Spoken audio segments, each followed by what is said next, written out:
It's your favorite alternative lifestyle content creator. And you know what? I'm feeling pretty good, so as soon as I check my surroundings, I look for people twitching in response to my holy anointed light. You know what?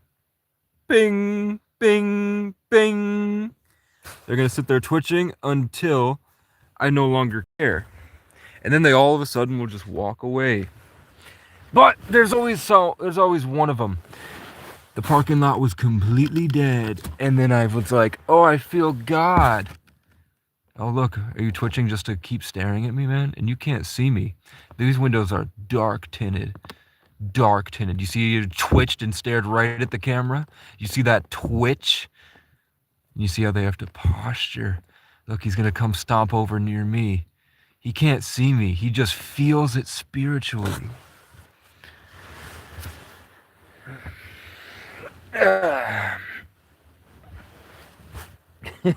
I don't think that's another person that's gang stalked. If we think that we're at each other. No, I think that metaphysically, in my state, people are more attuned spiritually, and there's stuff going on that people aren't ready to talk about, but they're all trying to manipulate for their own power. How much of your day is spent trying to fuel an ego that isn't even real? So you can try to leverage it to feel better and better and better about yourself. Just for God to smack it from you. Because you're a pathetic piece of garbage. And I'm the opposite. I have no self-worth. It was stolen from me. Violently. I had to fight to the death. Cold and hungry for... How long have I been homeless? 12 years, since I was in 8th grade. I've been out here doing this shit. So... Hey, look, they magically... I told you when I didn't care and I brought the focus, they would leave. As they were stomping at me, all that drama. But then as soon as I look away, and I'm over here doing this now, they're nowhere to be found.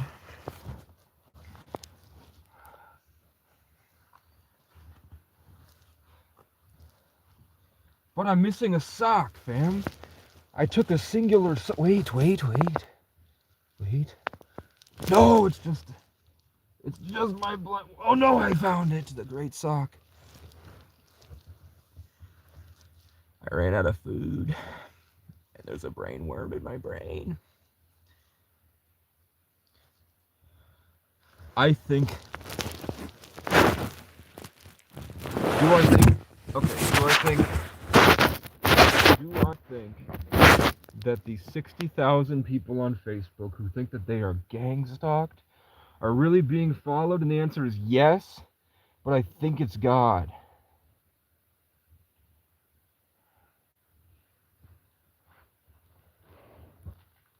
And imagine going through life where you feel like the entire world is your enemy and you're alone with nothing and nobody and you're suffering. And that God fucks with you.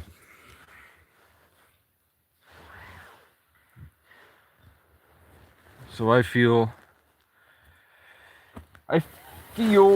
basically nothing because, drama made me a sociopath at this point. But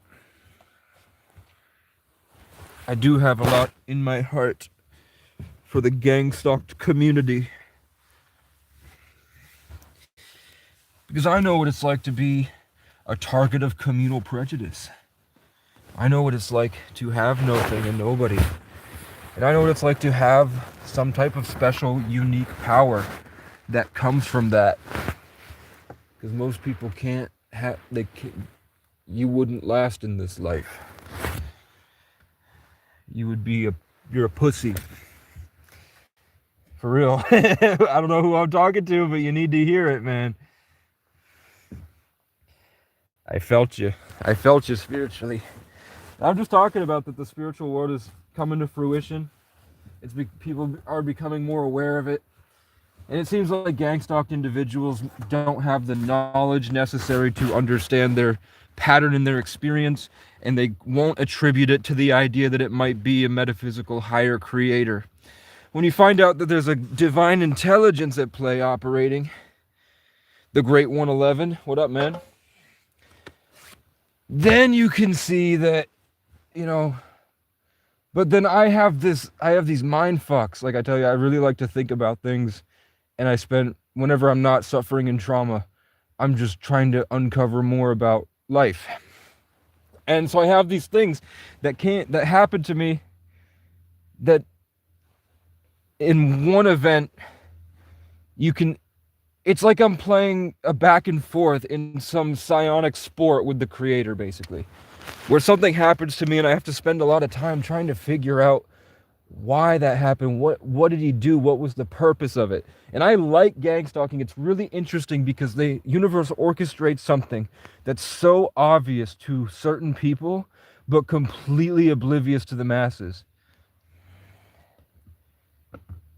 Like if I posted that video of that person twitching over there 5 minutes ago, just twitching and jolting and looking at me and stomping over at me just because I held the camera up over there, and you could see spiritually, even though you couldn't see me through these dark tinted windows that are covered over and it's dark out, the light is facing away so you can't see it.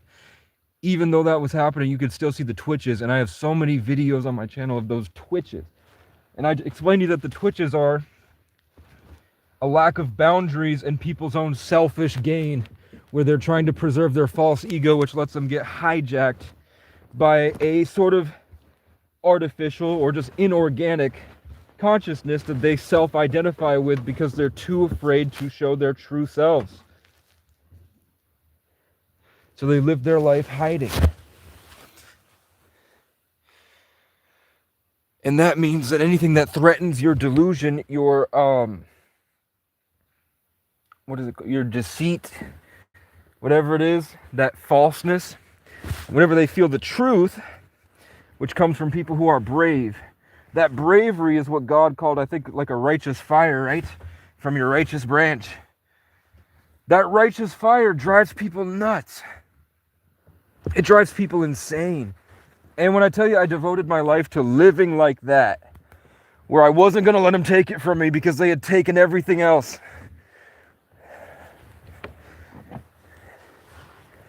Envy for the little boy who was suffering, and people were envious.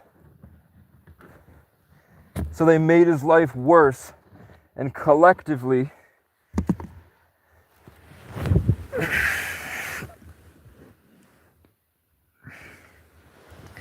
it was weird, man. I'd have these breakthroughs, which, you know, I'm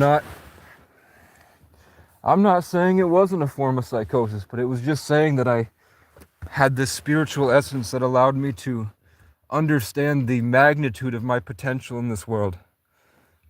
So then I immediately hold it in, keep it there, let it grow, think about more things, more possibilities, more of life, and just keep expanding more and more of life. Compound my memories, put myself back together from feeling empty and nothing. And I get to the point closer to when I was younger, when I was diagnosed with savant syndrome. And I had an IQ of 145 when I was 14. I get a little bit closer to that. And then I get to these realizations about life, just feeling the pressures against my head. And I just, with curiosity, like, what is that? And I see that it's like the consciousness of something else. And just the awareness of it tends to scare it away or make it mad. And then I'll find that some fat piece of shit loser from somewhere else has gone on the internet and is trying to distract. And I'm like, man, I really feel bad for that guy. Maybe I can get through to him in a way that proves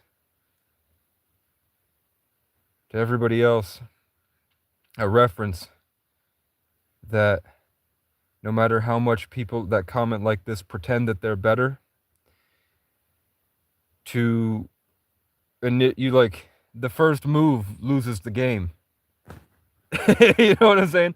The first move of going onto somebody's personal Facebook and commenting hate and bullshit and stuff to hurt somebody else publicly, you already lose. You've already lost.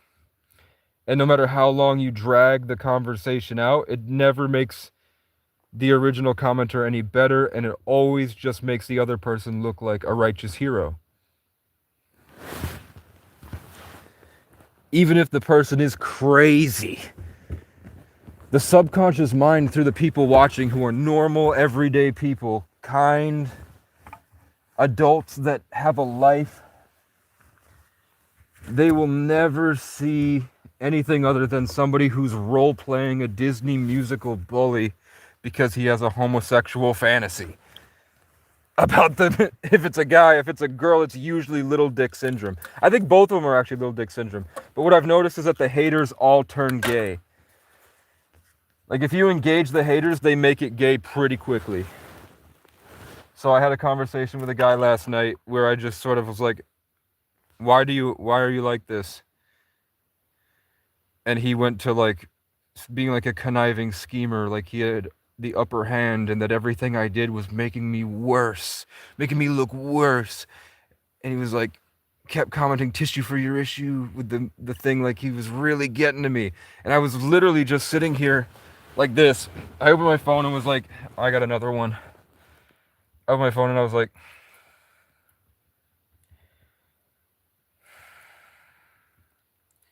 I wonder what is going on in that guy's life. So I assumed he must be sitting on his phone or computer somewhere.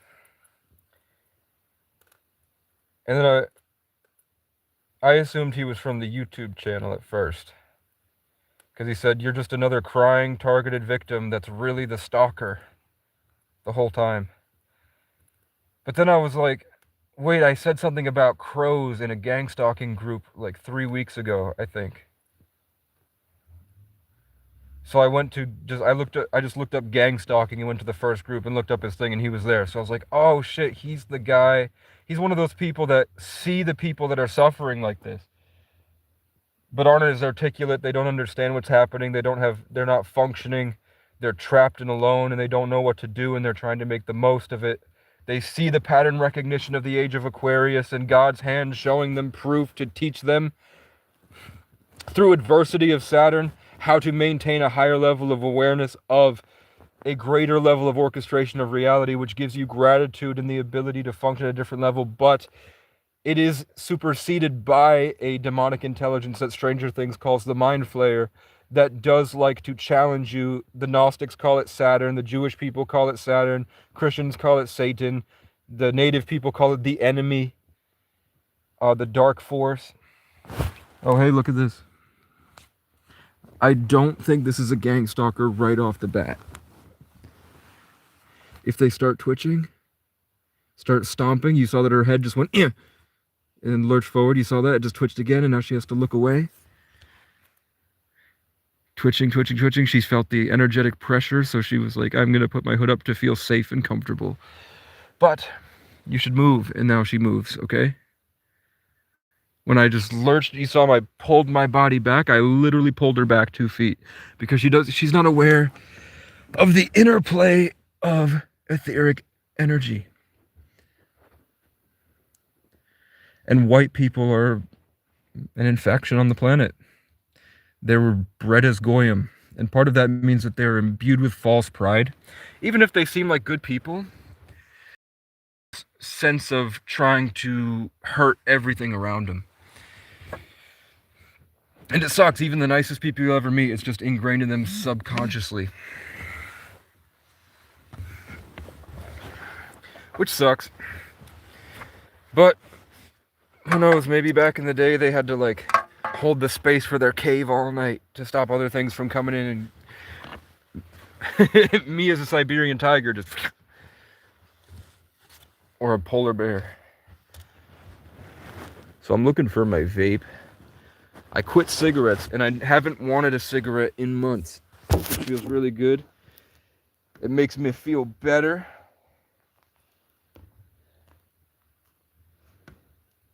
I had met somebody. I'd only been smoking for 2 years, but somebody had told me he had been smoking for like 15 to 20 years, or even I think he said 10 years, but he was telling me about people he knew that smoked for 15 to 20 years. And he said that eventually your dick just stops working. If you smoke consistently, your dick just stops working. It like shrinks. And I looked up ChatGPT, is that true? And she was like, yeah, not for 2 years, but if you go like 5 to 10, there's definitely like half an inch to an inch gone pretty much permanently. So I was like, fuck that. And I went and got a bunch of vapes. And I was like, is vapes better? And she's like, grok. I said, vapes are better to wean down. It will get you feeling a lot better because you won't have the same residue in your lungs. And I do feel a lot better. I just feel a disconnection from nature. Being in the car. And I can't figure out, I've been looking for my vape this whole time. I don't think I brought it with me back here. Blues Team Go. Is it a girl? It's your girl Lacey. What up? How long this chick been sitting in her car? Good one. I'm trying to remember the points that the guy made last night.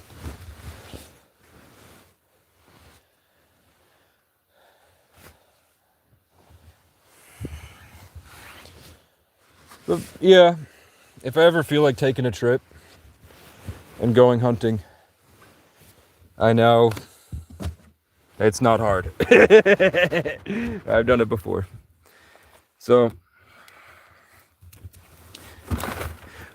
chat, why does God tell me I have all these stalkers that hate me and talk shit about me? I'm just sitting here and then I feel in the ethers there's something going on. There are people talking about you. And I look in the ethers and I see all the haters. I see all these haters that want to destroy me. And I just live in spirit and let it talk through me, basically. And I found my vape as soon as I did that.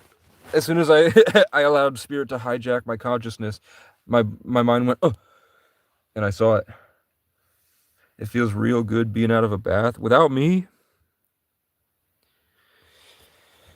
And I need a bath too, I'm stinky. Everybody loves my idea to end homelessness. And the people that saw me walking down the street, freezing cold and -60, suffering with no coat, that now see me in the car. For the first time when I went to that gas station, and the first thing I said wasn't just, this guy tried to hit me with the car, these people tried to crush my head with a log, I tried to walk down the street and some guy swerved at me and threw some shit at me, called me names. For the first time in 2 years, when I went into that gas station, I said, hey, I'm trying to end homelessness by ending campsites and building a wagon. And I showed him the wagon idea. And I swear to God, the guy at the gas station looked like he was gonna cry. He was so proud of me. He was so proud that I had gotten over the rumination. Are you just standing there, fucking gang stalker? He was so proud because the idea is great. And especially that I have people that are interested in helping me build it once I can get one of these fucking losers to hire me, man. I just need one gas station to waive the trespassing charge. The spitting on the cop was thrown out because the arrest was illegal, and there was tons of other evidence of them doing much more illegal, much more malicious, much more violent things to me. Those cops really fucked with me for a long time, trying to run me out of town because they didn't like that I didn't pay rent. And I was there like, I would love to pay rent. Can you help me get a job, please? I'm suffering. And they were like, nope, I think you're a girl because your hair is long. Let me show up and try to molest you. And then I moved my hair back and the guy fucking panicked and took off. And then I found out that guy molests homeless women. What a crazy turn of events that God used me for. Just to have my face covered so that a cop thought that I was a homeless woman, tried to molest me. And then I went, surprise, motherfucker. And that's the guy that fucking violated my Fourth Amendment right to rip open the tent without correctly identifying me, maced me without needing to, ripped me out of the tent without needing to, put a painful wrist lock and cuffed it so tight I bled, and my hand is visibly purple in that video without needing to. No reason to. Then telling me if I had a tribal affiliation, they would have done worse to me. And then coming back a week later when they found out that I was going to pursue legal action and tried to stage a mental health crisis, and if I didn't know what day of the week it was, they were going to do what they did to me last time, he said. So then I said I plead my Fifth Amendment right, and then they couldn't do anything, so he accused me of a bunch of different crimes, said he was going to get me for all this, and I was like, yeah, you're fat as fuck, and your wife fantasizes about men like me, if you even have one at this point. And he went, he took off and sat in his fucking car, and I just rode down the road enjoying how beautiful the rail trail is, and what a beautiful place. This is one of the best places I've ever been in the world. I haven't been to a lot of places, but when I go and I would take the Greyhounds across the country, I saw pretty much the same exact thing everywhere. The same trees. The mountain views were the same as here, but instead the distance was the same, so the mountains looked the same size because the view. And then if you wanted to go to the mountains, it would be like 8 hours of driving, whereas here, I can go get that. Oh, let's go get that view right now, actually, man. I think that would be a great idea. Show you why I don't leave this place and why I'd rather be a homeless man living in a car than go save up a little bit of money at a job and go get a piece of land in a place I don't want to be at. I had a dream last night that I was at a high school and I was like a public speaker, and I asked them, swear to God, I asked them, this was like 6 in the morning or something. I asked them, what do you think is the most perfect thing you can do in life?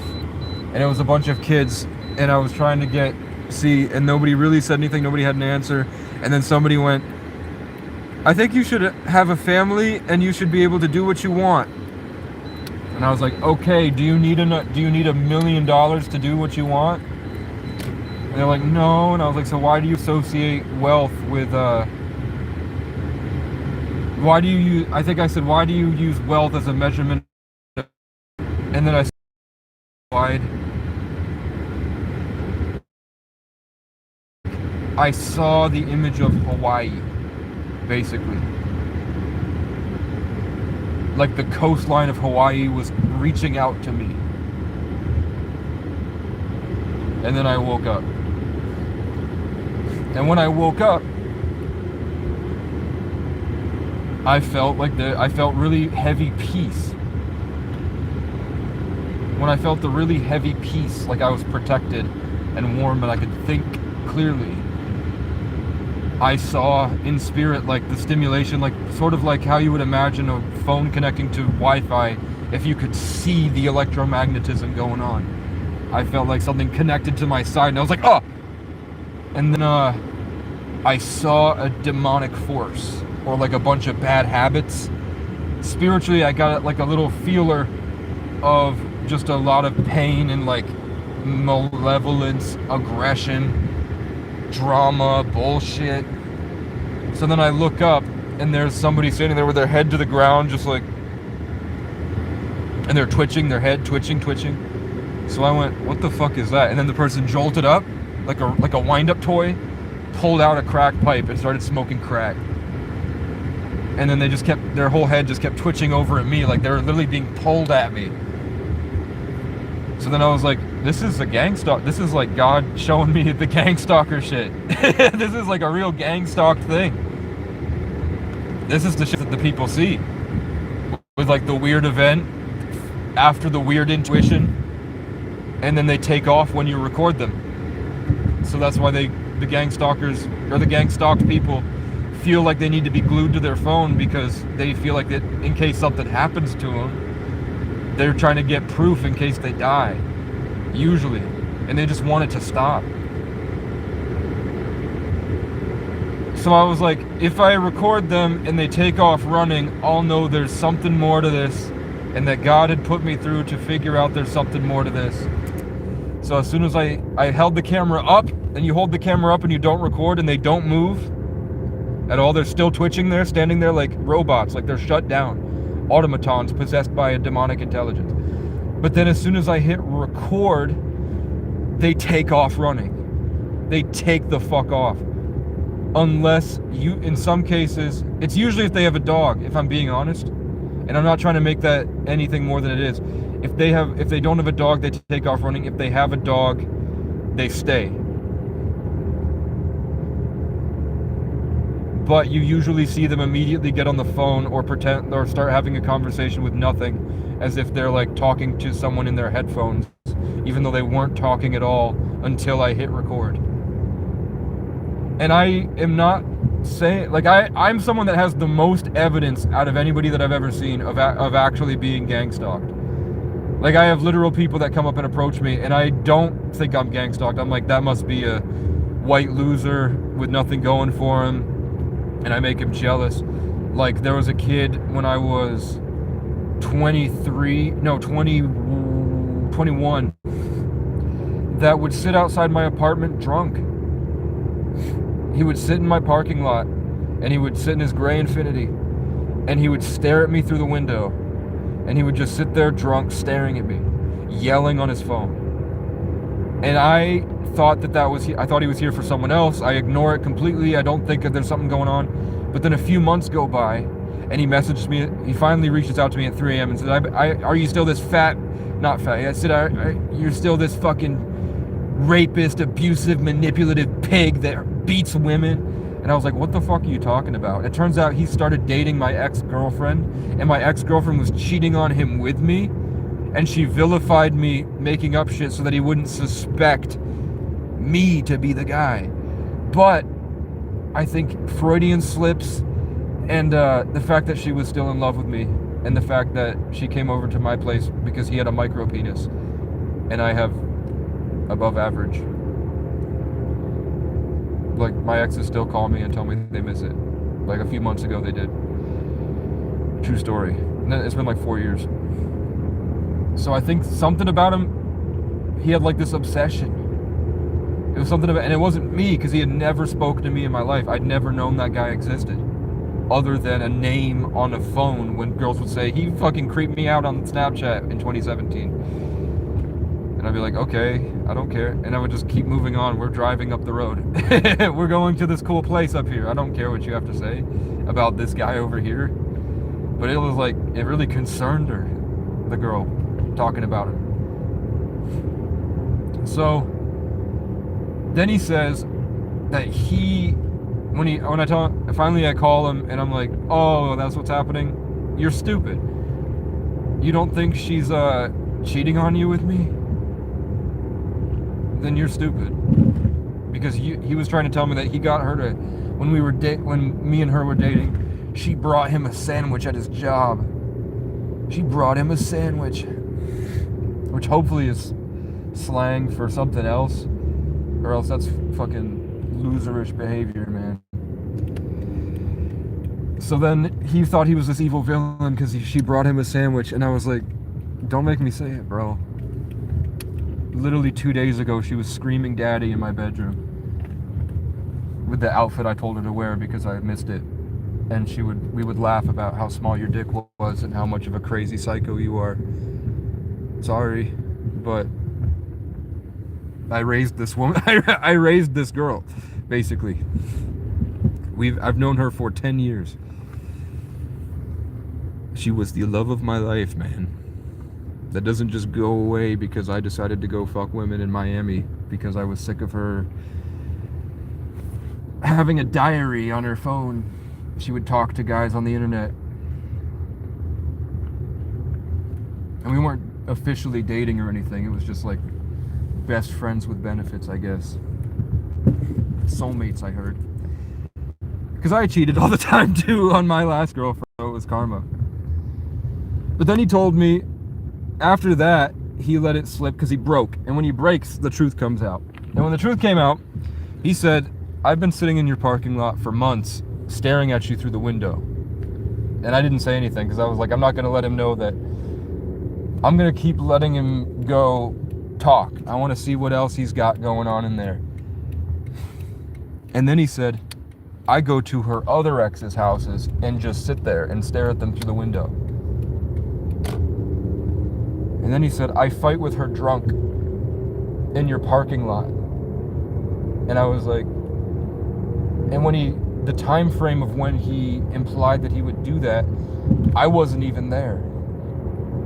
So he thought, which is pretty, if you look at, when I tell you about higher level orchestration and how there's a big picture in life's lessons for everything, which is usually contradictory to what the people who don't follow God think is going on. Like that guy last night who I'm sure really loves his mommy and doesn't want a schizophrenic man to put a crossbow bolt through her forehead.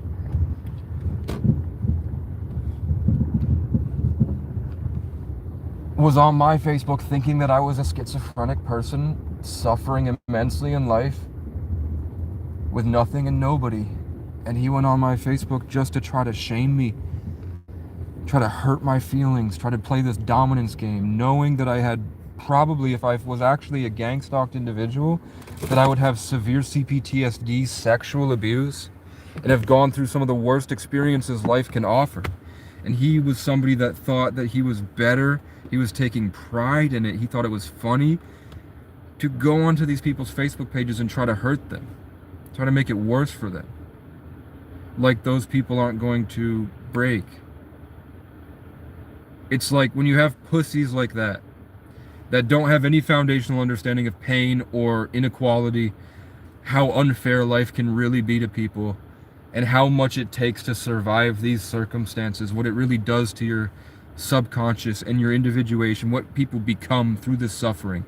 When you have no idea what that suffering is like, you live in your delusion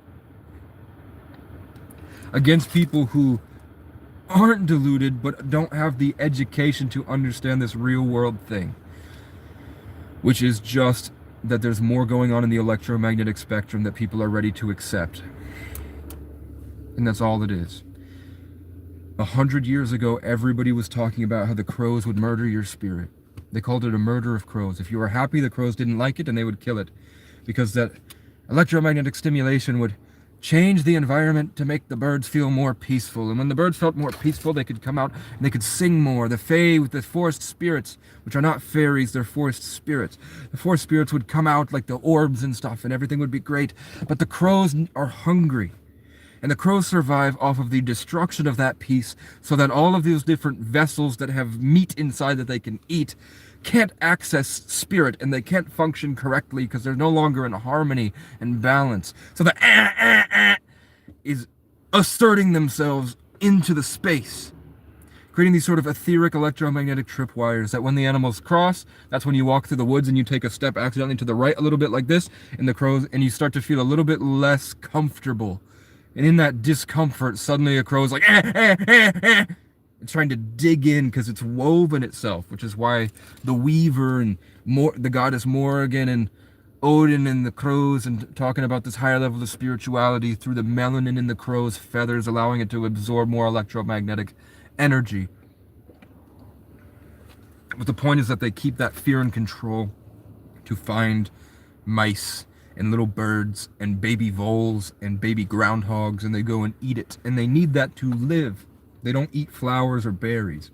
So that's why you'll go, if you go to, I guarantee you this summer, if you'd like, go to a playground where, if you live in an area with crows, everywhere but Hawaii has crows, which is like, that's why Hawaii is calling out to me. The only place in the world that doesn't have crows is Hawaii. They have crows in Africa, they have crows everywhere. If you go to a playground and you sit there, and not like a stalker fucking staring at the children, don't be like a gang stalker, just enjoy your day, sit at the park, and wait for the crows to caw, or wait till you just naturally hear children having fun and expressing themselves. Happy, Christ consciousness. The path to enlightenment is the way of spiritual childhood. Hi, Casey O'Brien, what do you need? I need money. I need money all the time. I have enough. I think I have enough to replace my wheel hub, and then the high school is going to do it for free.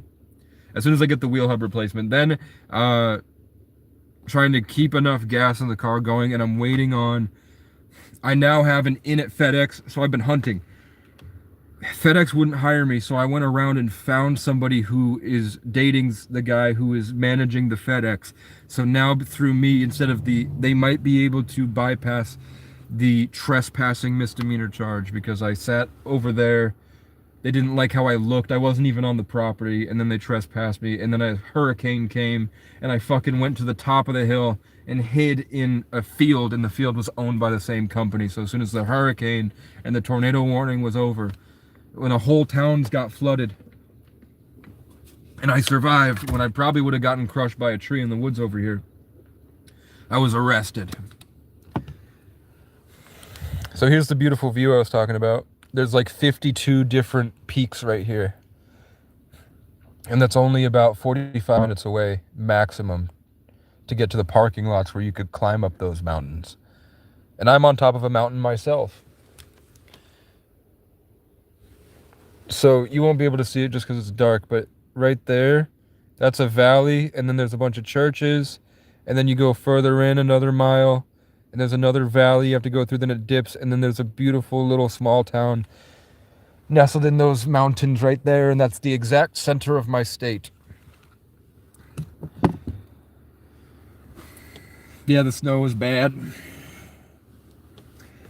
But when I was homeless, and I was a child, and I was in high school homeless, a stray animal, traveling around looking for a forever home, only to be locked in boxes and abused. I would hope always for a view like this, and then I finally found it. And I feel, imagine how, just think about it. I went from sleeping on the ground, in my hoodie, in sub-zero, barely making it, hiding behind vending machines, hiding in dryers, going and applying to jobs just to say, go fucking work at McDonald's, junkie. I don't want you at the gym, and you're trespassed. I don't care. So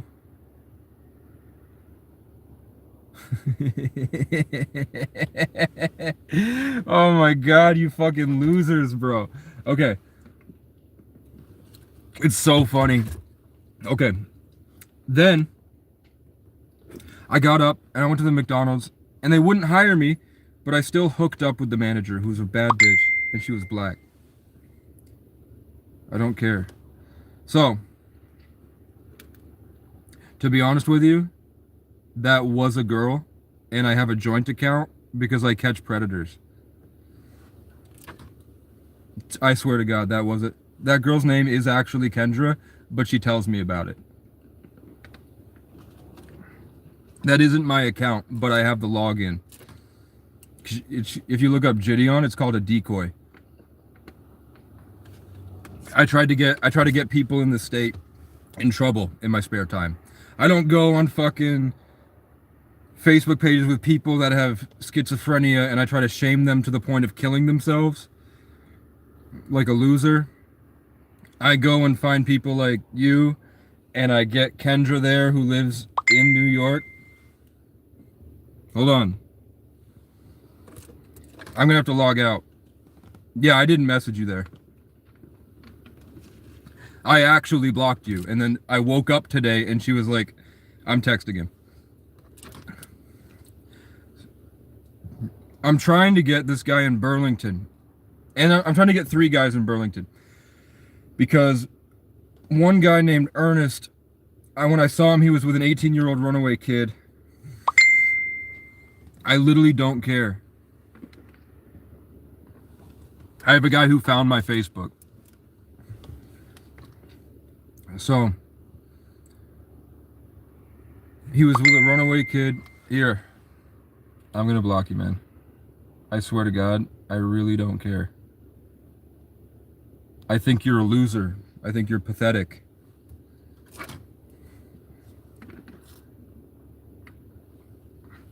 It's funny to me. I see your comments and I don't feel bad. And I hope you can believe that when you see, now that you're a fan, how many of you there actually are.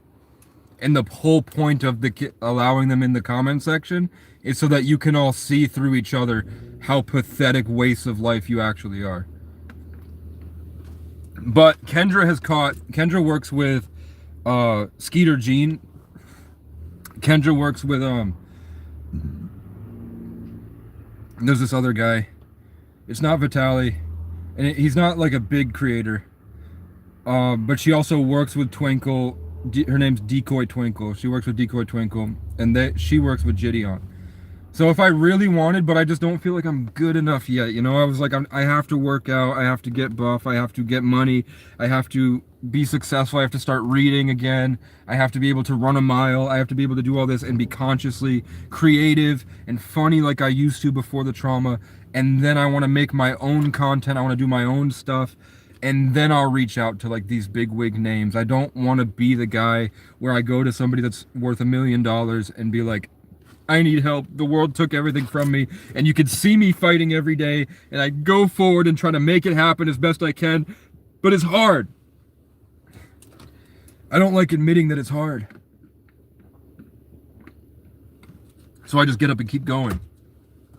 Arguably means I probably wasted a lot of my life because I was cool and unique and attractive and young and very intelligent.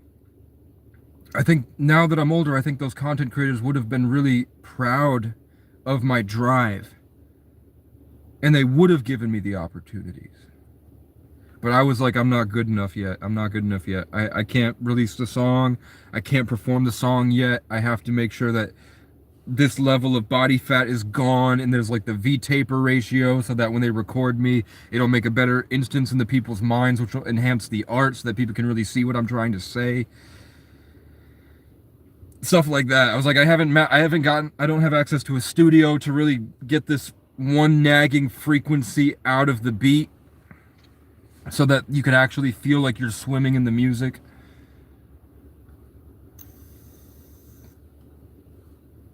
And then I'll see like a hate comment. Like that's the type of stuff I think I'll see a hate comment. This is usually what I'm thinking about is like art. When I see a hate comment, it doesn't make me feel bad. There was a guy who messaged me on Facebook and he thought that I was a schizophrenic targeted individual. And God had happened to bring him to the one guy who can actually articulate from actual spiritual mentors worth millions of dollars what those people are actually experiencing. He happened to find somebody that really likes psychology and really cares about people. Sort of the literal inverse of like a lonely, old, he's unk status now, man. His 20s are behind him. Living probably, I'd assume alone. And I'm assuming obese. I'm assuming he's very overweight. His mommy loves him. Teresa loves him. Teresa seems like a cool person, man. I would love to hang out with Teresa. And then I'm like, what generational curse? Her ancestors must have had slaves or something. To end up with a guy that sits on the internet after playing Flight Simulator and collecting bugs, fucking raising centipedes. He, in his spare time, goes on to Facebook pages where he thinks the people are victims of rape and abuse and are alone with nothing and nobody and they don't know how to function and they're freaking out trying to figure out who hurt them. And they can't figure it out. But there's evidence every day. And I didn't believe it at first. I was somebody that used to say PTSD is an excuse. Just get the fuck up and go do it. And eventually your habits will change and you'll ride the momentum and you'll be able to bring yourself so much further so that your life changes and then the problems that are plaguing you won't be there. And then I did that and then I realized, no, you just end up running from yourself for years. All the experiences you could have had if you were more present to the moment, it was a waste. You didn't enjoy any of the things you got. And then eventually it all crashes down and you're stuck exactly where you started. But if you had just taken it slow, which is what my dead brother used to say. And by the way, my dead brother woke up one morning and said, they're going to kill me. And I have to get away from you or they're going to kill you too. And he died mysteriously an hour later, walking down the street. He didn't do drugs. It was actually a year ago today. This is John Michael's anniversary, where he literally said that people spiritually were coming to kill him, and then he died an hour later. And he was someone that was a gifted, talented, spiritual person. He would like, when I tell you that I get close to that creative space, and I get people twitching and following, and I don't know why. I don't think it's a government surveillance secret society, but I think that I have kids call it aura maxing. They call it quantum riz. We know that we only see 0.00001%. There's a blue truck, electromagnetic spectrum. And that blue truck saw me point at him, which is pretty funny. They're at the McDonald's watching me right now. I can see him. They're just watching. Like, what is he doing? And I think there are people that have I think that people do choose to come into this world. And I think that part of that is there's things like jealousy, envy, people with their own personal problems. I think that there is a darkness.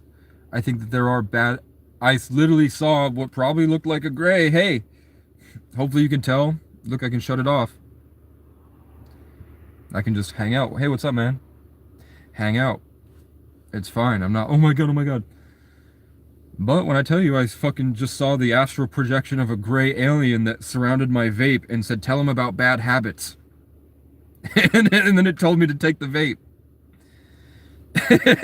And I'm like, okay. So I don't say anything. I'm like, I don't want to be scared, so I don't like it. But then when it compounds and I see more and more and more of it, then I line it up like a scientist with other people's experience. And I always hold the unbiased perspective that it could be something else. Somebody offered me land. Oh, that's in northern Wisconsin, right? Yeah.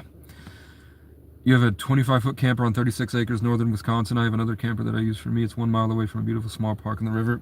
Man, I would, but when you think about the Casey story, where I was wandering around and couldn't get my needs met and fighting to get work from people that wouldn't, because of the idea that I might be an addict just because I was homeless, because they couldn't see that I was suffering from immense trauma over a long period of time. I was really going through it, and I was still fighting and articulate, but prejudice, people literally couldn't see it. And I would have to make a change in their hearts. I would stay there every day until they got to know that prejudice they had of me was a delusion, and that it wasn't my character, it wasn't me. What they were seeing of me wasn't me. And then usually I leave, and then it's instances like the landlord that evicted me because my neighbor who had tried to get my brother into the apartment once and said he was going to do a psychic reading. And I thought that was creepy, and I said, please don't talk to anybody that comes into my apartment again, because I'd never seen him before outside of his apartment until he like crawled out of his Section 8 apartment and said, come in here. I was like, please never do that again. And then I started having these spiritual meditative breakthroughs where I feel a higher connection.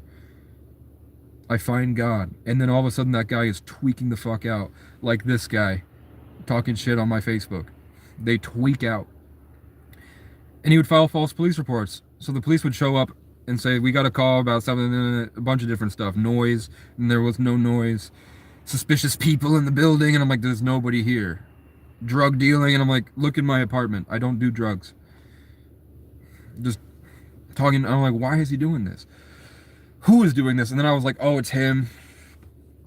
And then I found out that in my lease, it said if you have any police come to your room for anything whatsoever, you're immediately evicted. So the landlord was letting it slide because the cops were telling her, yeah, it's false police reports. It is what it is. But now I'm like, that's a crime. That guy should have gotten in trouble. But then there was an instance of a guy that tried to molest me in the building again. A different guy upstairs. Where I thought he was cool. And then he drugged me and he tried to suck my dick. No contact was made. Not even the belt came off. But he fucking assumed the position while I was freaking out because I was on weed. And I fucking got up and I just walked right out the room. And he was like, you just missed out on the best blowjob of your life. And I was like, I didn't even think that was going on. I thought that he was a straight, cool guy. Because we were talking about that there was this stripper, this girl that she was a bad bitch, 28 years old, travels from Vermont down to Connecticut and would go work at a strip club. And I was like, that's one of the baddest girls I've ever seen in my life. I don't like her energy, but she's hot as fuck. So we would talk about her because she wanted to come hang out with me. And then the guy tried to do that. And I was like, fuck. And then people were people were saying that they were seeing the people that told me that they were practicing magic and witchcraft and stuff. Like my friends would come over to my apartment and they would lay down and go to sleep in my living room, and they would wake up and say, I had a dream that your fucking neighbor was crawling into my mind and trying to fuck with me. He like crawled into my dream and was doing some weird magic stuff. And they're not spiritual. They don't even know about that guy and what he said he does. They just flat out told me that the things that he had told me he does was happening to them. Literally, the guy who told me he does witchcraft and wizardry and he studied with the Navajo and he's an Irish druid with a dog named Ra, an Irish wolfhound poodle mix, I think. It was like a big fucking poodle. And he said he does it, and I didn't believe. I was like, okay, bro, I don't believe it. But I was like, you can't be one of those people and live in Section 8, bro. I'm here because I have brain damage from a car accident. And now my brain is fine. MRI is fine. IQ is still very high. Don't have schizophrenia. It is what it is. But then for people that, like 17-year-old little brother tells me, I had a dream that he was coming into my mind. No diddy. Like invading my mind and fucking messing with shit. And then it was a couple times where I would have this spiritual thing where I felt like I was being attacked by something. And then the guy would start cackling on the stairs, where he would be like, he was hiding behind the stairs and go, and then I would feel it and he'd go, ha ha.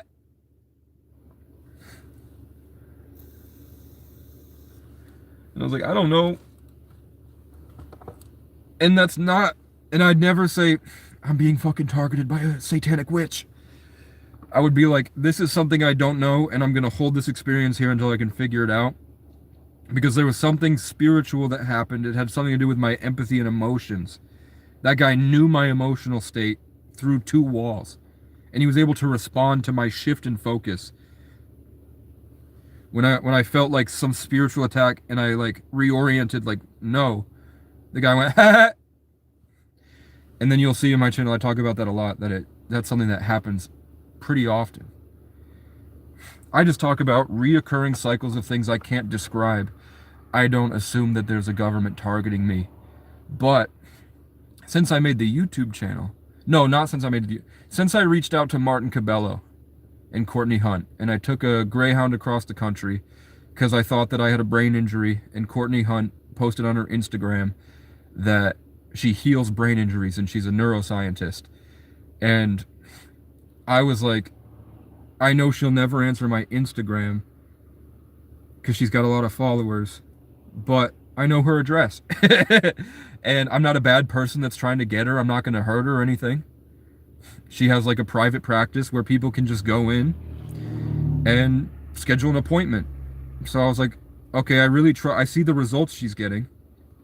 She is helping people. Hey, I just had an accent for a second. She is helping people. So I was like, I have enough money from pandemic unemployment assistance because I was working full-time before COVID. I have enough money in pandemic. So I took a Greyhound down there, and it was the craziest cool experience when you're out there. I remember I was in New Mexico and I was riding around Albuquerque on a little penny board that when I went through Columbus, that's a city of like, what, 400,000 people? A lot of people. But in that huge city, I would only run into the same 3 people. It was like I'd turn a street and then Shelby's right there. And Shelby's like, hey, Casey. And I'm like, oh, cool. And then I go down and then Curtis is fucking preaching on the side of the hippie college girl, the fucking homeless preacher. And then the pickup artist, YouTuber. I would see those 3 people specifically. And I'm like, that now that years have gone by, I was like, wow, that's kind of weird. But Then it was like at the end of those 3 days, it turns out that all three of those people knew each other very well. Like Curtis said that God told him he wanted to introduce me to Shelby. And Shelby said that the pickup artist had creeped her out. And the pickup artist wouldn't talk to me, even though I had known him, because he was a YouTuber that I had watched as a kid that inspired me. And I would just see him there, but he wouldn't hang out with me because he was like ego, whatever. But then 6 months later, I'm in Miami with him, and he says that I was like the best natural pickup artist he'd ever seen in his life because of the way that I had learned from my dad how to talk to girls. And I ended up helping him teach a bunch of autistic people in Miami how to just have fun and not be worried about social anxiety. But Shelby gave me a penny board, and then I went to New Mexico, and I was riding around New Mexico on this penny board in circles, and this really, really good looking girl called me. And I was funny, and I was doing all this stuff. And then I went to where Courtney Hunt is, and I went around Phoenix, Arizona, and I saw two 15-year-old white kids jump an old lady in a wheelchair, and we had to help her. And then I got robbed, and then I lost everything, trudged through Phoenix, sat down outside the girl's office, and I just walked in and said, hey, I was just looking to talk to Courtney about healing brain injuries. I saw her business on the internet, and I'd like to, she really likes sunlight, and she does all of her content outside, and she's very spiritual. So I was like, she's in there, and I just went on this really long, convoluted, crazy journey, which was really fun, but spiritually crazy. Like, I'm talking about, I remember vividly laying in an Airbnb that someone had given me for free, and when I went in there, the guy was hesitant about letting me stay there, but Shelby was like, no, he's really cool. And then afterwards, he had left a note about like making sure the place is clean or whatever, and I folded it into an origami rose, and I left it with a $10 tip. And then he messaged me and said that he had lost faith and trust in people, and that I was sent there because I reminded him of everything that he had lost moving to the city, and that he's finally ready to trust people again. And that night, I remember I woke up in the middle of the night, and there was this loud ringing, and everything was really bright, and I saw these silhouettes of light floating above me they didn't say any words or anything. They were just showing me how brave I was and how proud of me they are. And I don't know what they are, but I remember seeing that. And then I get to Courtney Hunt's office like a couple days later on the Greyhounds, and she calls the cops, and I'm removed from the property and crying because I failed. And then like 20 minutes go by, and then she calls me, and she's crying. Through the phone, the sun is pointed with a way that makes, when you point a phone at the sun, it makes a cross shape. So the cross shape is beaming down from behind my head onto the video. And she's just crying, and she said, my ego had gotten out of control, and I thought you were a fan, and you were just somebody that wanted help. So she gave me $1,000 worth of medication to heal the brain injury. She gave me an entire book on how to do it. And I stayed a night at a resort she paid for, because she's very wealthy. She lives in like a mansion in Scottsdale, Arizona. And then I came back, and I read the book, and I took the supplements, and I walked 10 miles on the track. I fasted, sunlight, probiotics, ketosis, autophagy, neurogenesis, cycling through my memories at night, understanding foundationally the Higgs boson and how to create using the source code of the infinite to gain a greater connection to God in spirit, and get back to learning how to daydream and reverting back to who you were before your traumas, so you can remember who you were before they had distorted you and disintegrated you, in my words. And then I got back, and I needed that, because then I did a bunch of really great legendary things. And then once I had mastered that, and I had made the songs, and I had gotten buff in the Section 8, in the year of the metal, which is the trap, metal rat, metal ox. At the end of that, stunted on my op because he showed up and said, I've been obsessed with you for 7 years. I think that you're taking these women that we're in competition with, and I think you're literally competing with me for these girls. And the girls he said was like, I was like, no, I grew up with her. She's fucking ugly, bro. You think that low of me? You think I'm in competition with a 4?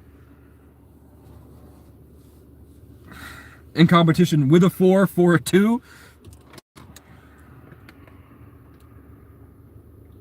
No.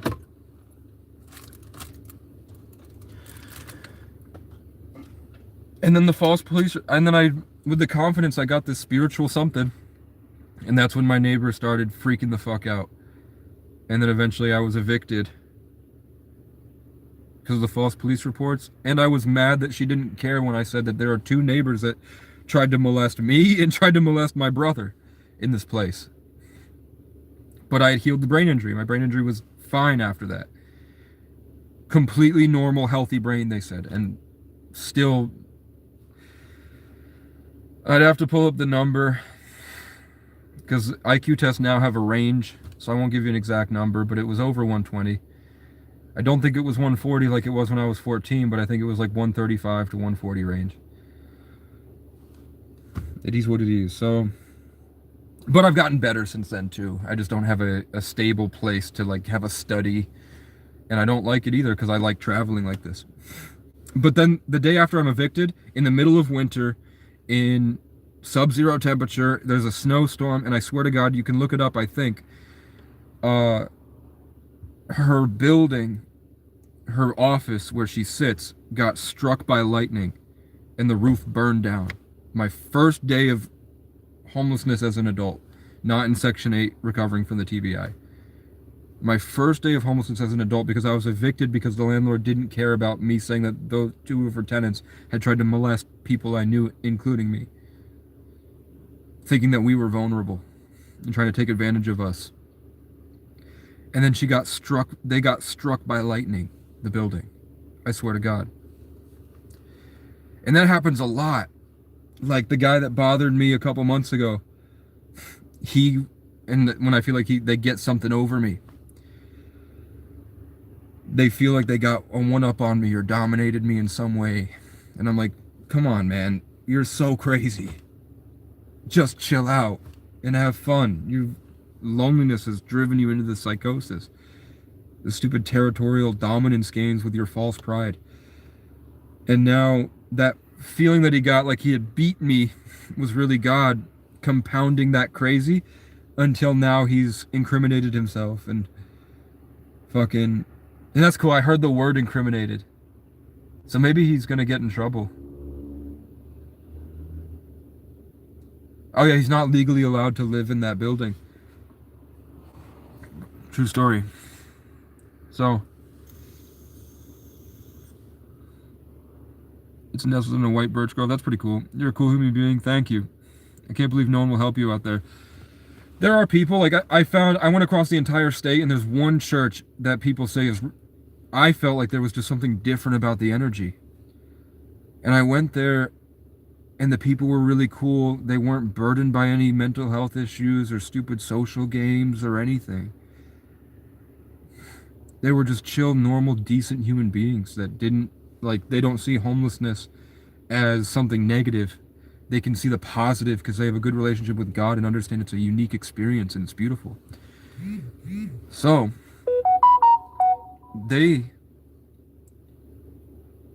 that's pretty funny. They,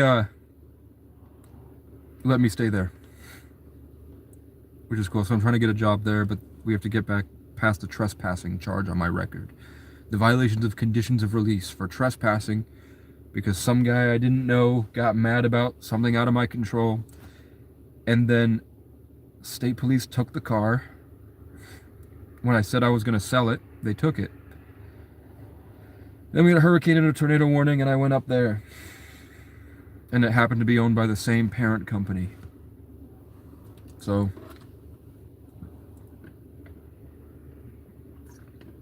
I violated the conditions of release.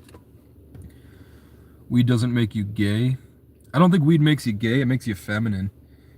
And I do think that there are some type of interdimensional forces that do try to influence you, change you, and that temptation usually drives people into darkness, like some dark negative force. And it's usually just temptations, like the Bible calls it lust, greed, envy, wrath, pride. And natives just call it the dark force, the evil one, the black ye. And the Irish call it something else. I think the Greeks called it Hades influence. It's something that everyone sees and everyone understands, and they just have different ways of trying to describe it in their schools of theosophy in the age of Pisces, which is the separation in the dark waters of belief systems, and you have to congregate as schools of fish to make your manifestations brighter, to lead everyone to the better tomorrow. So they created a bunch of different theosophies trying to explain what they were going through. And in those schools, you had people that were born, that experienced the stuff, that tried to contribute to that theosophy, and then they died and passed it along to the next people that grew, and then cycles and cycles and cycles of growth with that, trying to explain this supernatural phenomenon of just the reality at a higher level of this existence. So one of them is God and Christianity, one of them is Islam, one of them is Judaism, but those all stem from Baal worship and Saturnian blackrock. You fold the Christian cross up into a box. The Muslims worship Mecca, which is the black box. The Star of David has that 3D optical illusion of a cube, and they wear the yarmulke, which is the black sun. And then the Baphomet has the black sun inverted above it, that pentagram. And that's the Satanist church, and you realize all that comes to Baal worship and Satan worship and all this stuff that's going on in Israel. And that's why Iran is burning these giant effigies of Baal and saying that we're gonna get you eventually, you fucking pieces of shit. And then random Jewish Americans are like, I can't stand this anti-Semitism. And I'm like, no, you fucking are ritualistically harvesting children across the world. Of course people are going to be mad about the Epstein files, you know what I'm saying? So, but when you find out about the black rock of Saturn and the all-seeing eye, and that there's a storm that's a hexagon shape on top of Saturn, or Capricorn, or Satan, or Henry the Mind Flayer from Stranger Things, with a dot in the middle, that's the all-seeing eye at the top of the pyramid. The pyramid's representative of Capricorn and stealing ancient wisdom from Egypt and the advanced societies that have already transcended humanity, but left behind a black box of their all of their knowledge and wisdom that we can access when we get to a higher level of technology and morality under the pyramids, which is why they build structures that have the flat plane like this with the pillars. And now LiDAR has shown you that the pyramids all have these giant pillars underneath it. It's an ancient... Look what we did in 100 years. So, and humanity's been around for like millions of years, right? So it's just one of those things. But BlackRock, when you find out about BlackRock and the Ring of Saturn, you're like, that's why BlackRock and Vanguard is the richest company in the world that owns pretty much every single other country. This giant parent company, BlackRock, this corporate entity. BlackRock and Vanguard, the Rings of Saturn. Then you look up celebrity Saturn worship, and you'll see that they all wear the Saturn stuff. You're like, Mike Tyson versus Jake Paul. And you're like, oh, when Mike Tyson shows his ass, when he fucking, remember when he went on the fucking interview, and then he was like, I'm just doing this for my kids so that they have money before I die.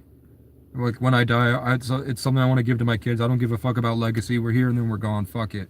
And then he turns around and he's butt-ass naked and shows his ass to the world. And then he walks into a room, and right next to the room is a giant G and the orange Gatorade logo. And that's because in Gematria, if A is 1, B is 2, C is 3, capital G is 33. And if A is 1, B is 2, C is 3, the color orange, O-R-A-N-G-E, is 33. So Gatorade is 3333. It's Freemasonic propaganda, basically. You know, like trying to they use their symbolism to stimulate the subconscious mind, and they see that that's a way that they can burrow in so that their entity that they worship has an easier time getting into you.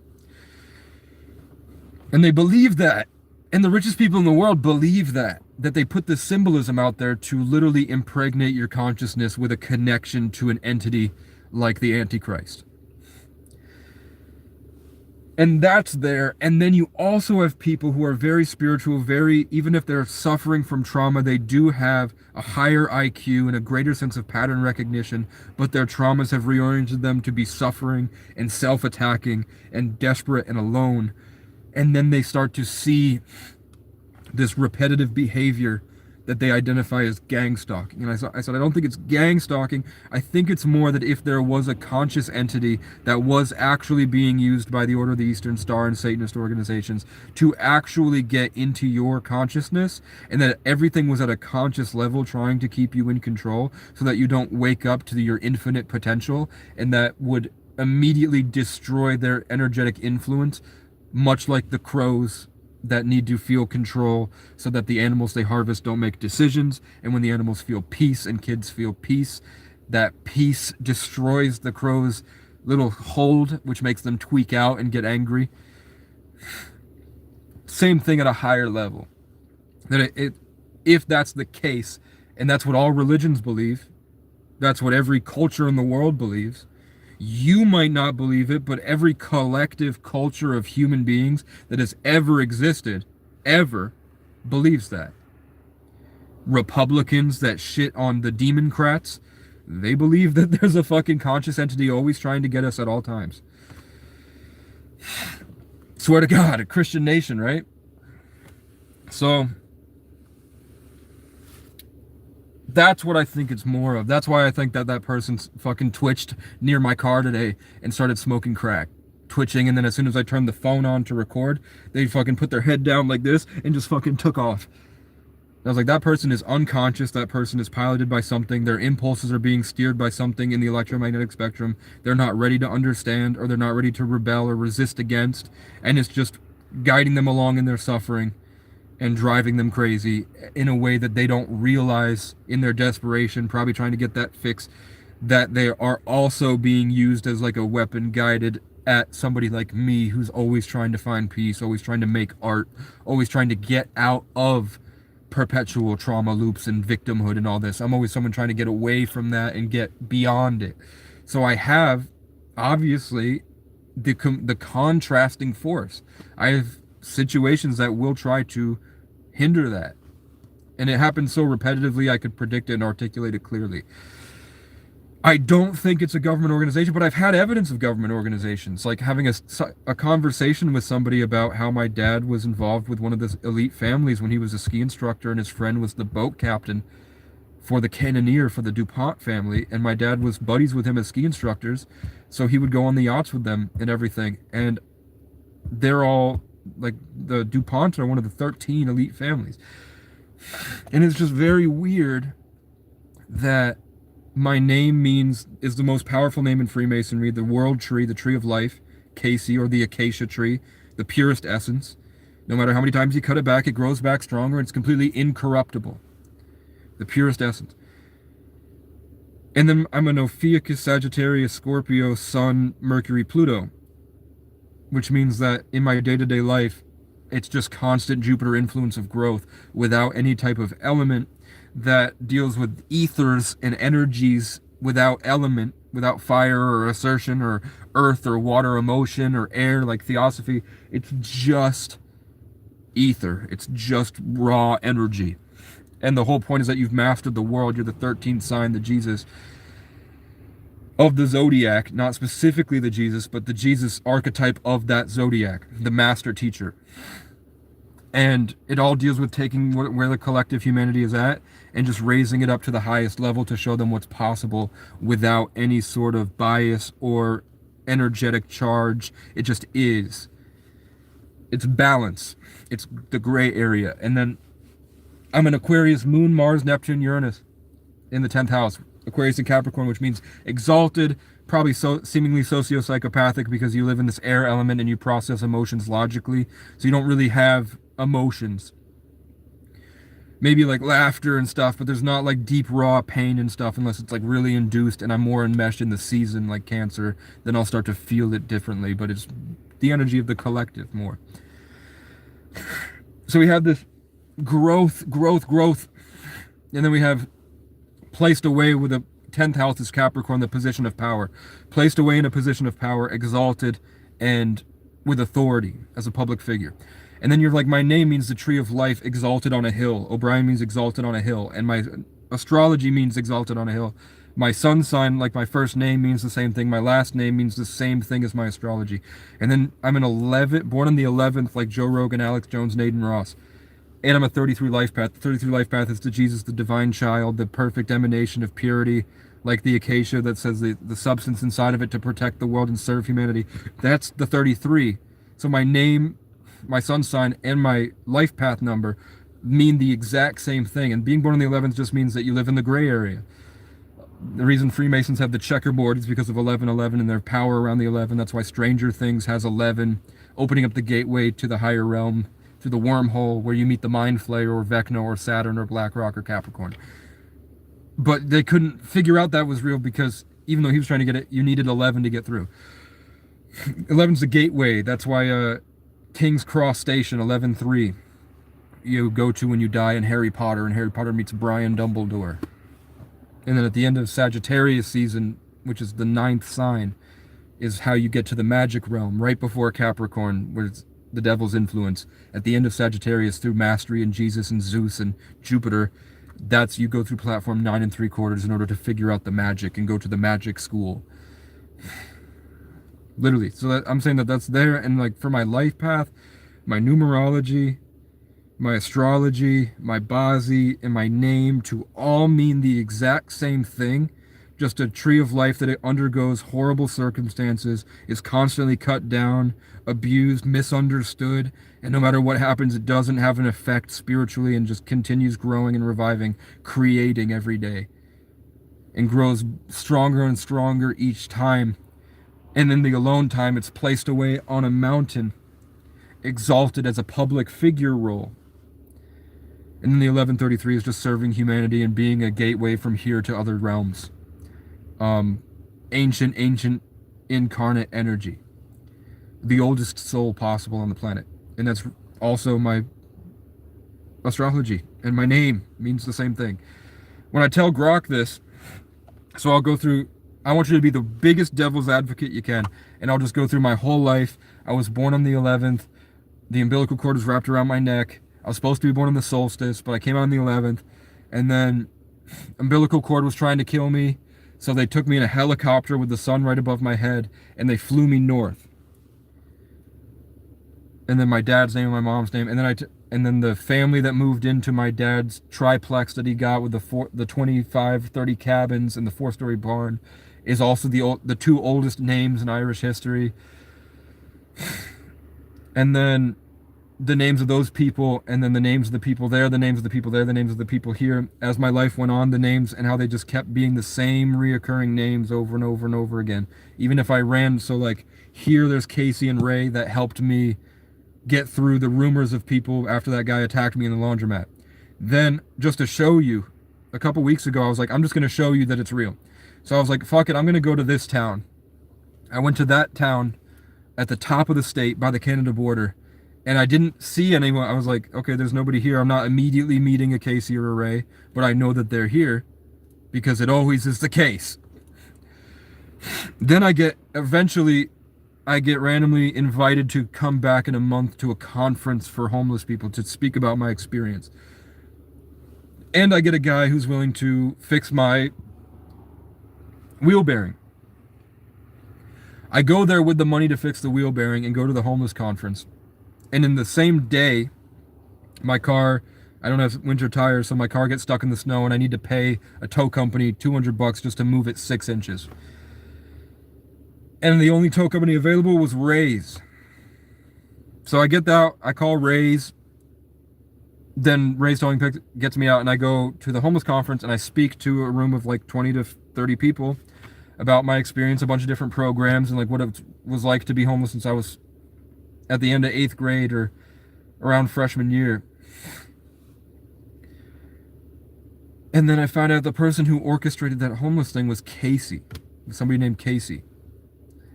So I was like, I go here knowing that there's going to be a Casey and a Ray. I don't know how, but I know it. And then I don't get it, but then I am told to come back in a month or 2 weeks. I come back in 2 weeks, and then I meet a Casey and a Ray in one day.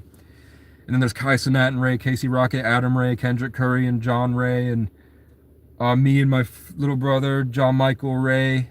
And then we were competing for a girl named Ray we wanted to make music with. And then I ended up dating a girl named Brianna, like Brian, but her middle name was Ray, and so she wanted people to call her Ray.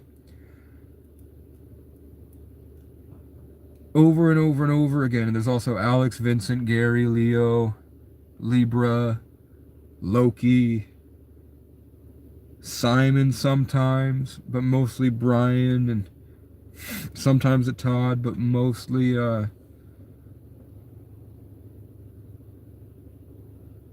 Frank is huge. And then you find out, okay, in the TV show Loki on Disney Plus, Loki gets defeated by Casey because Casey destroys his ego and says that outside of space and time, none of this matters. All the things you fought for as an ancient, trying to be a god, Loki, was meaningless in the multiverse. So then Loki is killed inside and becomes a hero. Casey is the only person that's ever defeated Loki, really, because he always comes back somehow. The only way to kill Loki is to make a change in Loki's heart, and Casey was the one that did that. And Owen's also one of those names, and Owen Wilson is in that. But Casey, before he was kidnapped by the Time Variance Authority in the show Loki, his name was Frank. And then together, Casey and Loki defeat Kang the Conqueror, or Casey, or He Who Remains, the guy at the end of time, Capricorn, the manager of time, Casey. And then in the season 2, Loki, Casey, and then the 33, Ouroboros, or OB, who lives at the bottom and Casey lives at the top, team up. Loki, Casey, and OB in the show Loki season 2 team up to get Kang the Conqueror back to help fix the Time Variance Authority. And what happens is Loki has to sacrifice himself after learning from Casey, OB, and Kang the Conqueror, Casey. And he becomes, in self-sacrifice, the 33, like Jesus in self-sacrifice, he becomes the Tree of Life, the Acacia, the World Tree, Yggdrasil. And you'll find that story everywhere.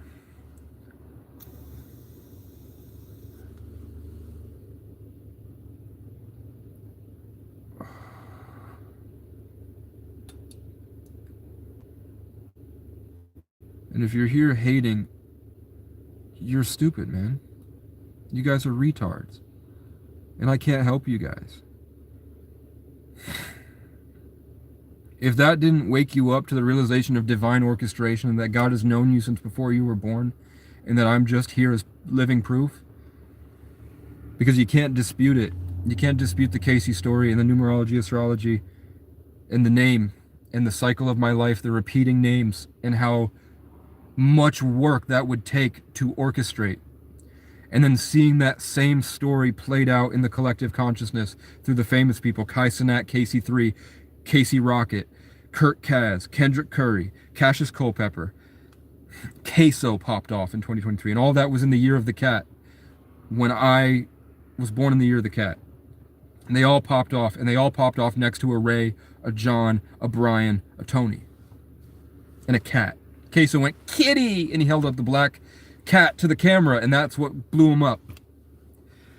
Casey Rocket blew up next to Dr. Phil, Adam Ray.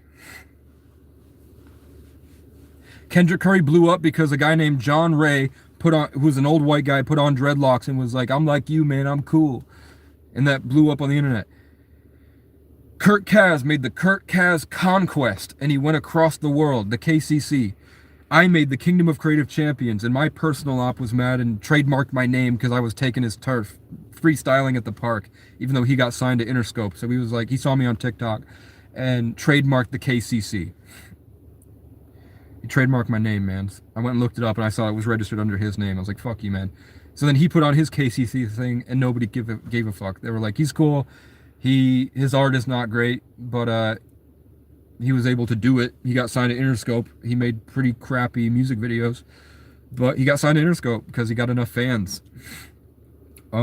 Using his small town, his large high school, to pop him and another guy off. And then Call Me Carson goes by Gary. Gary has a developer named Code Husky whose name is Loki. And Loki and Gary and Casey. Gary means mighty spear or powerful scepter, and that's what Loki used. And I have a lot of Garys and Lokis in my life.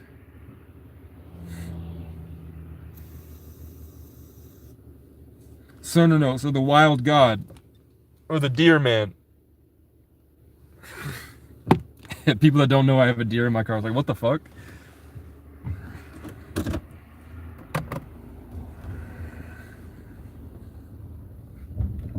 Y'all ain't do the things you say you do. I've been through it all, man. I'm living proof.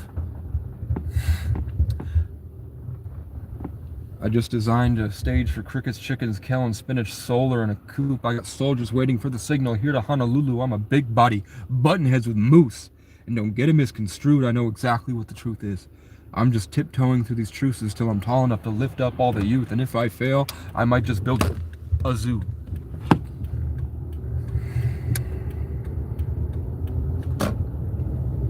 So do I believe in gang stalking? Yes. Do I believe it's a government organization? Sometimes. To some people. Do I think that they have mass surveillance in a surveillance state?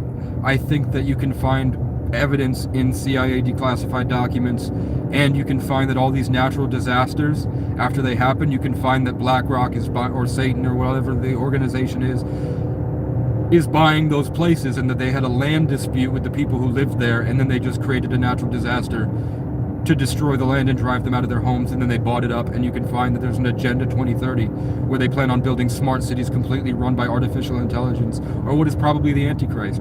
So if they have this big plan and you find that God is sending people, because they really believe that God is sending people, they have a way to figure that out. Whether that's Masonic rituals where they have the doctor spank the child and take his foreskin and give it to Ellen DeGeneres, who rubbed baby's foreskin on her face on live TV after talking about pizza parties, which turned out to be child sex trafficking.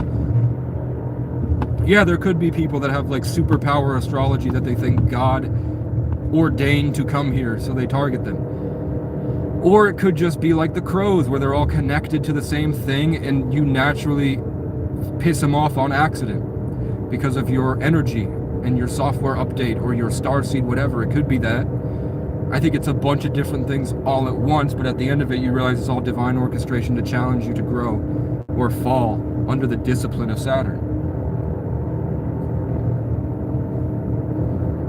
So do I think these people on the gang stalk pages are gang stalked? Yeah, probably. But I don't think it's a government conspiracy. I think it's a spiritual, uncomfortable truth about how we were supposed to be like the African tribes, that when you go there and talk to them, they're like, you can't hear the stars singing? And the natives are like, yeah, we got everything we know from the star people. The Celts were like, yes, we get everything we know from in rebellion against the star people, or the Tuatha De Danann. But Lu, the fallen angel, Lu, gave us mastery over it.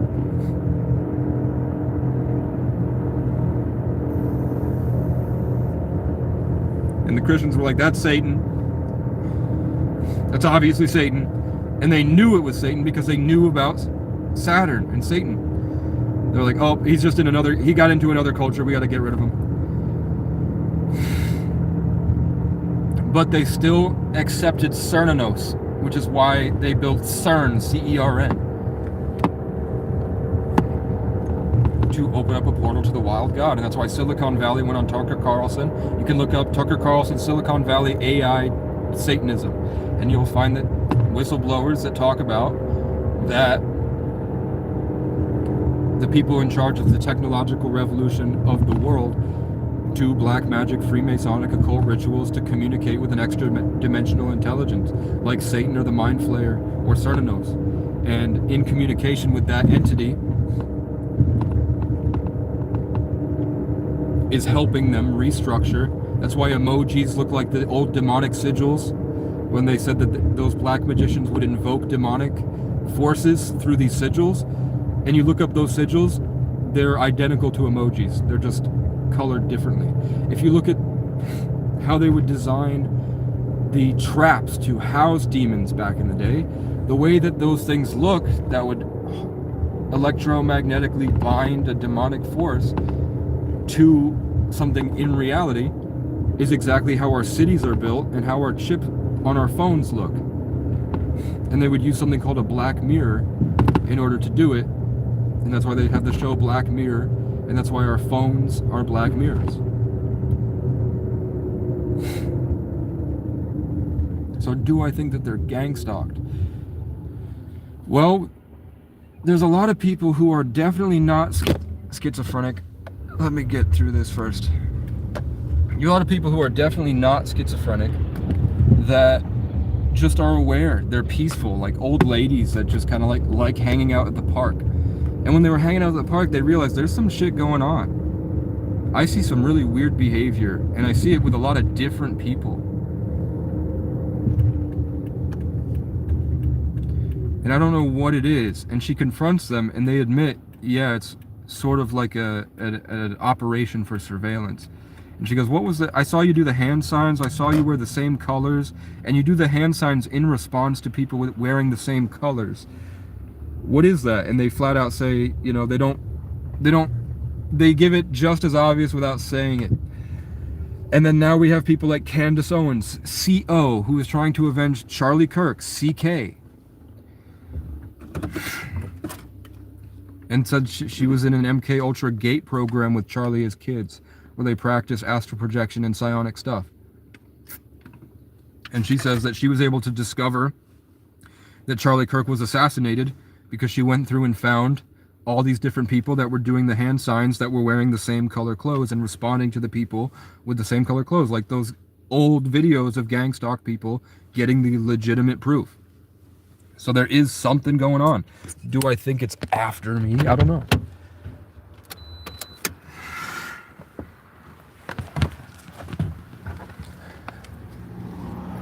But I don't let it inhibit my day-to-day. I just record the video saying, this is weird. And then I move on. My cat's name is Mark, and this guy's name is Mark.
Okay, we're back. Top of the morning to you, laddies. It's me, Jacksepticeye, and I'm out here on the spiritual front lines. The manager of that place said that if I came back after 5 o'clock, I could get a bunch of free food that they would have expired. And I went in and she wasn't there, but the guys are very cool with me. They've known me for a couple years now. I got to tell them my cool idea about ending homelessness, and the veteran there that I used to hang out with and play guitar was really excited about it. And they know on the first of the month when I get the food stamps, I always get everybody food and drinks, so that at the end of the month when I run out after giving people food and drinks, they cook me like a pizza and stuff. They give me the stuff that they throw out, because usually tons and tons of stuff, because of corporate policy, just gets thrown right in the trash. And I'm like, what's the difference between the trash or my stomach, man? And they're like, we know it's just corporate. We wish we could donate it to like food shelves and stuff. And I was like, why can't I just reach out and do it? Because they're like, corporate, if people did that, they'd stop buying it and they would go to the food shelf to get it. And I'm like, no, because it would be expired and cold. The stuff that you're throwing out is stuff that is expired and cold. They're not gonna go to the food shelf for that. You're only missing out on like me, because I would go to the food shelf. They already have, like, sometimes they have frozen pizzas and stuff at the food shelf. It's not like a huge deal. They're like, yeah, corporate. And I was like, corporate's been fucking up my life for a long time, man. If I didn't have corporate policy and brainwashed American propaganda, we would have food forests. We would be able to just go into the mountains and build something really cool. But now it's like, nope, you have to work 35 years in order to barely have enough to do anything.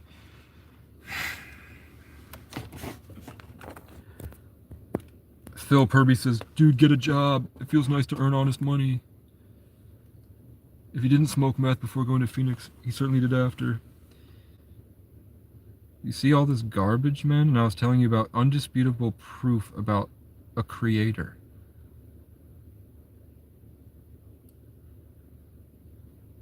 That's a lot of comments.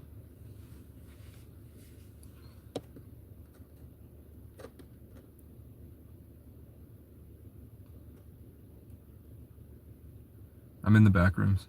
She wouldn't stop holding me until paramedics came. Strangest experience of my life. Your hair is gorgeous. Thank you. Old ladies follow me at the gym. I just sees her the first time she was there. Justin Thibault. It happens, man. The problem is, do you think that that woman was hired by the United States government just to torment you? The answer is, in some cases, yeah. Definitely they're developing technology and need targets to practice on. What do you think that the BLM Matter protests were when they were implementing 5G towers? What do you think that having ICE be the bad guy in the narrative in the middle of winter? They're practicing.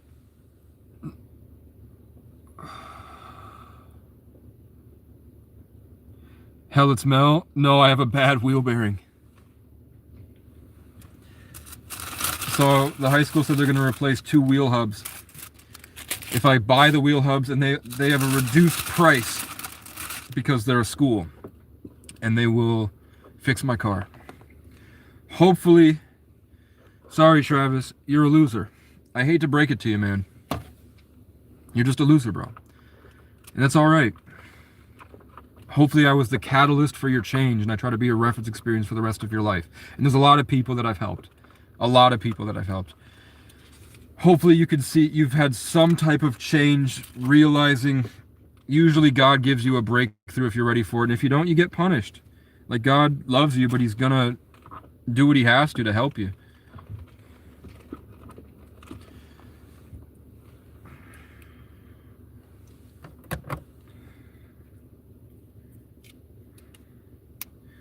Do I shower? If I have gas to get 35 minutes, and that's a big problem I'm working on solving for the homeless crisis, is I have a carpenter, and it was his own actions, man. I didn't try to get him kicked out of that place. He's spending $2,500 a month to rent a shop and live inside the shop. But afterwards, he was like walking around butt-ass naked, fucking taking a shit with the door open, and I sleep under the stairs next to the bathroom, and he stomps on the stairs, kicking fucking sawdust in my eyes because I didn't respond when he would call me babe.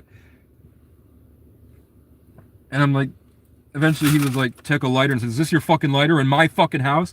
And I'm helping him because he had a broken hip or something. He was like, he'd work for like 20 minutes, and then you have to sit down in pain screaming for like 45 minutes, smoking weed and shit. That guy had needed help, man. And he offered to pay me $15 an hour, so I asked him for the, I logged my hours and asked him, and he got mad about it.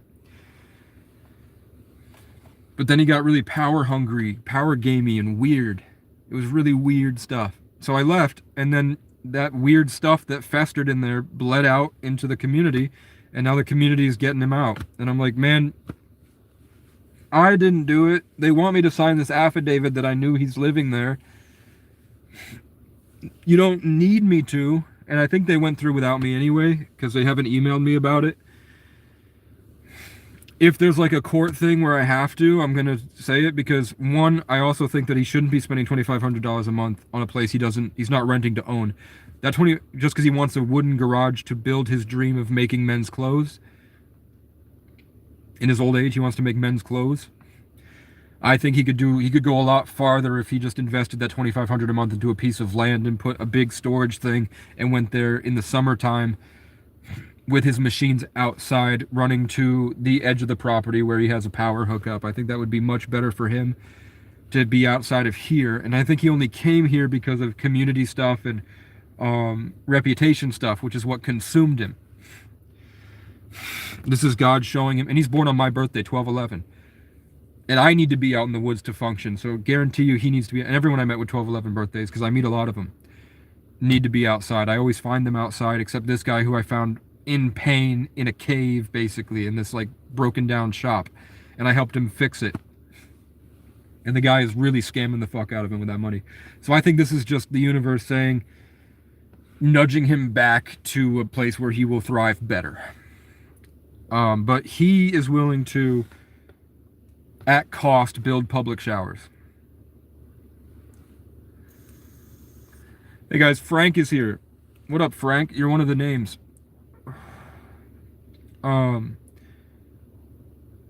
He said he's at cost, he's willing to build public showers in the community. And if you're homeless, there's 3 big issues. Is that you don't look hireable, you are suffering so much and have mental illness that you can't, self-attack, self-aggression, and then there are things literally preventing you from work physically.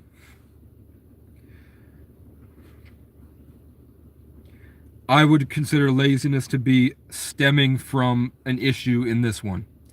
Like, there are people that definitely use up the benefits and that helps their drug addiction. That's part of this.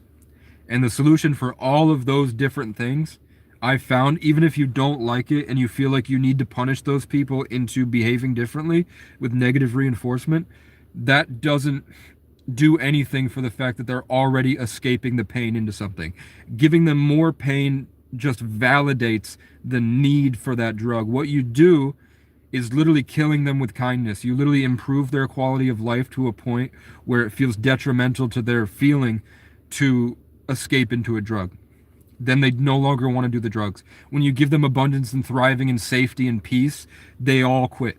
When you give them a gym with like-minded people that they work out all day, and if you do the drug, you can't come back, that works. 90% success rate in heroin addiction.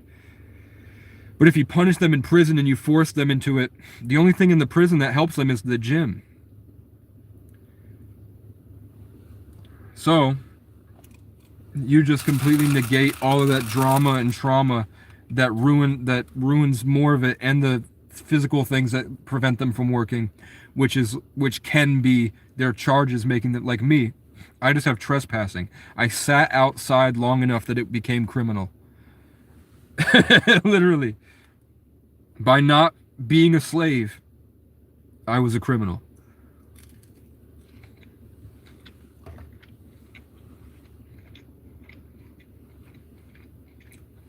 And people in the state are moving out massively. I'm pretty sure this is the only state in the country that has a declining population. People can't live here anymore. It's too expensive and they don't make enough money, which is why they're really unhappy at the homeless people, because the homeless people are like, this is so beautiful. If I can't live here and pay rent, I'll live in a tent. I love it here. It's so much better than Florida, where I was hurt and abused and tortured. But then these guys, I think much better people generally than the people that like to hurt people. But other things drive them nuts. Facebook, social media. I spit a little chicken strip out, man.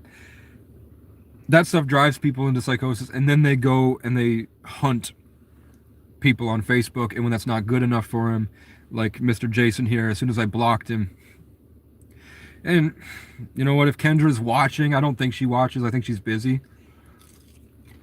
but she happens to follow me on Facebook and saw it. If she's watching, I'm not mad. I think it's really funny, but it did drive Jason over the wall, or whatever his name is. It drove that guy over the wall. So then while he's watching me, he started talk like, what a fucking loser, right?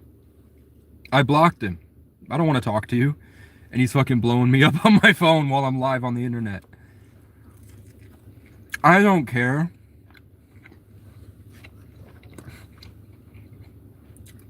I have shit to do. Like, go live on the internet. But those people tend to go out, it drives them worse. And they went out and did things like post tent site locations. And for me, no drug addiction, no crime. I'm not a detriment to society. Wasn't on food stamps. There's no net drain from my existence in the collective. And I'm trying to get a job. And my car broke down. I was top dasher in Plattsburgh, working 16 hours a day. 16 hours a day. How often do you work, man? I was working 16 hours. I would wake up at 6 a.m. and I would go to 2 a.m. Whatever that is. So let me see. 6 to 6 is 12. 4. So 16. No. 6 to 6 is 12. And then 6 to 2 is 6. 18 hours a day, right? I'm tired. It's not that I'm dumb, it's I'm tired from talking. But I can do it. 6 to 6 is 12. 6 to 10 is 16.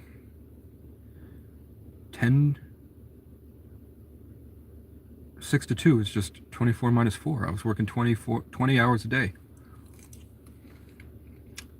And I didn't really sleep. I would just hop up energy drinks and smoke a Black and Mild, play my music, and I would go. And then I went back into the car. And for gas that I would use to get me to a different town. And I'm like, is this town nice? Are people going to be violent and crazy and treating me like shit? Do I like the community? Do I feel good about it? And then I'm like, okay, let me find land. And I never found that. I found a bunch of violent psychos that hated me because they thought that I was behaving like them, which is crazy, because I wasn't. And I'm like, wow, I was like the test where they had to fight themselves. I was like the mirror.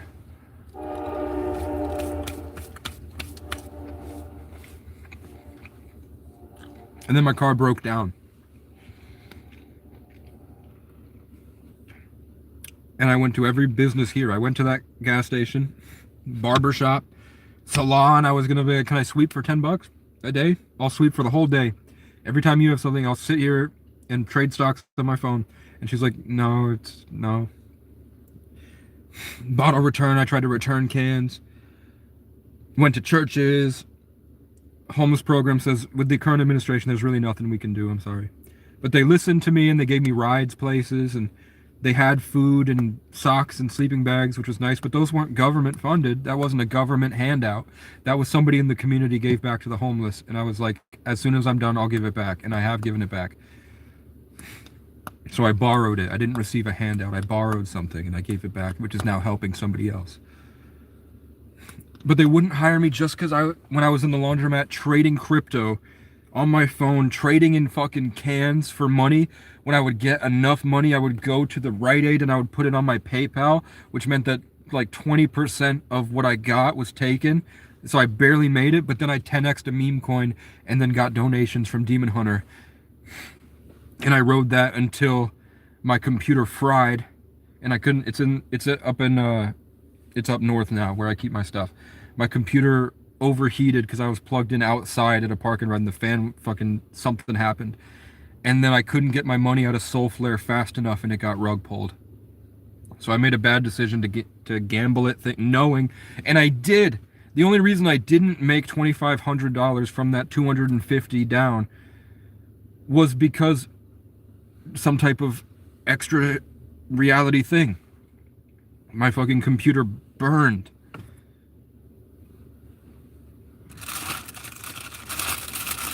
Or else I would have 2,500 and I would have gotten a new car and sent it again. But I'm really glad that that happened to me, because if that didn't happen, then I wouldn't have seen Town Prejudice at the level I had gotten, with people throwing all their trash, slashing my tires, keying the fuck into my car, beating me with beer cans and cigarette butts and garden tools and scrap metal out the window, walking down. I wouldn't have seen the false police reports people would file and the police being in on it just to have an avenue to get you. And I had to make this channel just to record them if they tried. That's real gang stalking. That's communal prejudice against a target. But it's not a government orchestrated operation. It's just there's a guy suffering out there and you have a made up delusion in your mind about him, and you take your shit out on the guy who is actually arguably much better than you, but in a much worse situation and just needs help. I just needed somebody to give me a job. Like, everyone calls me a lazy freeloading bum, and I'm like, you have no idea how hard I worked. You have no idea what I went through to get here. And I really think that that comical level of seemingly exaggerated to say it, no, I'm not on meth. Come on, man. This is going to be really funny for clips in the future, though. To blow up on the internet, you need to have haters that talk shit to you, and you need to read their comments. And then everyone goes, ha ha ha. But they really love the guy. They love the content creator.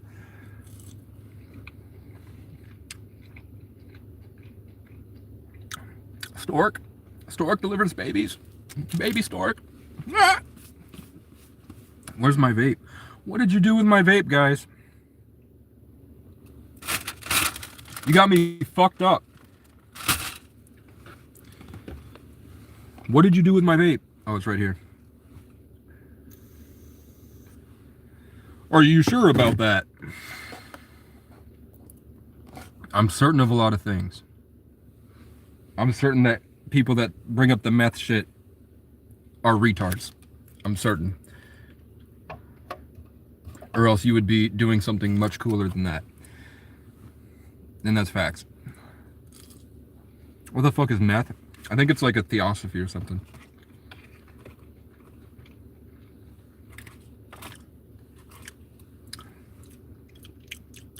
Majestic hairs, thank you. I grew it myself. What up, Emmy Grace?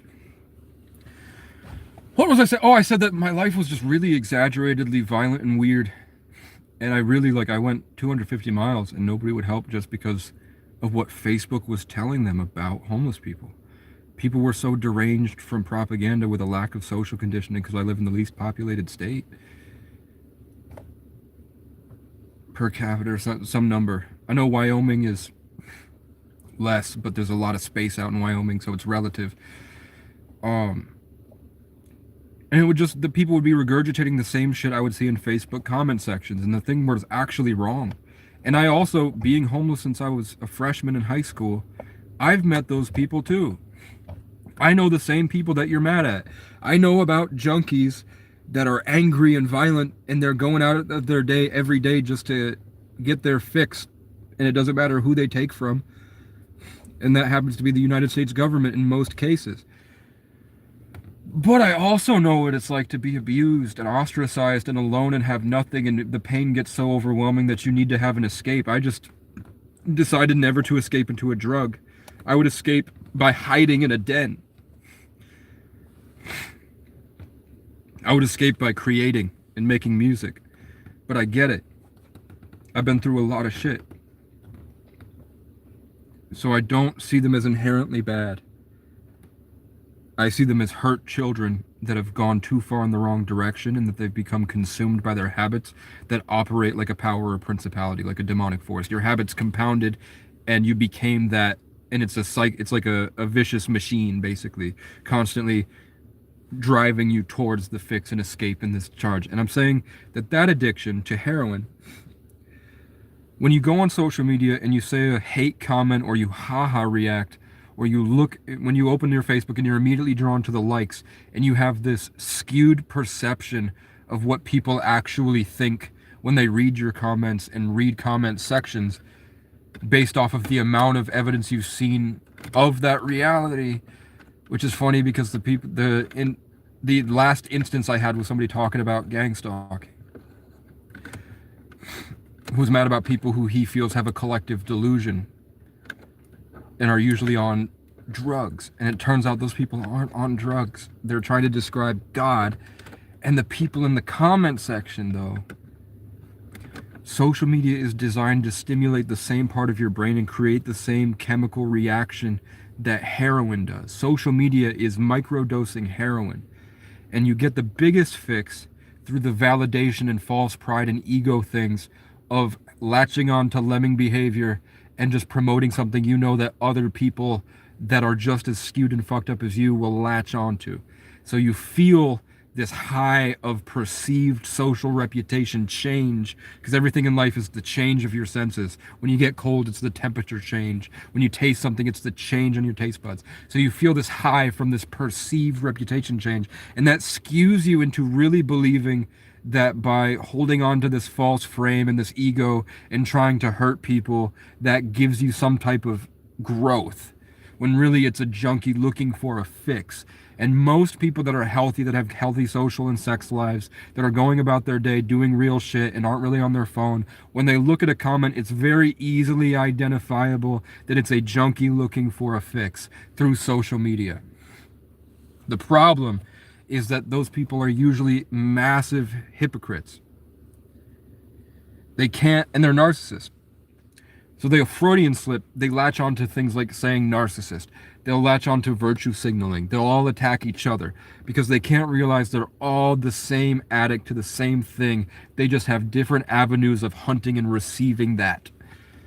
And I happen to have a guy who thought that I was a schizophrenic targeted individual because I was in a group to support people that were further behind than I had gotten to. I'm at a level of functioning where I can articulate it and help people through it, and I go on that page just to help people. But he thought that I was one of them. And he was a junkie looking for a fix. He thought I was an easy target to hurt, and that he would get validation and ego and pride off of the high of hurting somebody he thinks can't fight back. Which is sad. So I found his family's address. I found his address. I found his mom. I found his mom's address. I found his mom's friends. I found a lot of shit. Just to see if I ever see him talking shit to somebody who's lost everything, and they're vulnerable, and they're sad, and they're traumatized, and they have nothing, and they can't function from the trauma, and they're trying their hardest to be normal, and they're trying their best to grow their life. They're trying hard to figure it out so that they can get the things they want out of life. They don't want to live in suffering, but they happen to be. And if someone ever posts, this guy fucking was talking shit in my comment section again, what the fuck is wrong with this guy? I'll be like, oh, here's his nephew's address. He graduates from high school in May.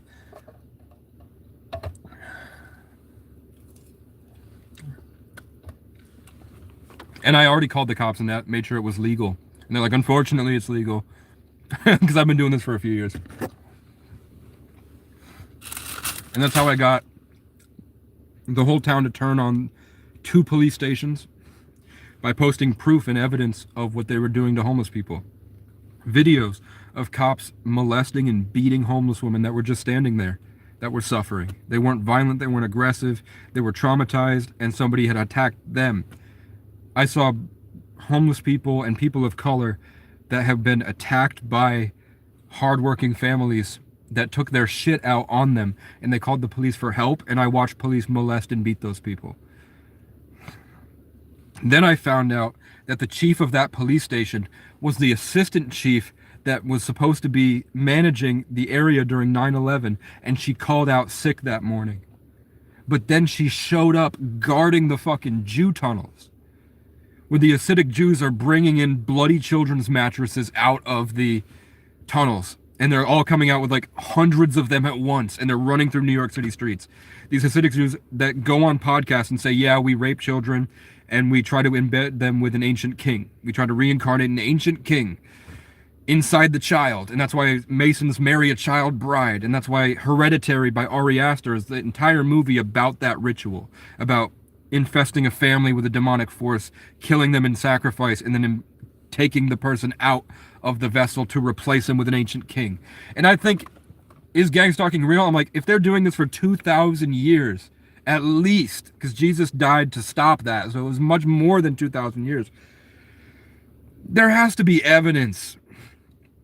If I'm a Hasidic Jew and they're telling me we're going to go rape a child and put a demon in there, I would be like, do you have any evidence that's true? There must be evidence spanning thousands of years that that's true. They're not putting on their garb and going 400 at a time into these tunnels in New York City with no evidence, off a hunch. 5 guys in a garage do it as a hunch. They know something that we don't. And they try really hard to stop us from figuring it out. So is gang stalking real? Yes. Is it global mass scale? Yes.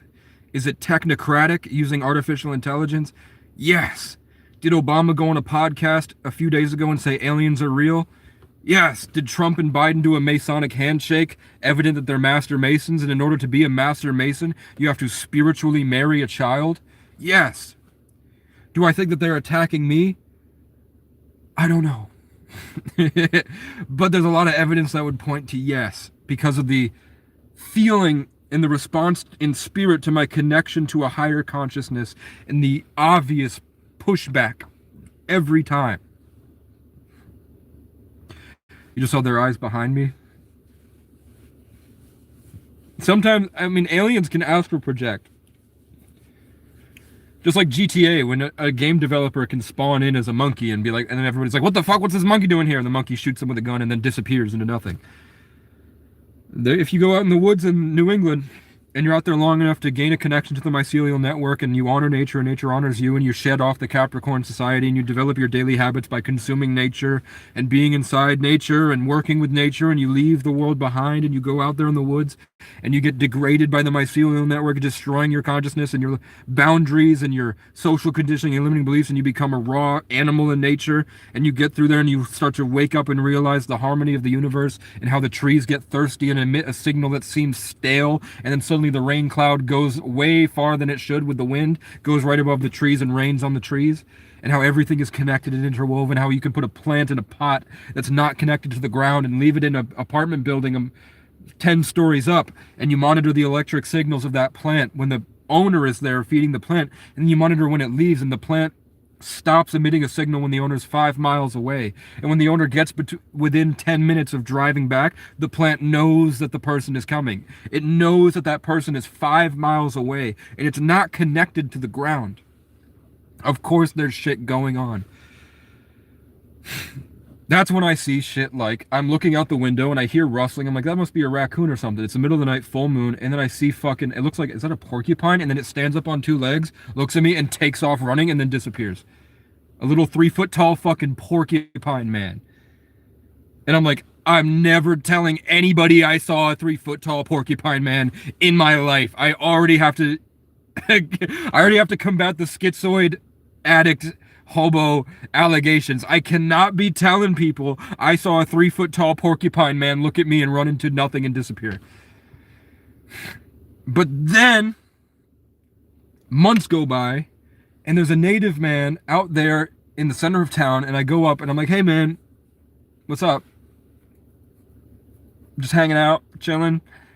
Are you native? I don't want to be that guy, but I didn't know my family. I know I'm Native. I've had these crazy experiences in the woods that led to me finding out I'm Native before I knew I was Native. That led me down there. I get really amazing, cool experiences living out in nature. And I just wanted to ask you about a couple things and see if you'd ever heard anything about these so I know whether or not I'm crazy. And I told him everything. And I told the woman at the gas station who was Native everything. I told the person on the bus going down to this town who is Native. I talked to people on the internet, and they all say the same thing. Yeah, what you saw is called a Pukwudgie. Pukwudgies. Look it up.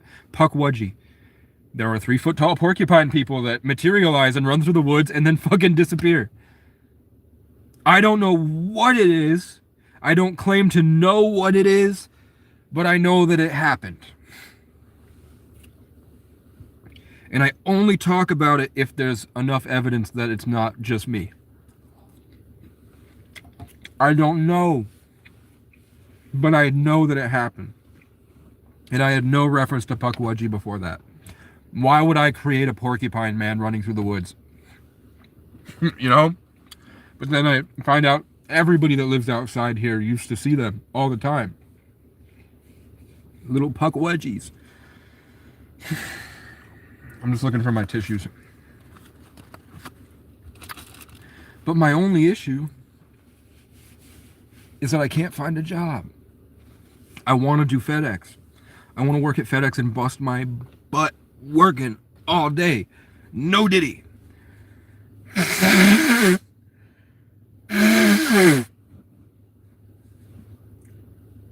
I'm a hard worker. But I can't have an overbearing boss. It triggers my trauma from abuse. It stirs in me. Why the fuck is he like that? Why the fuck did you do that to me? Why would you fucking treat me like that? Why you're so far out of touch with reality you think you can treat somebody like that? You're not my boss. You're a fucking cave monkey. You're a teacher's pet for a Satanist organization. And I do better work than you do.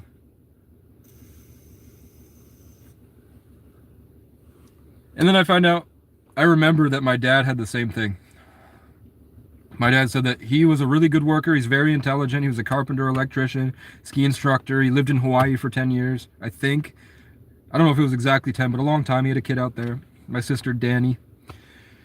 And, like the guy we met last night was named Dan, and then Casey down here, her brother's name is Dan, my sister's name is Danielle. And it happens, man. And then I dated a girl named Danielle once whose kid was whose brothers were Francis. And I forgot the other kid's name. I know his name actually. I'm trying to remember her mom's. If I knew her dad's name. Because I know the name of the people that her friends down in Connecticut were the same Casey Story names. I don't remember what her dad's name was. But I don't know, the best thing I can say is that all of you will think that there's something wrong with me until you leave society. And then you'll value, once you go through close to some shit that I've been through, you'll value my strength. You'll value my endurance and be proud of me for what I've been through and that I've managed to not become a schizo crazy, screaming at nothing. Out of touch with reality. I managed to incorporate the spiritual truth and figure it out so that I wouldn't be, because I just had this determination to make something of my life. Come from the machinist world, always looking for hard workers. Some great boss out there looking for people that care about doing good work. The more you learn, the more you earn. I thought about it. I don't want to squander my potential too. I know if I do FedEx, I can have land in by May. FedEx, you can make $1,600 a week. There's a $10,000 property down the road. A $10,000 recreational third of an acre that you can put an RV on.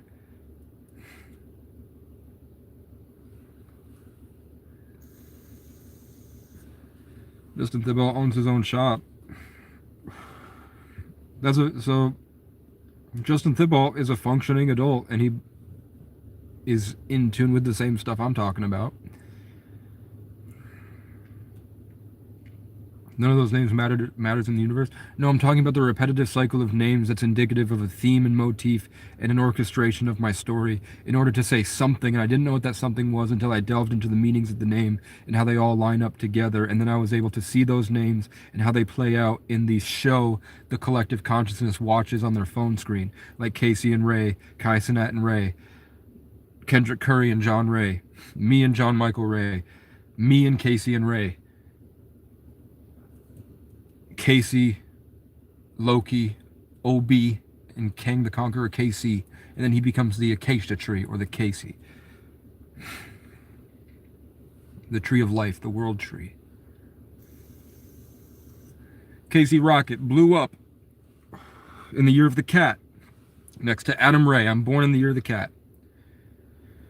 Him and Adam Ray blew up. Dr. Phil and Casey Rocket next to each other going back and forth. And then Brian Redband and Tony and Jesse and William. And then you're like, Will survives and Jesse meet Nate. One time, Roger, Nate, and Owen helped me when I had a brain injury, and they turned out to be pretty, they just had some narcissistic stuff. It is what it is. Like, they believed in God, but they believed in their ability to sort of control God to their will, and didn't really do much with it. And then I was there as well as doing nothing at all, and that was the most perfect way to live. And then he said stuff like he was siphoning my energy for manifestation to get more things from me, and then he thought he could steal my girlfriend twice. He tried to sleep with two of my girlfriends, and I'm like, that's not a friend. You don't do that as a friend. But he was like, I thought I had brain damage, and I was freaking out every day, sleep paralysis for hours, and he was the only person that would show up and help other than my girlfriend to just hang out with me, man. So life is complicated.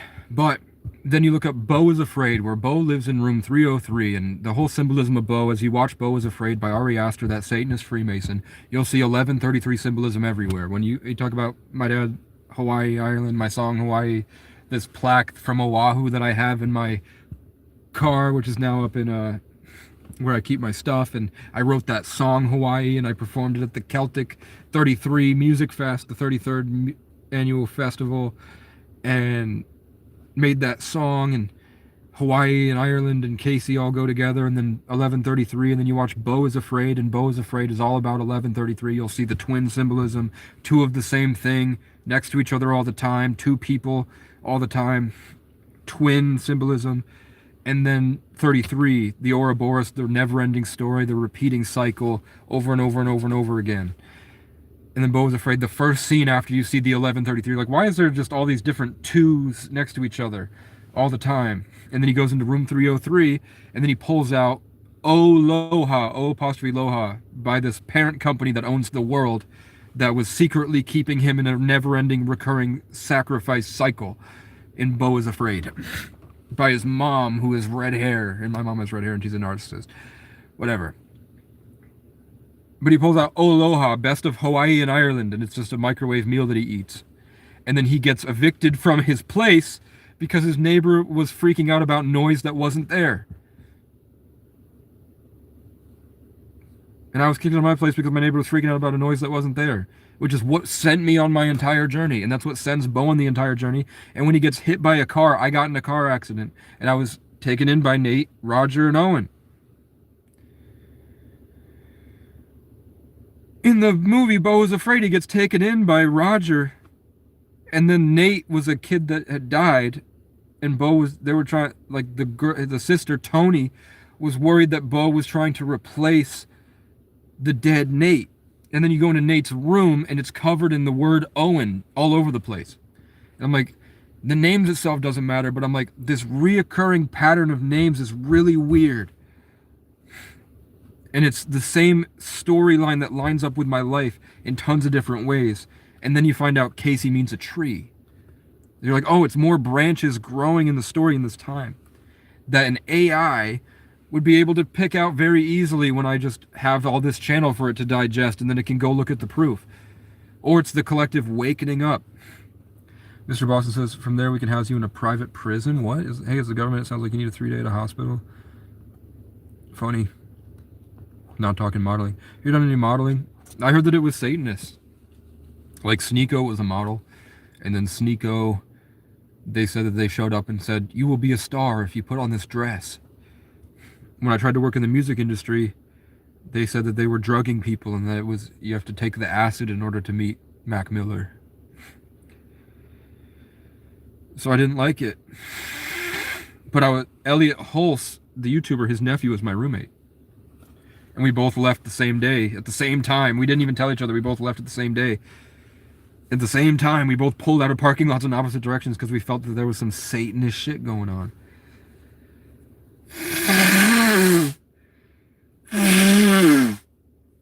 Mac Miller is alive, I know it.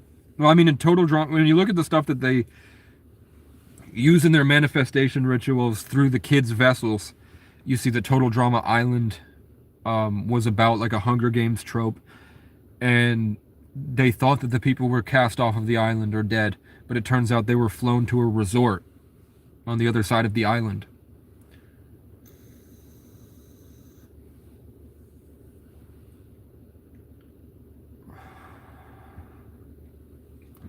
And Nickelodeon is shaped like Epstein's Island, exactly.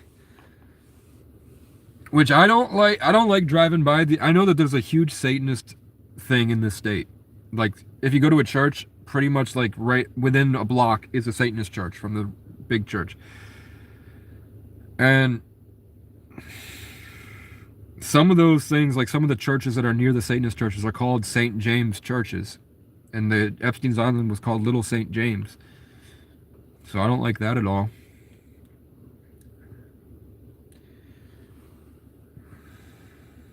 I have beef and cheese empanadas. They're going to be mad at me for...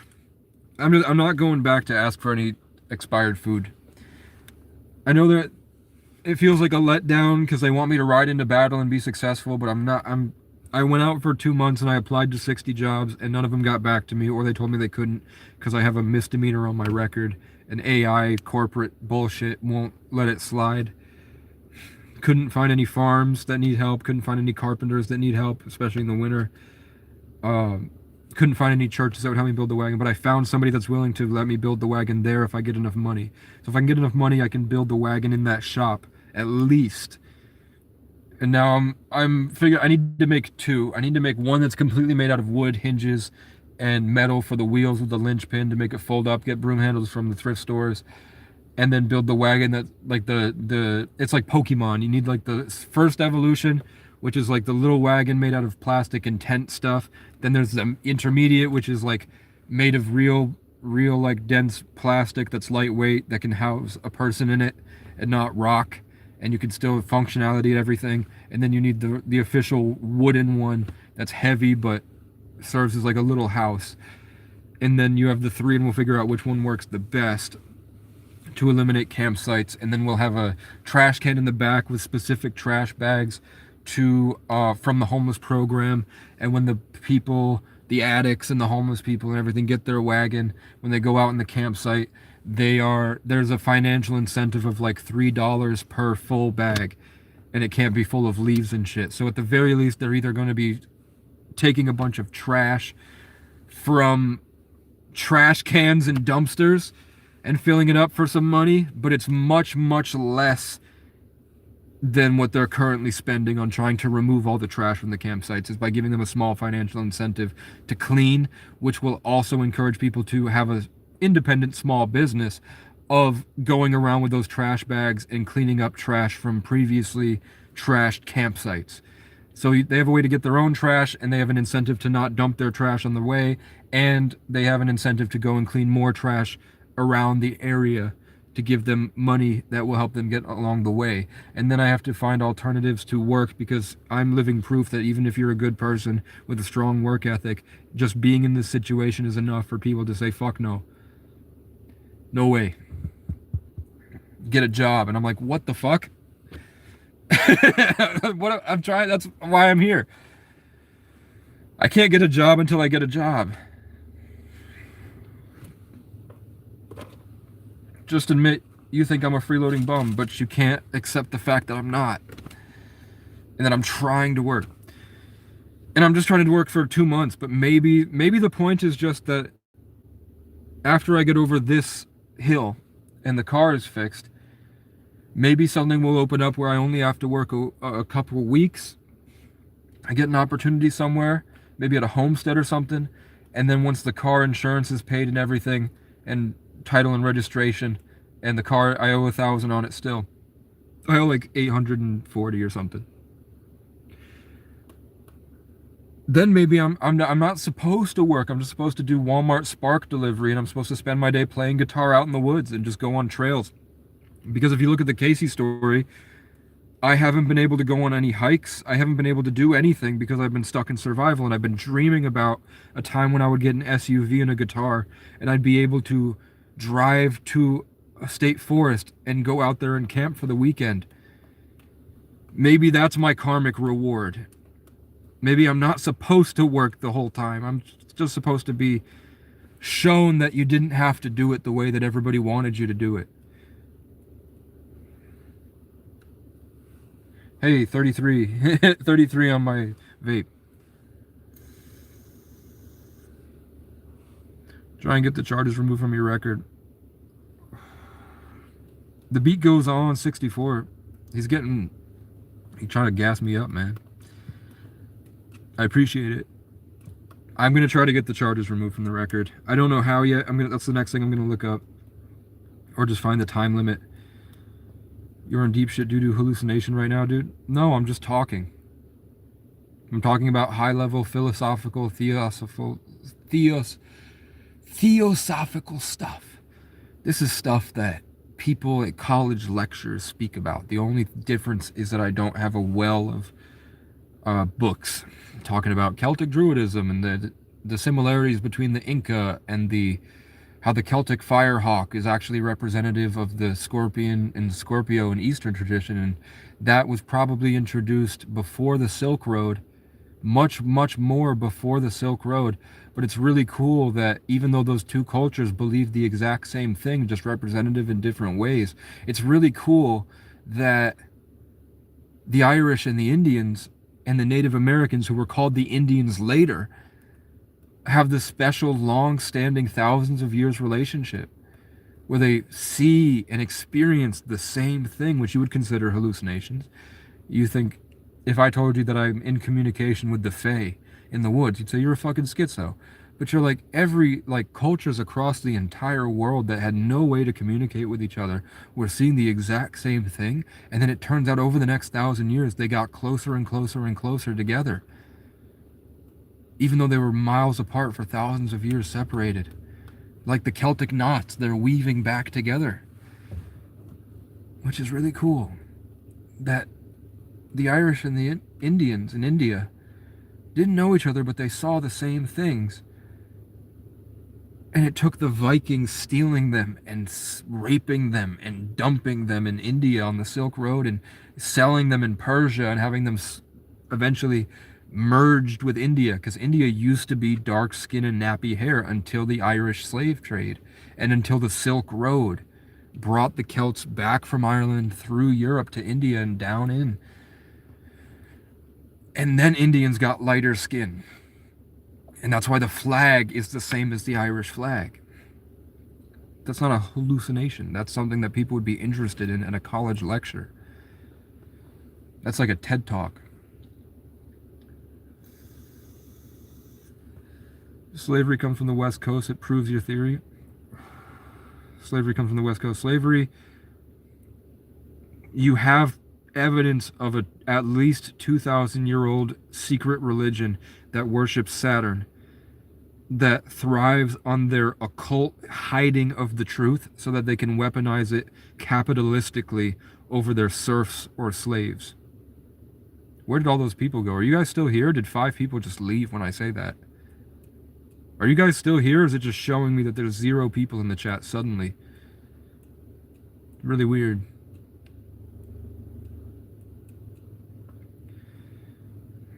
Where'd everybody go? It's in the encyclopedia. Yeah, they're here. What the hell? For some reason, when I brought up BlackRock, my viewers just went away. And you guys are still here, but for some reason my phone just fucking said that there was nobody here. And then when I go off the live, when I would talk about this stuff in the past, and it said, like, people would say, it looks like there's 2 people here, but there's like tons and tons of people commenting. It's only when I talk about BlackRock. When I end the live, it'll say I had 150, 250 people watching. It's weird. Yeah, dude, but you need to provide for food and clothing and shelter before the Fae fairs. Yeah, the main teaching I have for people that, when I talk about, like, a lot of people that feel like they're gang stalked come into the channel and talk about how the people are out to get them, and they see it every day, and they're spiritually attacked, and the archons are harvesting their life force, and they feel it's like a demonic agenda with technology to hurt them, and they can't function, and they try to function, and when they get to a level of functioning, they see actual pushback. It's not a psychotic delusion, it's trying to understand why they're being abused, and they don't have access, or they haven't figured it out. And I say that I would see it more as a test. You need, if you're building a tree and growing a tree, the tree needs roots, and those roots are the suffering that you're enduring, and it's very honorable that you're doing it. But the problem is those things are to drive you into incriminating yourself, trespassing, homeless, or lashing out at a gang stalker, or freaking out and being considered mentally ill because you don't know what's happening. I was buried under trauma, but I crawled through all the callous, grabbed my hammer off the throne, tossed the chalice, ran and dove right off a balcony, and rode off on a dragon towards the ashes. My dad's blood is full of legend, and my mother's probably schizophrenic, but now I know she's Native American. Both are addicts. I was raised alone inside the madness. I could brand you just like cattle, burn and eat you like the Aztecs. Tear your heart out, wear it round my neck to keep at bay the sadness. Boy, I'm like thunder, wait for the roar. There's nowhere to hide. I'm the king in the north!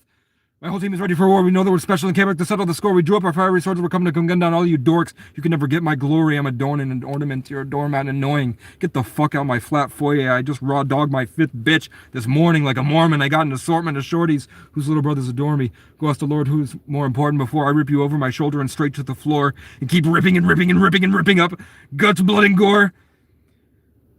Scream to the Lord, torn vocal cords, can't cry no more, and unsatisfying end to your story. I will never be ignored. I will never be ignored. I will never be ignored. You have to reject the stuff that's happening and persevere through it because it gives you a perspective and foundation necessary to grow to the level of your potential. You have to overcome adversity in order to grow from your circumstances, or else you'll never be the hero. You're never the legend or the king or whatever you want to be in your life, whatever archetype you're trying to fit when you feel like you finally made something of your life. You can't get there without adversity. So I tell the people that are gang stalked that the whole point is a sort of psyop from a spiritual essence or entity that wants you to ruin your life story and your physical journey. They want you to succumb to it. So what I say is just understand more of it, reject it, and laugh it off, because it's pathetic what they're doing. It's pathetic to have haters in your comment section watching you strive for greater every day, watching you fight and try to make something of yourself, and have haters. Laugh it off. It's funny. But build your foundation. Build your daily habits. I'm cleaning the car. I got all my stuff out the car. I went and got a toothbrush and toothpaste. I got gum here. I got I have protein bars. I usually have healthy food, like these burritos and stuff. Change my diet, because when you're in the woods, there's really nothing you can eat because it goes bad. You can't have protein shakes out in the woods or anything because it goes bad. You can't have almond milk. If you want protein, you have to have spoonfuls, like the cinnamon challenge. So you mainly just have bags of chips and fucking protein bars is all you can eat. So I made a change, and now that I have access to a microwave and stuff, I have these nice burritos that are really healthy for you.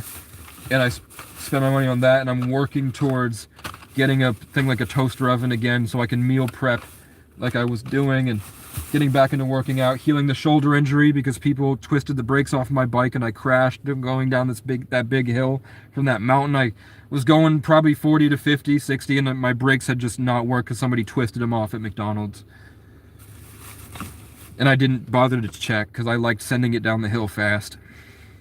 So I dropped 6 feet and was knocked unconscious and had hairline fractures and everything. And I had to go out in the woods and sleep by the school, by the river, healing from that.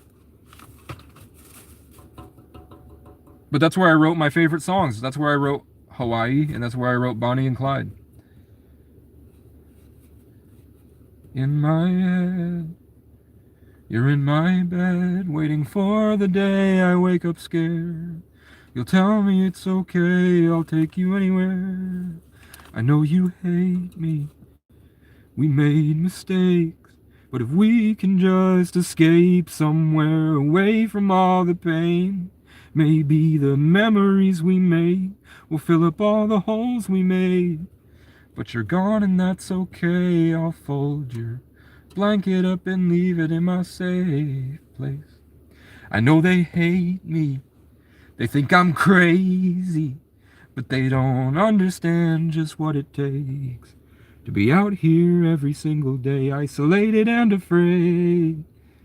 The angels keep me sane when I'm alone and I'm in danger. Don't worry about me, girl, it's okay, I'm outside, singing in the rain without a safe place.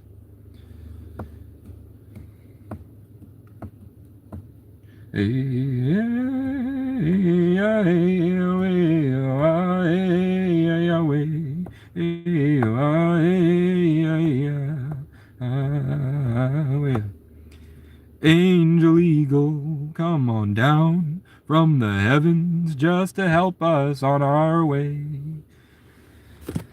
They come to teach us, then they leave us to find some other souls to save. Angel eagle, come on down, hear my drum, because I need you now. Hey, hey, hey. Where's my energy drink? I'm running low, man. You know what I have? It's not a jarrito, it's just a key lime thing. But is this a twist off? Yeah, it is.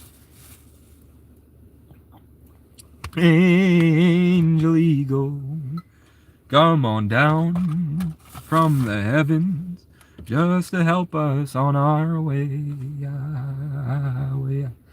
They come to teach us, then they leave us to find some other souls to save. Angel eagle, come on down, hear my drum, because I need you now. Energy drinks don't equal meth, man. It's just caffeine. Adderall is like meth. He looks Swedish Celtic to me.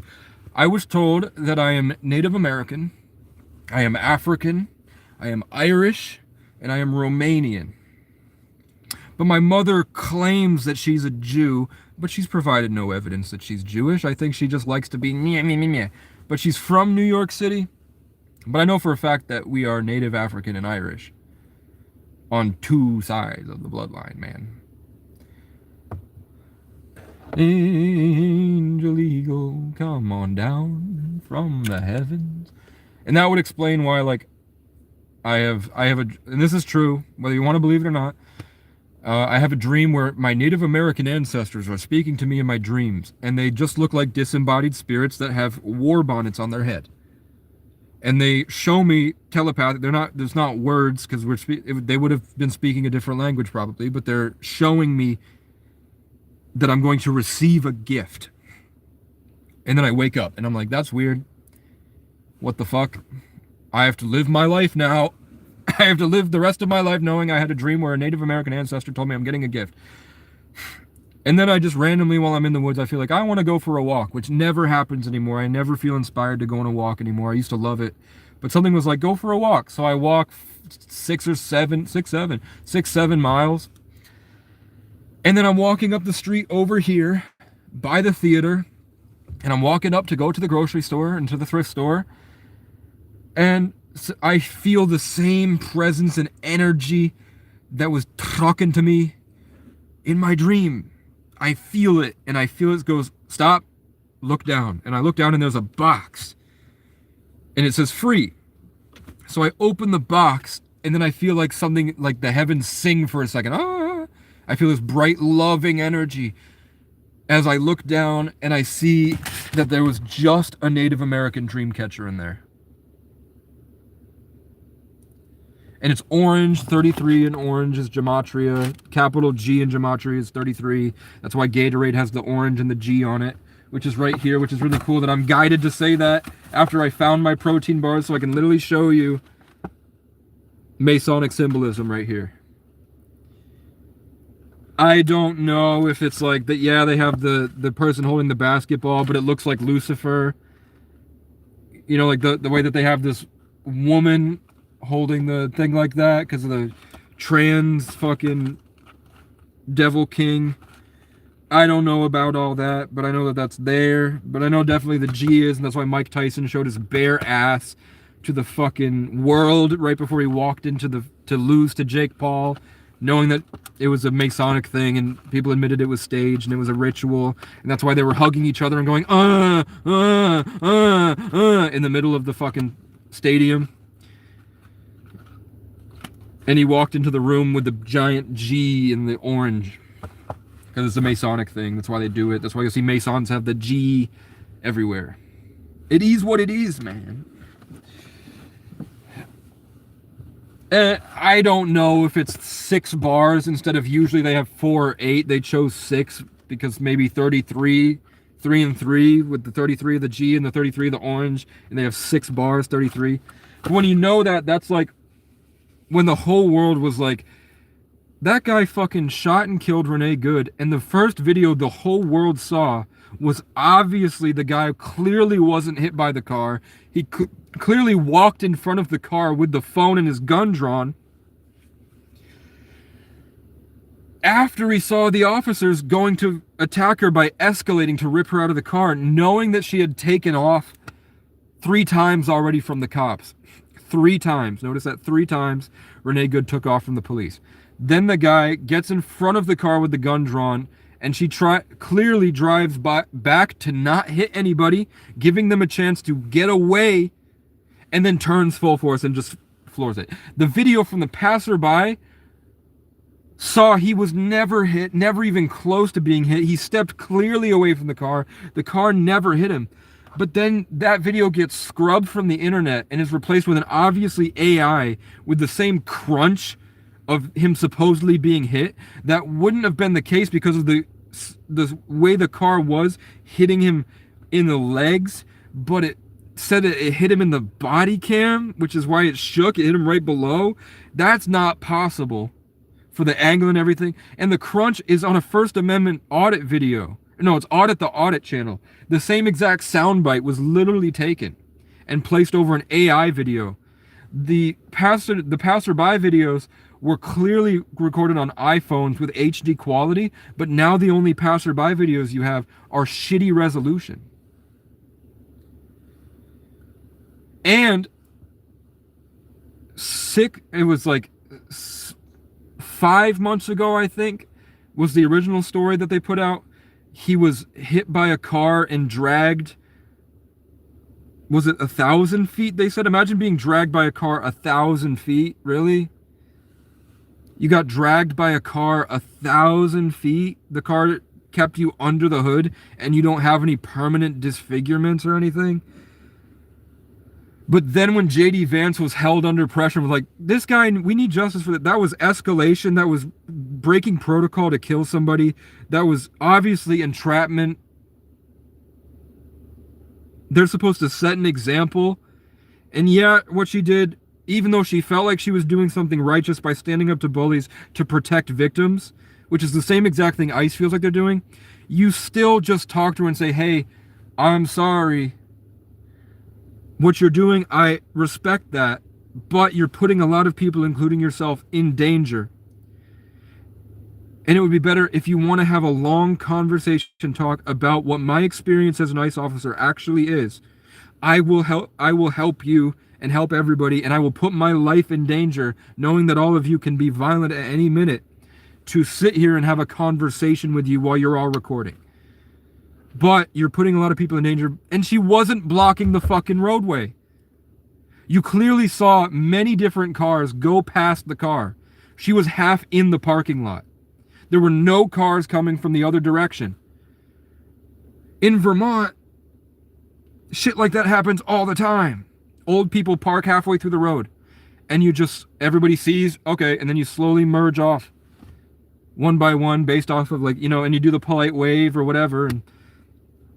And with fucking, how many officers were there? Fucking 12 officers were there. And not one of them blocked and started directing traffic. Not one of them went up and said, hey, we need to make sure you're not going to barrel into the roadway so we can keep letting traffic pass while we work on sending local PD to come handle this traffic stop while you're impeding us. Because this is not our job to deal with you. We're going to wait until local PD comes, and that's their job to handle the traffic stop. But instead, they run out and rip her in the thing, and then they let go. Yeah, and then they let go. They let her get scared and panic. That's escalation. It's weaponization of protocol. It's breaching protocol to coerce somebody that is known to react into reacting. And then the guy saw that they were doing that. It doesn't take a lot of intelligence to do that. It's not, and they're supposedly trained military, paramilitary. It doesn't take a lot of effort to do that. To see that they're going to do, oh, we're doing the violence. Okay. They do it on a daily basis. They see the violence. So he gets in front of the car, and you found out he tried to do it months ago and was supposedly ran over and dragged 1,000 feet, which I don't believe. But then when JD Vance is under scrutiny for that, he goes, no, he got hit 6 months ago and received, or 3 months ago, even though it was 4 or 5 months ago, he was hit 3 months ago and he received 33 stitches. He was saying, Masons are sworn by their Masonic law, no matter what the person does, you have to aid your fellow Masons. If you find out the person is a Mason and he does the Tubal Cain and he does the codes, if you're a Mason and he does the symbol and you're out in public in your secret society and you see another Mason looking for somebody to help you, you have to come to his aid regardless of what the person does. And to be in politics, you have to be a Master Mason, which means you have to spiritually marry a child. You have to do a wedding ceremony and deflower and rape a child. J.D. Vance has raped a child. Donald Trump has definitely raped a child. They've all done it. It's part of their politics. It's part of being in that position, in that ancient cult. You're like, that's crazy. I can't believe they would do that. One, you know they do it. They've proven they do it. Two, the entire point of Jesus was saying we need to stop doing this. And what were they doing? They're doing this. It's not hard to think they got into power and kept their theosophy and their procedures and everything and just kept their institutions going and grew from it.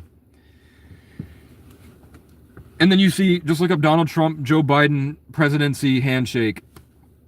And that's why Erica Kirk threw up the symbolism, and Eminem and LeBron James is the GOAT, because when you look up King James, GOAT, you used to find before LeBron that the Revolutionary War was a hoax and that the real first law ever passed in America was in London, giving authority over the country to the Satanist Church and King James. So they had to make LeBron the GOAT to avoid the search engine algorithm of people constantly trying to wake people up to the fact that King James and the Satanist Church, the GOAT, Capricorn, Baal, Baphomet, owns the country to this day, and London decided to separate from that, which is why London is a free city, and why the crown and the royal family, when they come in to do business in London, they have to exchange hostages. And you can just look that up. When does he put his tinfoil hat on? Hey, if I found out that tinfoil hats actually did something, I would do it. For sure. If I found out that putting a silver mesh in your hoodie and putting your hood up with the RFID whatevers. I'm seeing RFID chips, I don't know why. What is an RFID chip? Can anyone tell me what that is? Because that's what is really important right now for me to say. RFID chips. Tinfoil does help. If it works, man, you know what? I might stuff tinfoil in my hoodie. We have an artificial intelligence technocratic war happening right now. They incited mass riots through BLM, and they used 5G to monitor and learn about humanity's electromagnetic impulses in order to have an artificial intelligence completely negate and combat that before it's even possible to sequester and keep domicile. That's what the riots are, and the global politic bullshit is experiments on massive amounts of people before they introduce AI, knowing that there's going to be a revolution.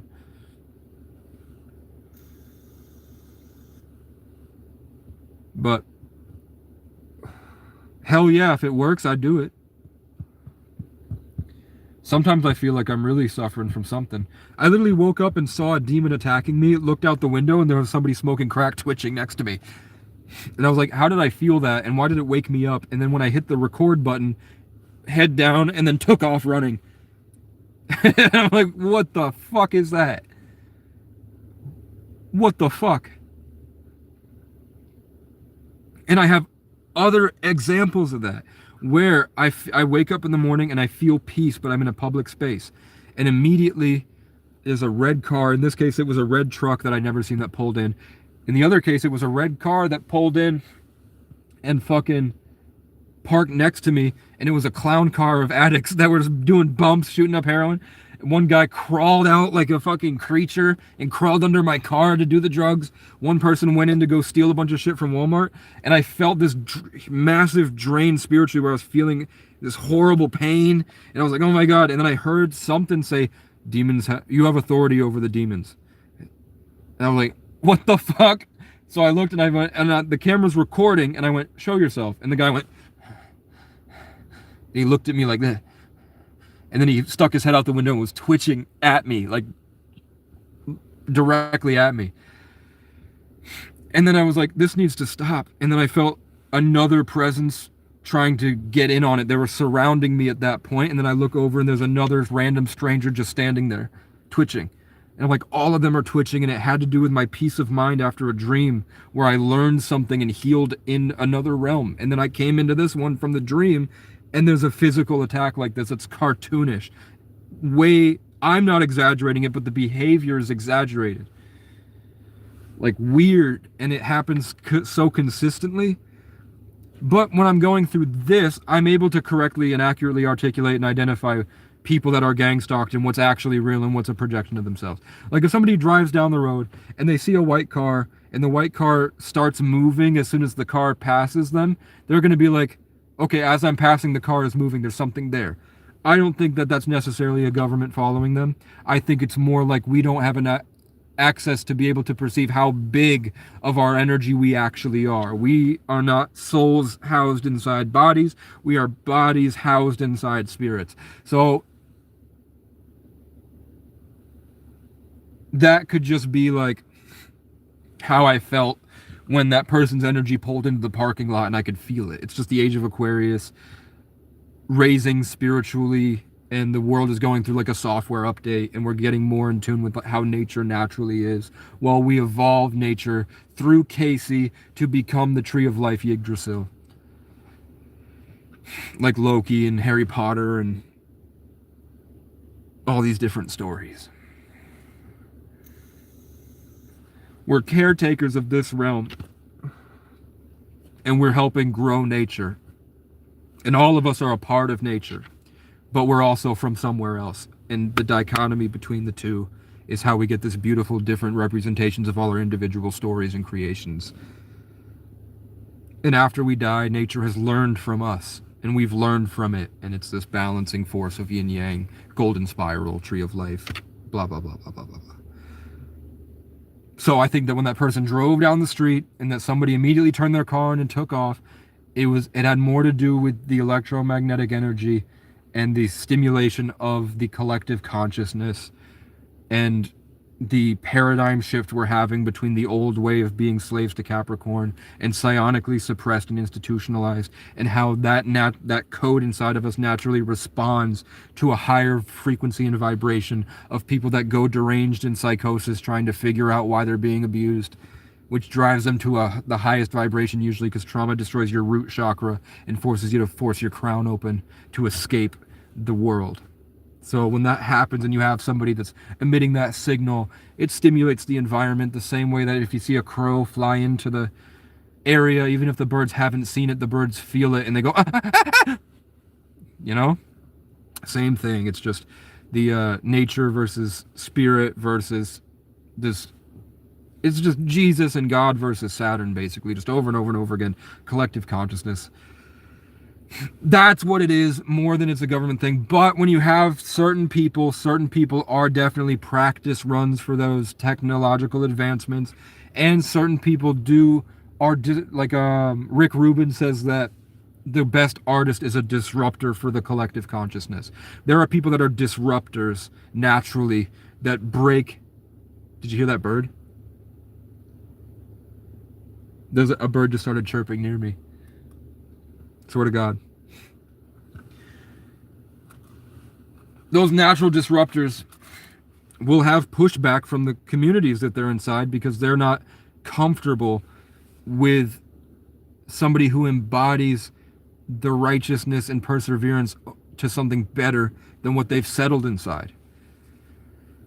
And most people aren't conscious and articulate enough to describe that's what's happening. They're just like, I saw him and it made me feel bad.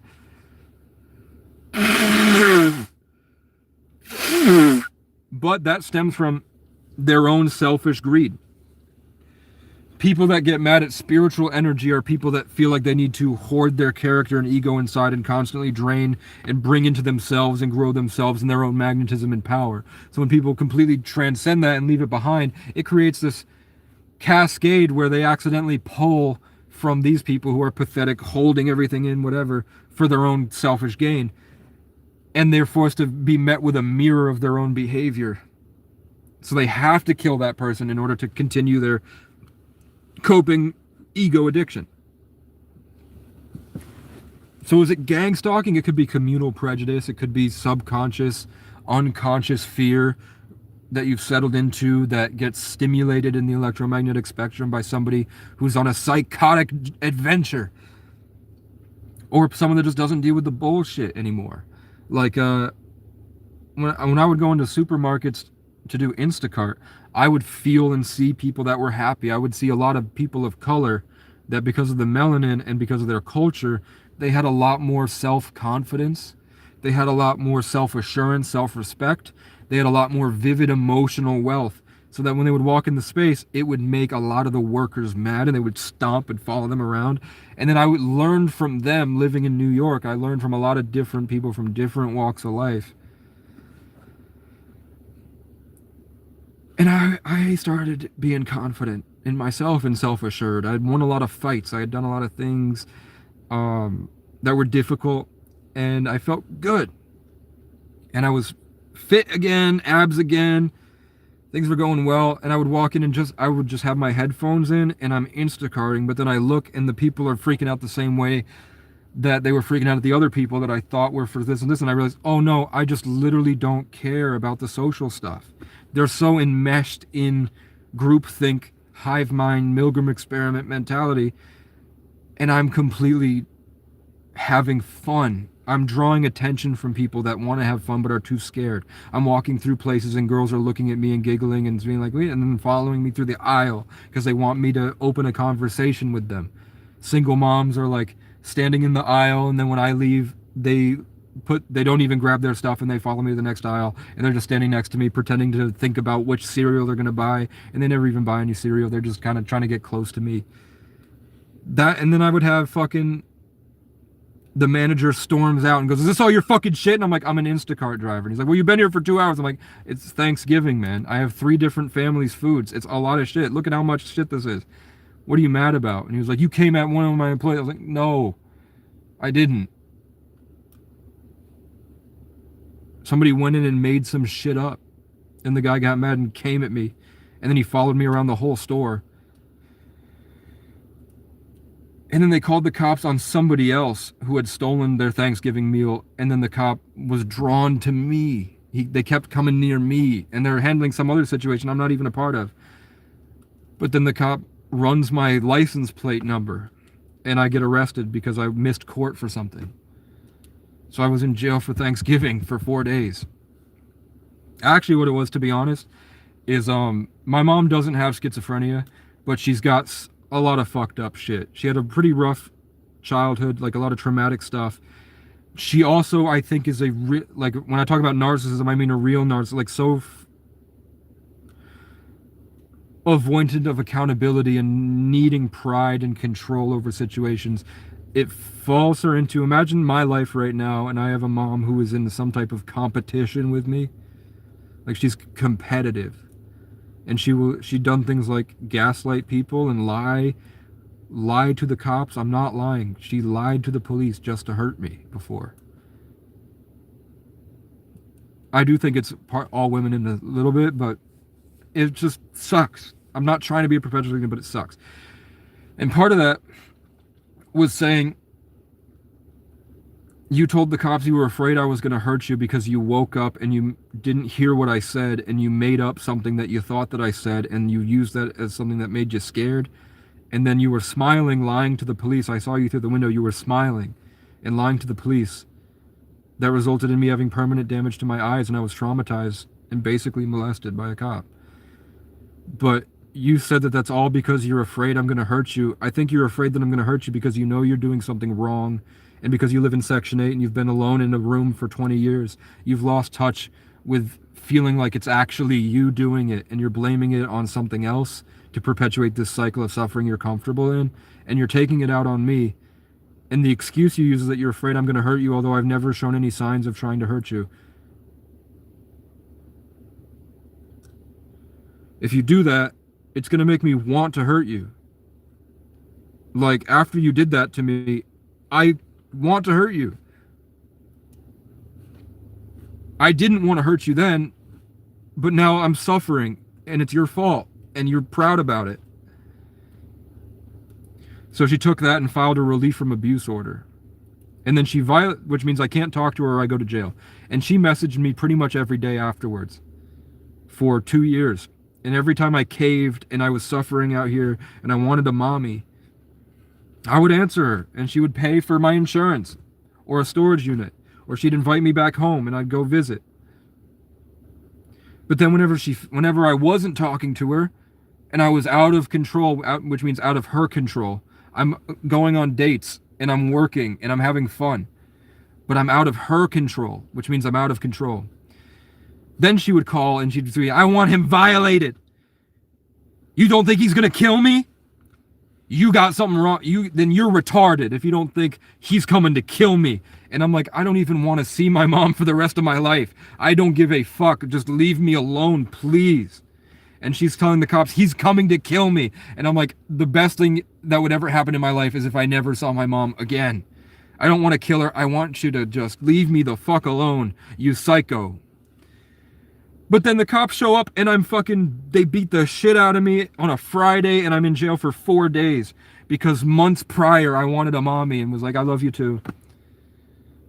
Or they invite me to visit, and then I go visit, and then they call.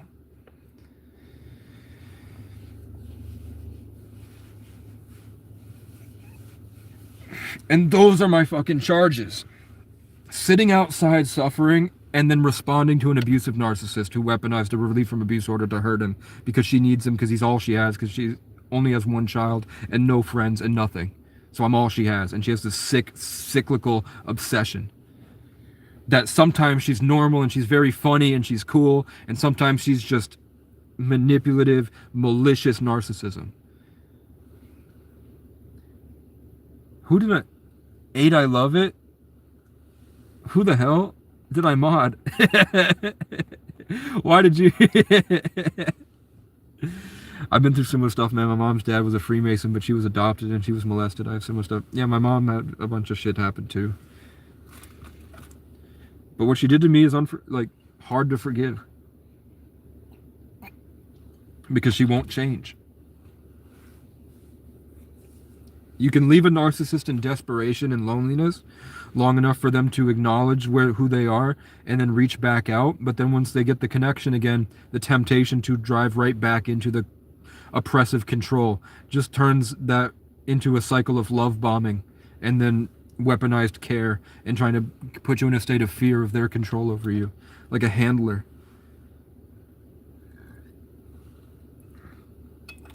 And all I wanted to do, if the world had just left me alone, I would have just been making music and making art, making music videos, going to the gym, going on hikes, get a dog, get a car, get a girlfriend, and travel around and have fun, go to bars and meet people, go to the waterfront and play fucking foot or frisbee golf or whatever, and go to the waterfront and hang out with people and go on adventures, go to the skate park.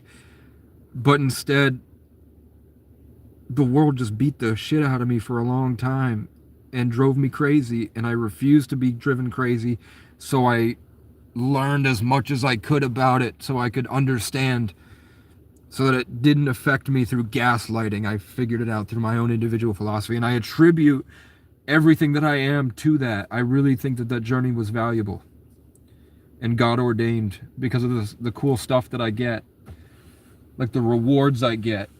Like I mastered the woodland in the year of the wood dragon and the wood snake.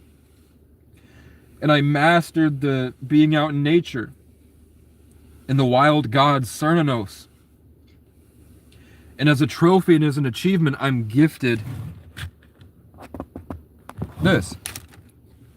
And I got this deer while I was watching the Marvel movies on Disney Plus.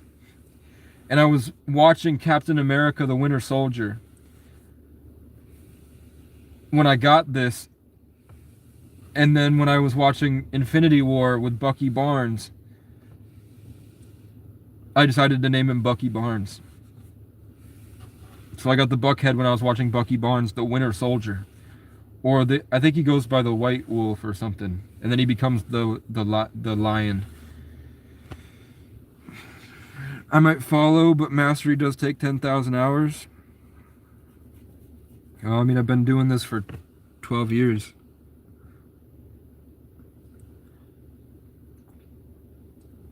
I just need omega-3s and multivitamins in a safe place. I need a safe place, multivitamins, omega-3s, a home gym, a field where nobody can bother me, and a lot of sunlight and rest. And then I can start to coalesce and bring all this stuff back, heal the traumas, harmonize again and heal, and then put that into music. And instead of having cops, as soon as I have the song in my heart, suddenly I'm pulled over for fitting a description, and the cops just rip the car door open and beat the crap out. Not really beat the crap out of me, but at that time they ripped me out and threw me on the ground. And I was like, why? And they say, you fit a description. And then they show me a picture of some guy on Google that doesn't look anything like me. But the only thing I can think of is that I had the song in my heart. I have this energy that I spent a lot of time creating this amazing piece of music, and they tried to make it so I couldn't have it in my heart anymore. When I had a lot of female attraction and I was dating girls, I had a lot of people show up that would try to threaten to kill me, stalk me in my apartment, all this stuff. And then when I suddenly felt like I was emasculated and that I didn't have confidence and that I wasn't able to get women, and they could feel it, like my spiritual essence had gone, then they all left me alone. It's like moths to a flame.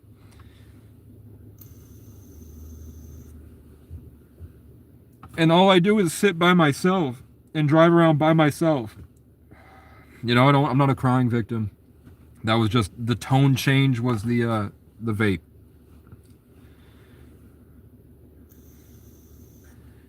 Thank you. Somebody said, Casey, you're a very handsome dude, by the way. I'm a stray animal, man. I grew up in a place where we didn't really talk a lot, and I was an only child, and I was by myself building Legos, so I never really learned any social stuff. Then I had when I was 13, I moved into a small town with 400 people in it, and there was an Irish family of 9 kids that were, even at 14, my friend was 6 foot tall, black hair, blue eyes, full 6-pack, huge muscles from doing chores around their homeschooled property. And we would go on adventures. All 9 of us would go on these amazing adventures all the time. And I loved it and I loved them. But the parents were like, we want to get them out of homeschool and we want the kids to go in sports. And Casey is kind of weird.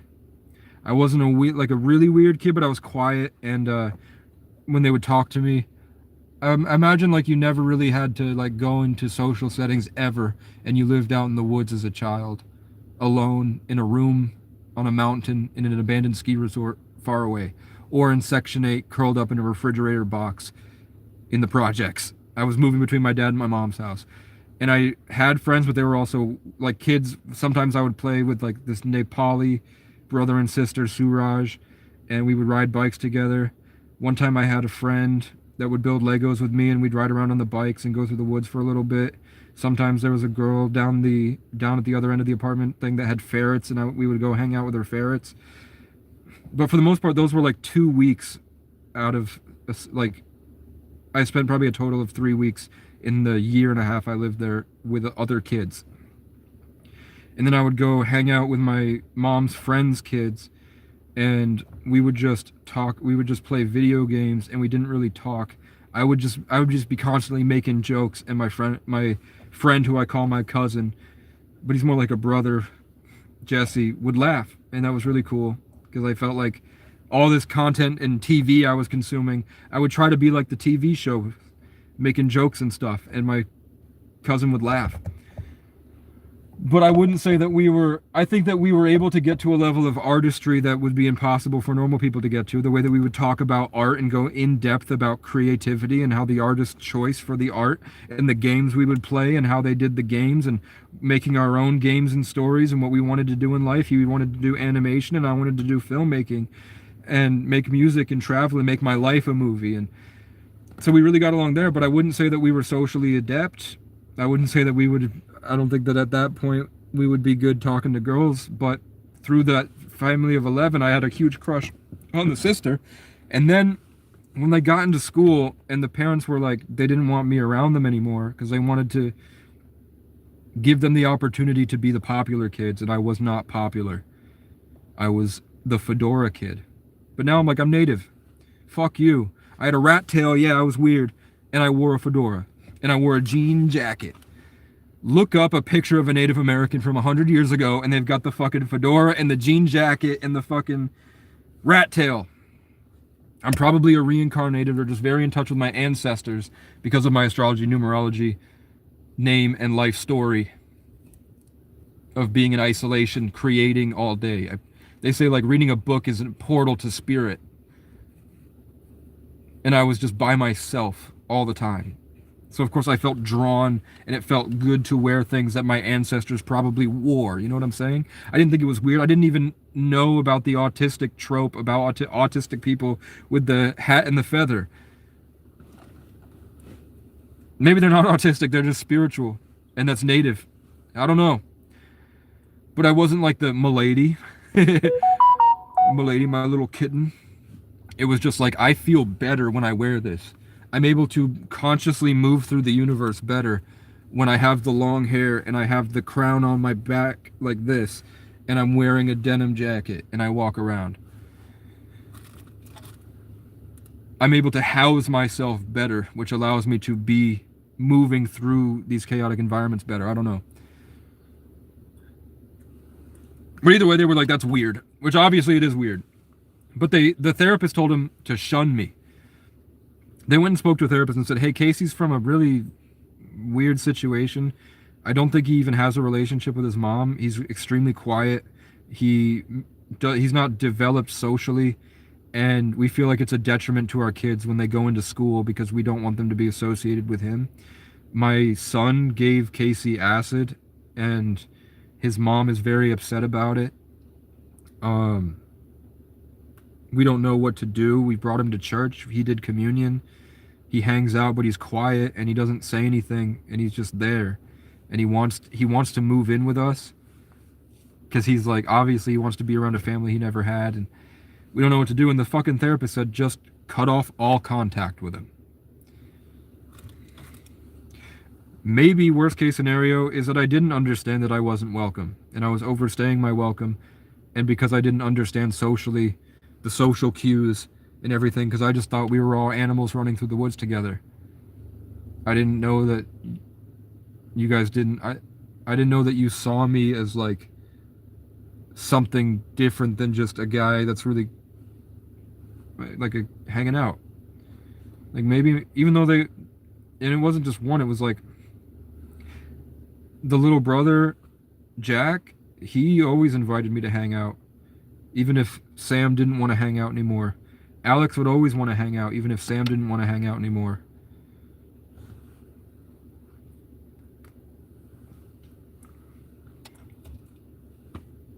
So I don't know.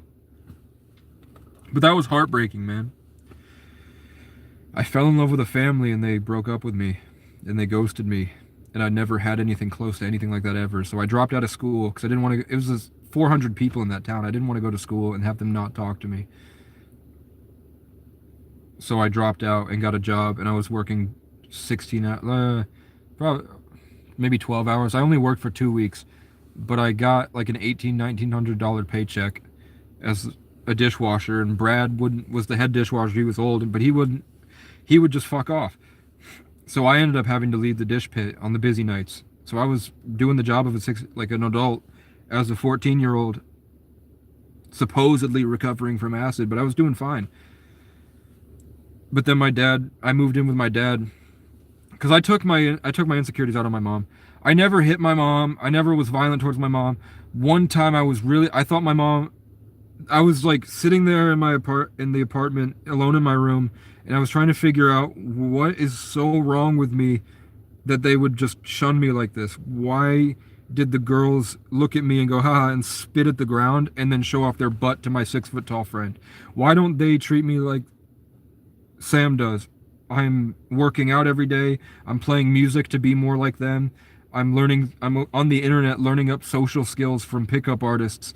I'm learning about psychology to try to figure it out. I'm working out every night. I'm playing guitar, learning a bunch of different songs. I'm going on runs now.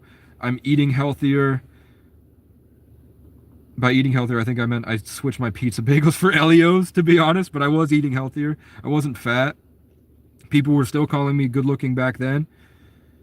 But there was something I didn't understand, and I just don't get it. What is wrong with me? What is wrong with me? What is wrong with me? So I would go out in the living room and be like, Mom, what is wrong with me? What is wrong with me? Am I fat? Is that I don't have abs like Sam does?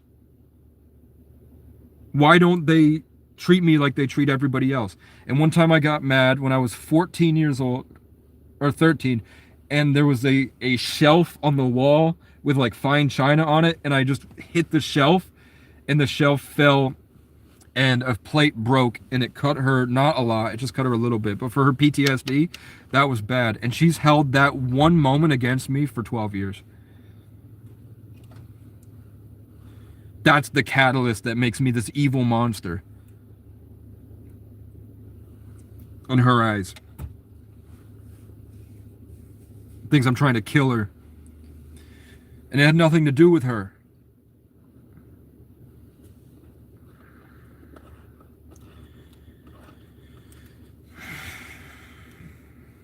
So then I moved in with my dad. I was having another, what's wrong with me? What's wrong with me? What's wrong with me? And she locked me out of the house. I wasn't running around screaming at her. I wasn't throwing shit or anything. I don't even think that day it was like maybe 3 times in like a course of 2 years that I blew up. Because it's a lot of work to not bipolar level of mania, not like a manic psychosis, but just going deranged from feeling bad and trying to fight to get to this place is overwhelming, especially for a kid. And they were trying out different antidepressants on me too. So I'm talking about like working out, studying. I would literally practice stand-up comedy. Like I would watch John Mulaney's New in Town because I saw that even though John Mulaney's like, what a weird stand-up comedian to like. I liked Mitch Hedberg a lot too. I would just listen to stand-up over and over again, and I would memorize the jokes, and then before I would go into school, I would memorize John Mulaney's New in Town, and then I'd go into school, and I would make my own jokes, and people would laugh. I was making people laugh. Girls liked me. I got my first kiss. Not first kiss, but first real girlfriend. In like 8th grade. My first girlfriend, first kiss was 5th grade, and then I got another one in 6th grade. And then, but 8th grade, I really like actually made out with a girl for the first time. And that was because I worked out played music, learned jokes, learned pickup artistry from autistic people on the internet that throw Hollywood parties that are in the self-help industry. But it drives you crazy. That constant trying to get better and better and better, it drives you crazy. And then not seeing the results was like, they're still treating me worse. The better I got, the worse they treated me, actually. Somebody said it was jealous. I wasn't on Adderall, I was on just antidepressants, man. I was on antidepressants. I think I was on thyroid meds. Nothing heavy.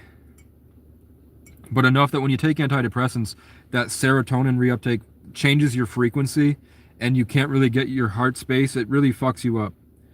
Antidepressants are not good.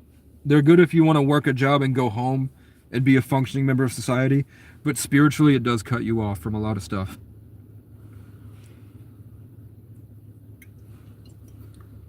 It hinders your ability to feel sad. And you need to feel sad to be able to alchemize your Scorpio pain into the passion. Without antidepressants, when it cuts you off from pain, you can no longer feel passion. You become too top heavy and then people blame you when you fucking fall over. It's not great. It's better to build a foundation of routine exercise, diet, calisthenics, cold showers, going out in nature and disassociating from your comfortable electric box, your bedroom, and more identifying with how it feels to be in your body out in nature, in the sunlight, in the woods, and laying there. And that heals pretty much all of your issues. The forest will help you. Nature honors you if you honor nature. That, I went on fucking...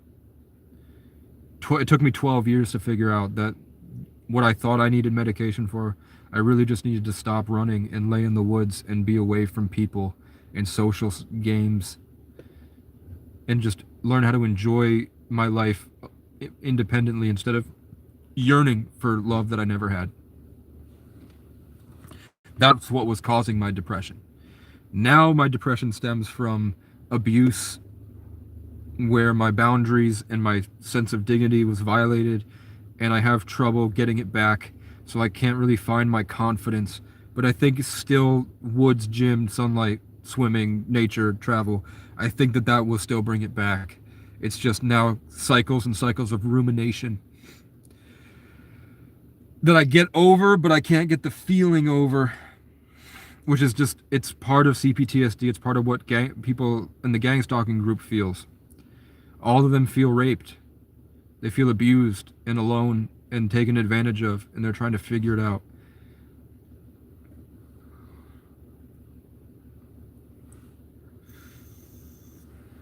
And when you have people suffering, negative reinforcement doesn't do anything but make their condition worse. Or you get them to break, and if you get them to break, which a lot of people take pride in, if I got them to break, that break is never that they're going to go freak out at the guy at the gas station and go to jail. That's going to be they find your address and they come at you in the middle of the night 7 years from now when you've forgotten all about it. They're going to be really mad because you were just like another fucking hit to the horrible stuff they go through trying to figure this shit out for themselves so that they can feel happy and at peace. And I'm here building ways to get there. That's what I'm working on, is trying to get people through King's Cross Station to the magic realm where they can thrive and be themselves, I guess, and function in a world that wants to beat them into losing it to be a slave. But I'm telling you, this way of dealing with homelessness and mental illness by punishing them and shaming them and trying to humiliate them or ridicule them for your own selfish gain, usually in like communal prejudice bullshit, it doesn't do anything but add on to the compounded, endured strength with this understanding of pain from the underworld, basically this underground sort of suffering that nobody understands but people like this. And they have the competence and the time and the willpower to do it. And your Second Amendment isn't going to do shit. If they break, which you see them break all the time now, they're never gonna get caught until there's a technocratic ethno-state. Which is why we have gang stalk things. They're trying to keep the people that are the most competent in life in this perpetual cycles of trauma and abuse, so they can't function because they know that they would be able to be the leaders and the innovators and the creative people. They divert their creative abilities that would go towards making solutions and being productive, beneficial members to society, and they reorient them to constant self-attack and paranoia so that they can't do it, which wastes their life, which they think is a big fuck you to God. And that's the same at a higher level of the people that come in just to make their lives worse. Don't be trying to save people. Focus on yourself first, Casey. I thought Ohio was safe down in Ohio. Shit, they did it to me. Yeah, they just want you to... You can't feel peace. It's the cops, cunts, creeps, crows, crackheads, and incels, man. If you're not a cop, you're a creep. If you're not a cunt, you're a crow. If you're not a crow, you're a crackhead. It's just cycles of those people that can't stand peace because it threatens their power dynamics and their false belief in themselves, and they thrive on this harvesting of other people, capitalistically farming their own identity off at the expense of others. You're a crackle. I'm a green nigger. I'm African and Irish. Ask any Haitian about if Irish people are black, and they're like, what the fuck do you think the freckles are, man? They were black, and then they were colonized, and now the black is like poking out of their white skin. And Irish people were slaves in Haiti and Jamaica. Slaves, not just indentured servants. And Irish people were indentured servants, which became slaves because they would use propaganda in Ireland before there was internet to give them the new world. And then when they get here, they're like, oh, you just have to sign this contract. Sign your life away. That's where it came from. Sign your life away. And then you'd become an indentured servant. And they say, after 7 years of working as a slave, you will get access to rights, pursuit of happiness, and liberty. And after the 7 years were up, year 4, they're like, send a letter back to your family. And no, that was Irish. They would say, I can't do an English accent. Send a letter back to your family and then bring them here. And then you will get the land in 3 years. And then when they got the family over, they would kill the indentured servant and they would take the children as sex slaves. And that's why people in Vermont, like somebody just right over there, has their indentured servant contract in their car to remind them that they got here because they were lied to and they were killed. And then the children of those people were sex slaves to French people. Irish people were slaves, bro. Trespassing in itself. You're like, Casey's the warrior for his ancestors, going up against what his ancestors couldn't survive. Trespassing was invented because after the Emancipation Proclamation, when all these slaves left the plantation, they would group up with Irish crackers, people who would come from Ireland and crack jokes in the English face. Fuck no. And the English would be like, the fucking... I can't do an English accent. The crackers would... There's more crackers here in Virginia, and then they would leave and go build Kentucky, Nebraska, Arkansas. Country music, bluegrass, skedaddling came from Irish mixed with Native, and bluegrass came from African, Irish, and Native. The drums, like the being on the 2 and 4.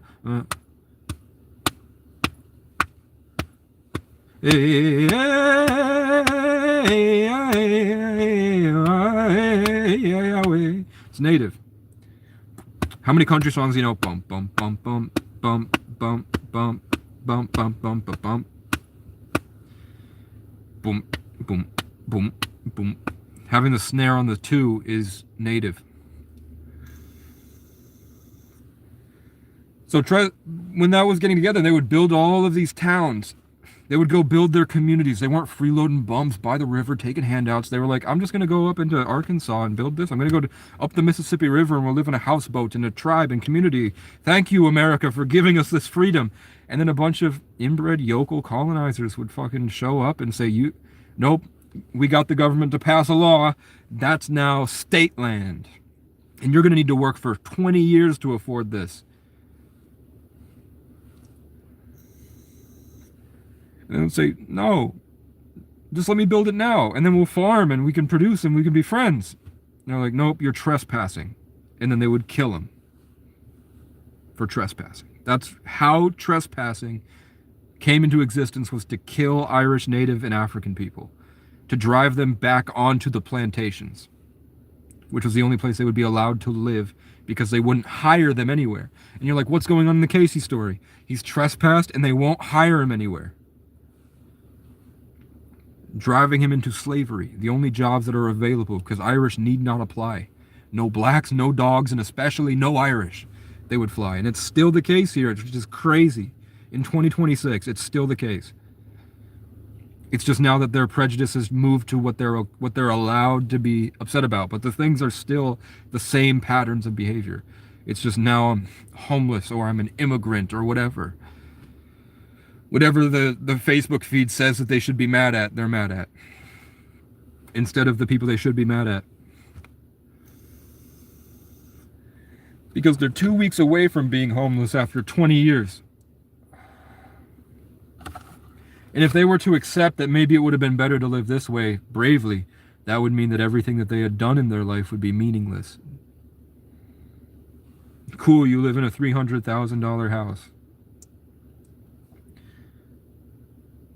But you're miserable.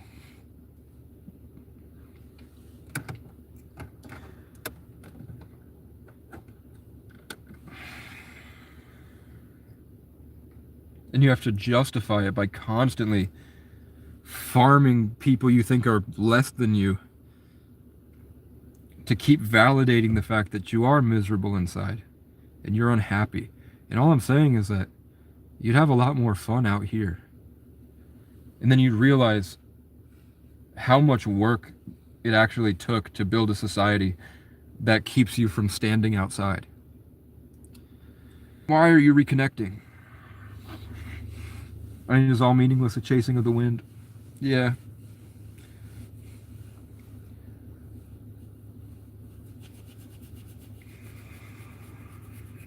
I just want to see Hawaii and Ireland before we have robots. And aren't they saying that Islam has taken over or something?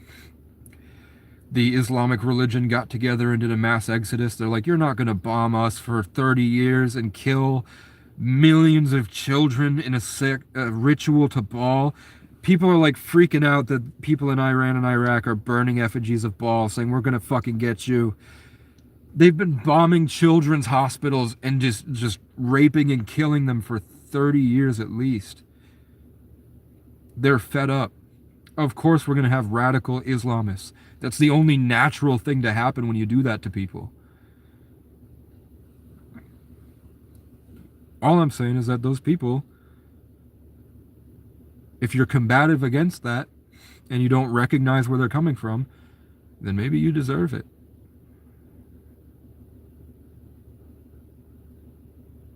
Which is cool. I heard Kendra's voice for a second say that, which is pretty cool.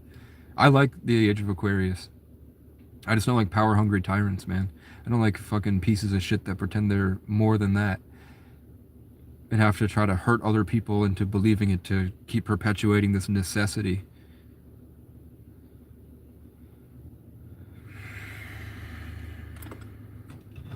If that's the right word. Origins of musical thing off of record? Off of a record? I don't know what that means. Hold up. Brain, do you know a horn as a thorn's shape is used to hear better? What?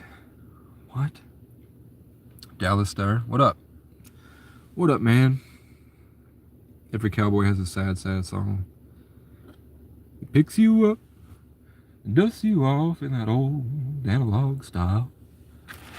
I guess that's how it's always been, or at least for a long while. I laid my head on feather bed, laid on pallets on the floor. I must confess, my best night's rest followed work days full of chores.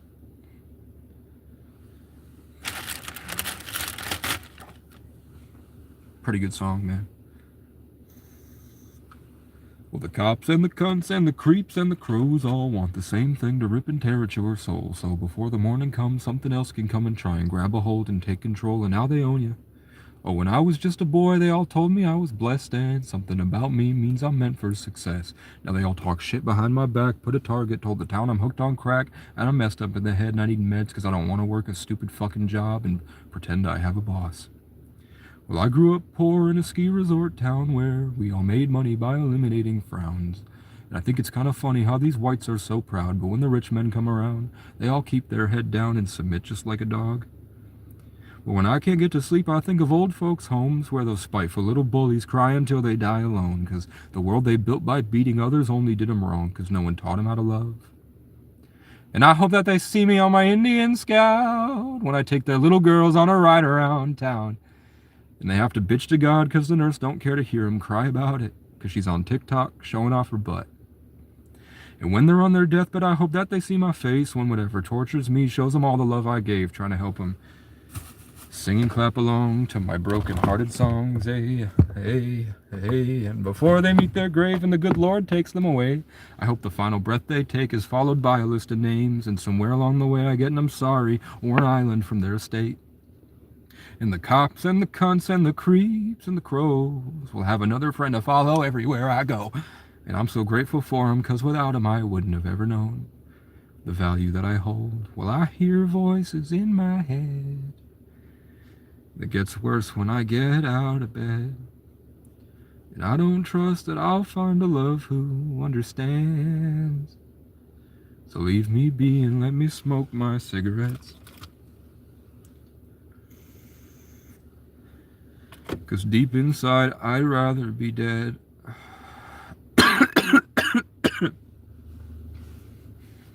'Cause I make choices that lead to dead ends, led by a mind afraid of itself. And I just can't find no one who can look at me with respect.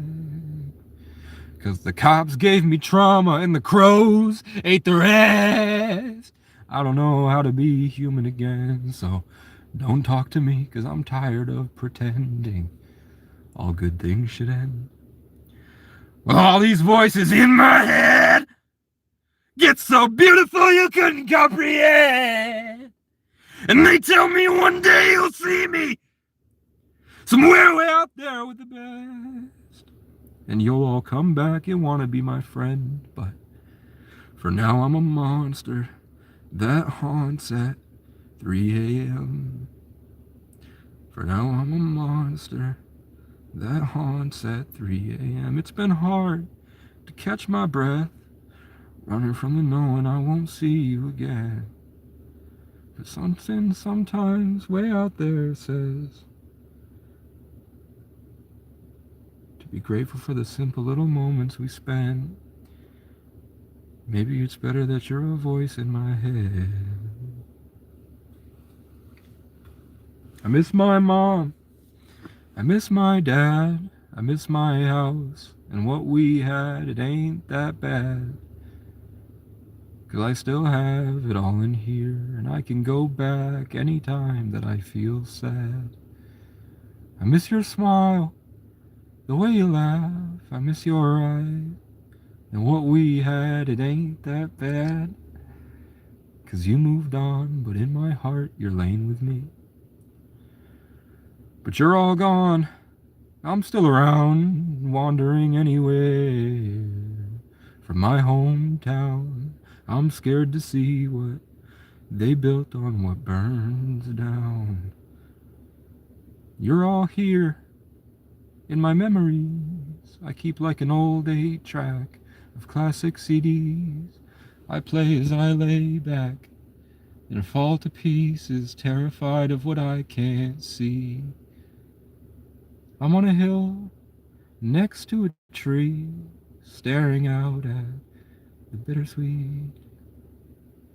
The ghosts of you and what I couldn't do, a symphony. Ain't life sweet?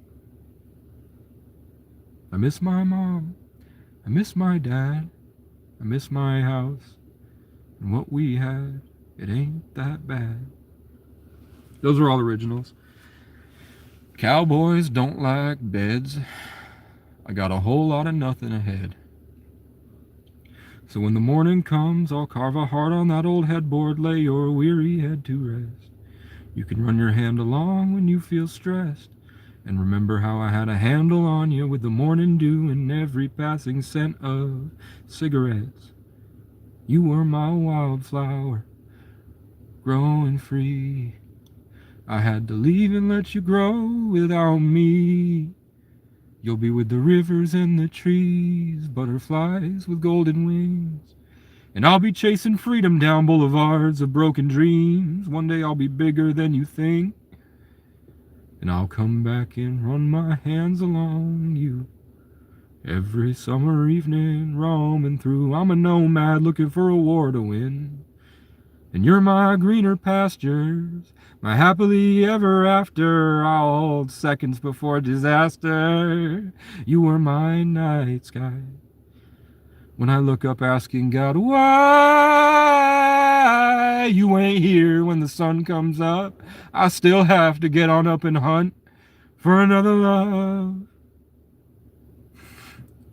And we'll play around until we pass out, with you and the truth between us. You were my wildflower, roaming free. I had to leave and let you grow without me. You'll be with the rivers and the trees, butterflies with golden wings. And I'll be chasing freedom down boulevards of broken dreams. One day I'll be bigger than you think. And I'll come back and run my hands along you. Every summer evening, roaming through. You were my wildflower. I had to leave and let you go. Now we can't get a handle on you, you're out of control. Then the world will have to deal, these green mountains' fate is sealed. 'Cause now your color's everywhere, you cover every field. And I'll pass out in fields of view, lay my head down on your roots, wrap my hand around your grooves, every summer evening, roaming through. They said life gets better as we suffer. So I don't talk to God unless I beg that we could learn to love each other, make mistakes, and move on from one another. I love you all, but I got no love for you motherfuckers. Do you remember when I was stuck out all alone, out there in the cold, crying out for help, and you would look out and ignore? While you're in there, while you're hid behind those locked doors and you need me, you won't find me anymore, because I'll be out here hiding from the storm. Sleeping on somebody's porch, smoking on a cancer stick. I know it's bad for my health. I'll see you in hell. I'll take off on my motorcycle, way beyond that grand horizon. I'll take the blame so you can play pretend. I'll see you at the end. I wish you all the best. I'll see you in hell. I'd rather die a legend, adorned with a crown made of thorns, floating aflame to the sound of the horns, than to be strung out at the lake at the end of my rope, surrounded by the ghosts of my so-called friends, fading away to the same old songs about where it went wrong. I've been around the country 5 times now, but I was never on an ego trip. I've been homeless since I was 14, man. I've seen some shit. We're all tired of petty white privilege, stupid white pricks who can't mind their own business, rape the whole world, then beg God for forgiveness, see us in a struggle and sit there talking shit.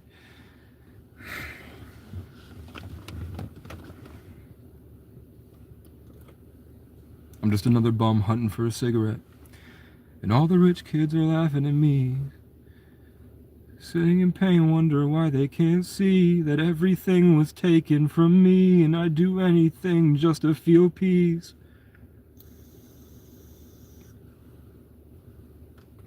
Robot dogs, mosquitoes with vaccines, stubborn white pride in a big truck. Hold me here in the evergreens, nuclear bombs, ain't got nothing on we, our love is eternal. I'm finally free, singing outside with the birds and the bees, swaying around like the leaves in the breeze, until we get tired and fall asleep in the trees. Dream of a world where nobody is mean, and we only scheme of the best way to wake up the people not ready to feel it. My love is eternal, my love is eternal.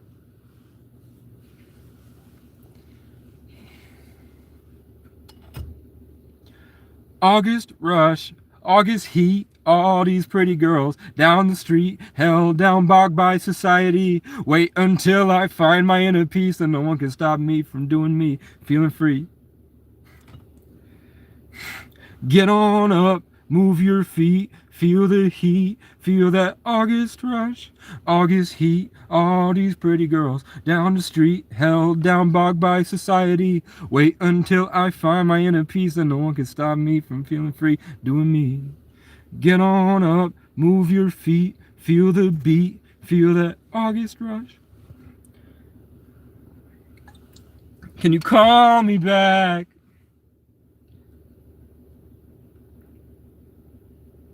My simulation's crashed and can't remember how to act. I rode the wave till it crashed. I was swimming, now I'm slipping through the cracks. I was conquering the world, now I'm barely beating back panic attacks, trying to make something that lasts. So can you call me back? You've been on my mind for a minute. You're the secret I kept hidden. You're the piece that I've been missing. You're the reason I get up and go the distance.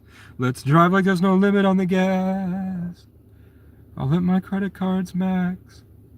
And when the sky comes falling down, can we sit on a mountain smoking Marlboro Black, singing hey-ya, hey-ya, hey-ya, hey-ya, hey-ya, hey-ya, hey-ya, hey-ya, hey-ya, hey-ya, hey-ya, hey-ya, hey-ya, hey-ya, hey-ya, hey-ya, hey-ya,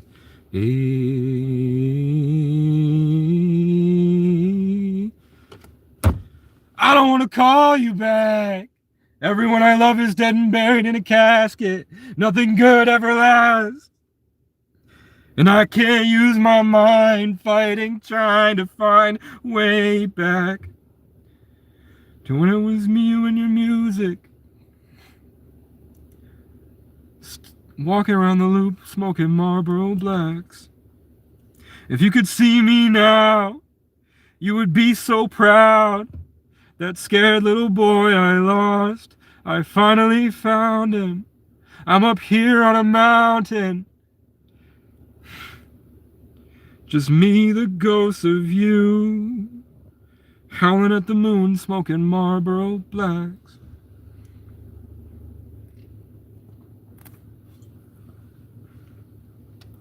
And it's a year since he died. And I wrote that a year before he died.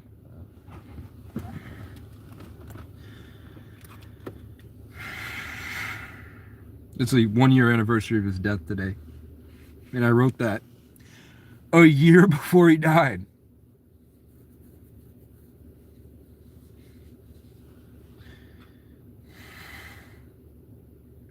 I'm an angel.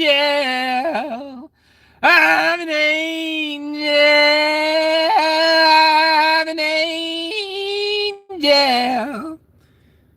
They can't hurt me anymore. I broke free, now I'm soaring. I just wish the best for him. Hey yeah, hey yeah, hi hi. Hey yeah, hey yeah, hi hi. Hey yeah, hey yeah, hi hi. Hey.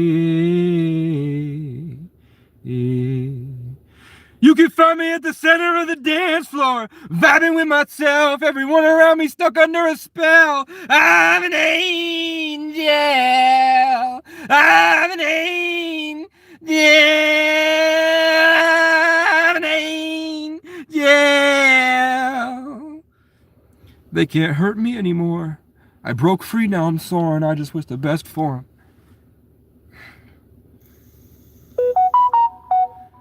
White pride is based on raping the indigenous.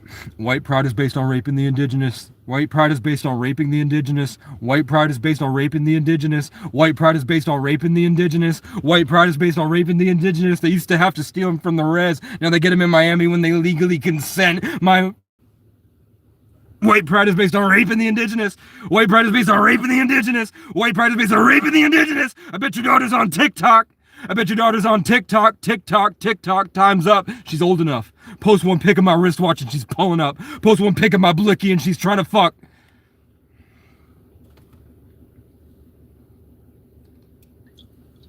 And there's nothing you can do because you're stupid, institutionalized, and stuck. Stay the fuck at your job and shut the fuck up. White pride is based on raping the indigenous.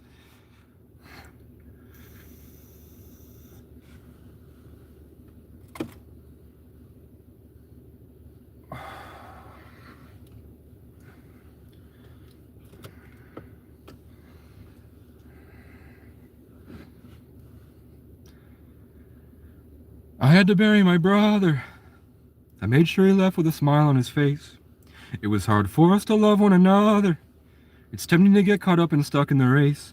But now that I'm out here alone, it's grateful to see how things fall into place. 'Cause no matter the outcome, win or lose, I'm just grateful to be in the game. You fill up my senses like a night in the forest, like the mountains in springtime, like a walk in the rain, like a storm in the desert, like a sleepy blue ocean.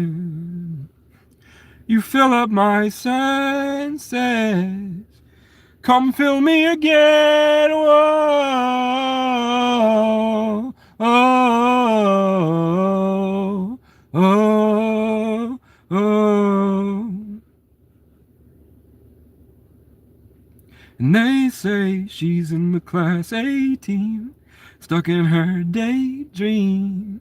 Been this way since 18, but lately her face seems slowly sinking, wasting, crumbling like pastries. They scream the worst things in life come free to us, 'cause we're all under the upper hand.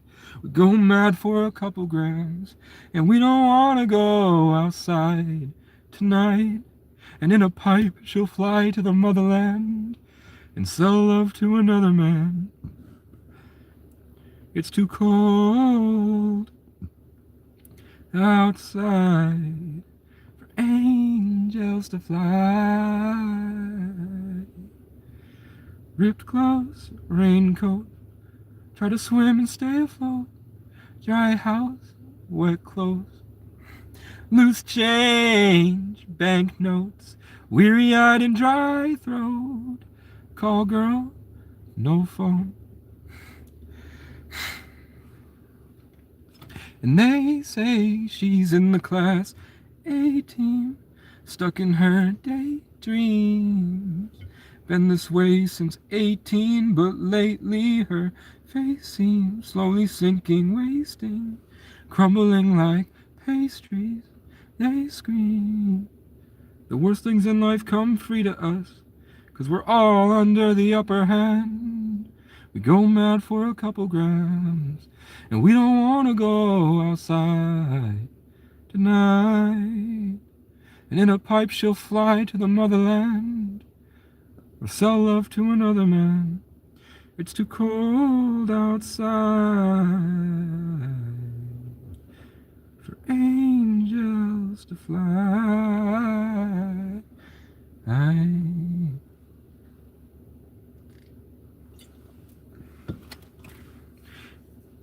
If you can't find a way to just sit and feel alright, let's drive until we forget how to tell the time. If we get amnesia, get stuck in the days, get stuck in our ways when the sun comes up, that's fine. I'm just grateful that I had you in my life. It's alright. It's alright. I can feel the anticipation building from a mile away. I can't wait to pull up to your place and see the smile on your face. I'm turning down your road. The only thing between us are these windows. I feel the energy burning as you're rushing down the stairs. Take a second just to stop. Check your hair in the mirror and then you're out the door. Oh Lord, it's the most beautiful girl in the world. Wait until I feel your touch. It reminds me about love. Don't wait a second, hurry up. When I'm with you, I feel the sun. It's alright. With my hand on your thigh, cells intertwine, colors light up the night like the 4th of July. Everything's alright when it's just you and I. Passenger side at the Park and ride. You by my side, colors light up the night like the 4th of July.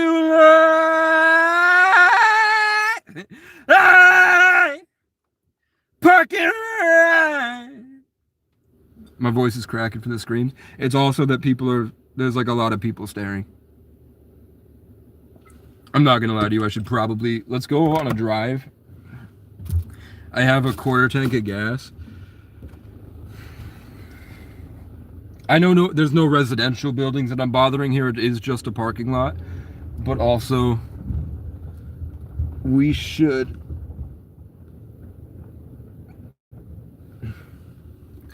just go for a drive for a minute. We'll go back up to the other spot, I'll take a piss. We'll see how my wheel bearing is doing. I'm probably sick. I have a cold. I have a lot of songs. Pop Smoke. Yeah, I felt like a thing like hit the side of my head at the end there when my voice was like, yeah, and I was like, what? And then I looked and there was people standing there staring at me, unhappy.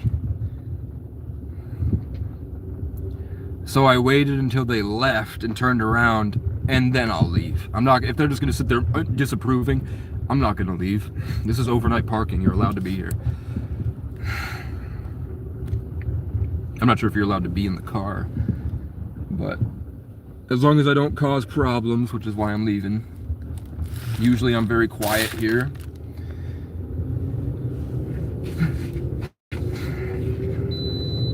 My seatbelt. I hate, like, the gas station employees. I know that they didn't sign up to give me their trash to eat. I know that we're cool too. But I still don't like asking for food. I can't afford food right now.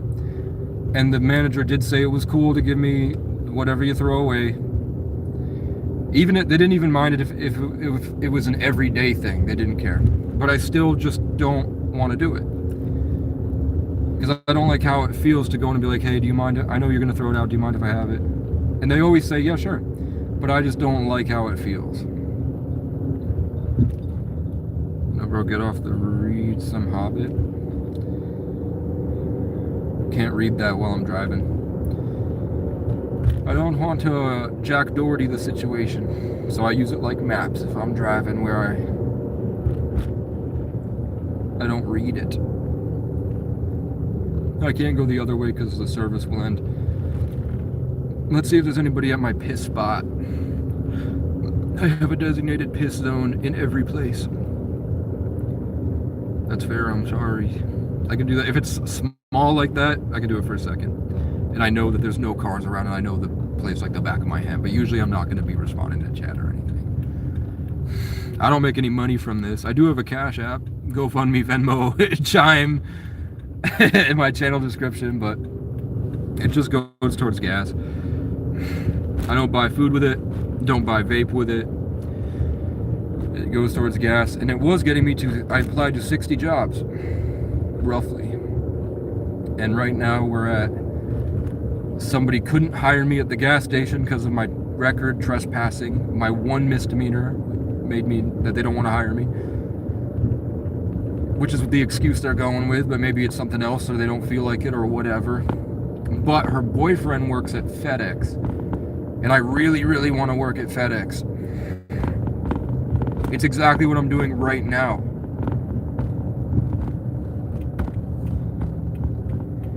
Driving around, taking my shit out of my car and putting it onto the ground and then putting more shit from the ground into my car. And then driving around. It's exactly what I'm doing right now, but I get paid for it a lot of fucking money. And I don't have to pay for gas or insurance on the car that I'm driving. And it's not detrimental to the vehicle to drive around. So I'm doing exactly what I'm doing right now, but I would be able to get enough money to get my dreams met. But the problem is, fuck the system. They gave me bullshit charges, man. You don't want me trespassing because you want me to get a job. I say I'm trying to get a job, but I need help. I need rest to function. You won't let me rest.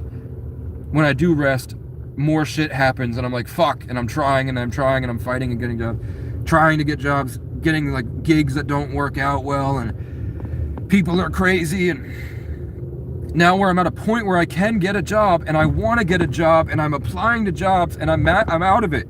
I'm out of the suffering trying to work, and I literally can't work because they wanted to hurt me while I was homeless. They wanted to make things worse for me because I don't have a job, and now I literally can't work. And I'm trying every day. So that's what the donations go to right now, is trying to find someone that will take on the homeless guy with the misdemeanor. I love it out here.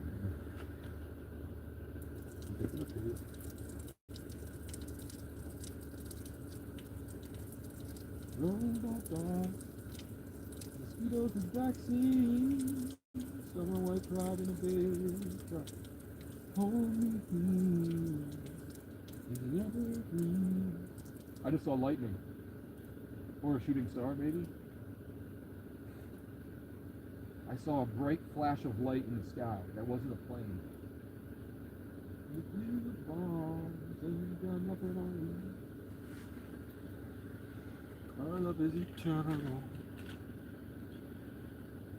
I have to shit. Try UPS driver's helper. I think it's the same case because of the charges. I can't, man. I have to find a way to do it outside of what society wants. I have to go I have to do something extraordinary. The aliens are Musk being creepy. I don't know, I saw 60 UFOs at once that were flying way faster than any plane was. And they were doing like all sorts of crazy maneuvers. I don't know if they're powerful, fast drones or what. Or if the military planes that showed up afterwards were trying to monitor them or something. But I have that on video on my channel, where you can at least see the planes and the unusual behavior of the military stuff. The helicopters and planes and shit. And I think you can see a little bit of the lights in the sky, but they're very high up.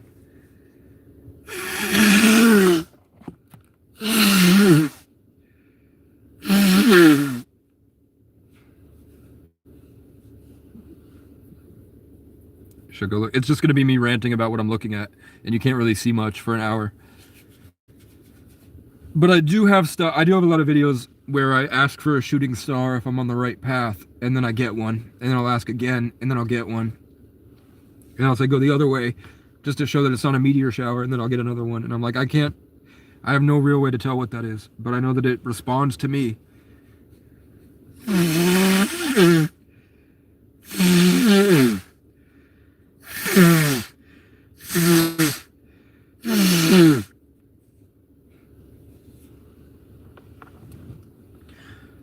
4 hours now.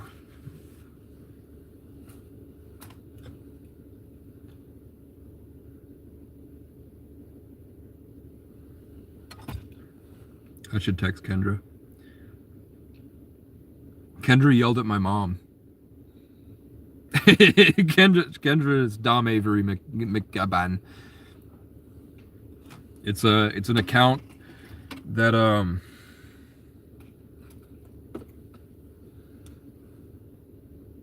she has a few. We got her Avery O'Connor, and then Dom Avery. So Avery O'Connor poses as a girl to bait pedophiles, and Dom Avery poses as a boy. And she does decoy work, and I'm waiting for her to get somebody in Vermont, and when I have a camera and a microphone ready, she just gives me the files on Google Drive, and then I go print it out at the library, and then I have a camera guy and a microphone. I get in contact with local law enforcement, and I can catch a pedophile. Homeless schizophrenic catches a pedophile. So that's what I'm waiting on. I'm waiting on somebody in this state to bite, and in the meantime, she uses my page.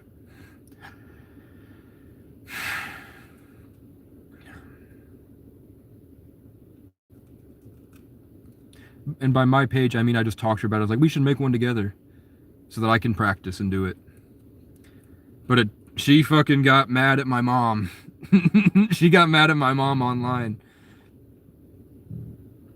And she fucking reached out.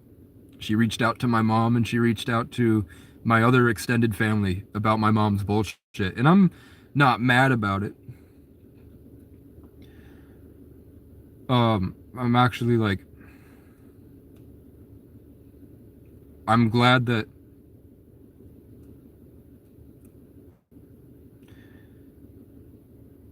someone was there. I've been homeless since I was 14, man. I had a lot of trauma, a lot of horrible things happen. And I'm at the point now where I have a car. I was on foot for 2 years. Before that, I was in a car for 6 months. And then before that, I was on foot or on a bike for 6 months. And before that, I was in a car for a year. Big pain in my tummy. Now I have a car and I'm trying to get work, but I have a trespassing charge, man. I have a misdemeanor of violating conditions of release, which was you can't commit any more crimes. And then trespassing and some bullshit with my mom, which I was just talking about, that my mom's got a lot of problems.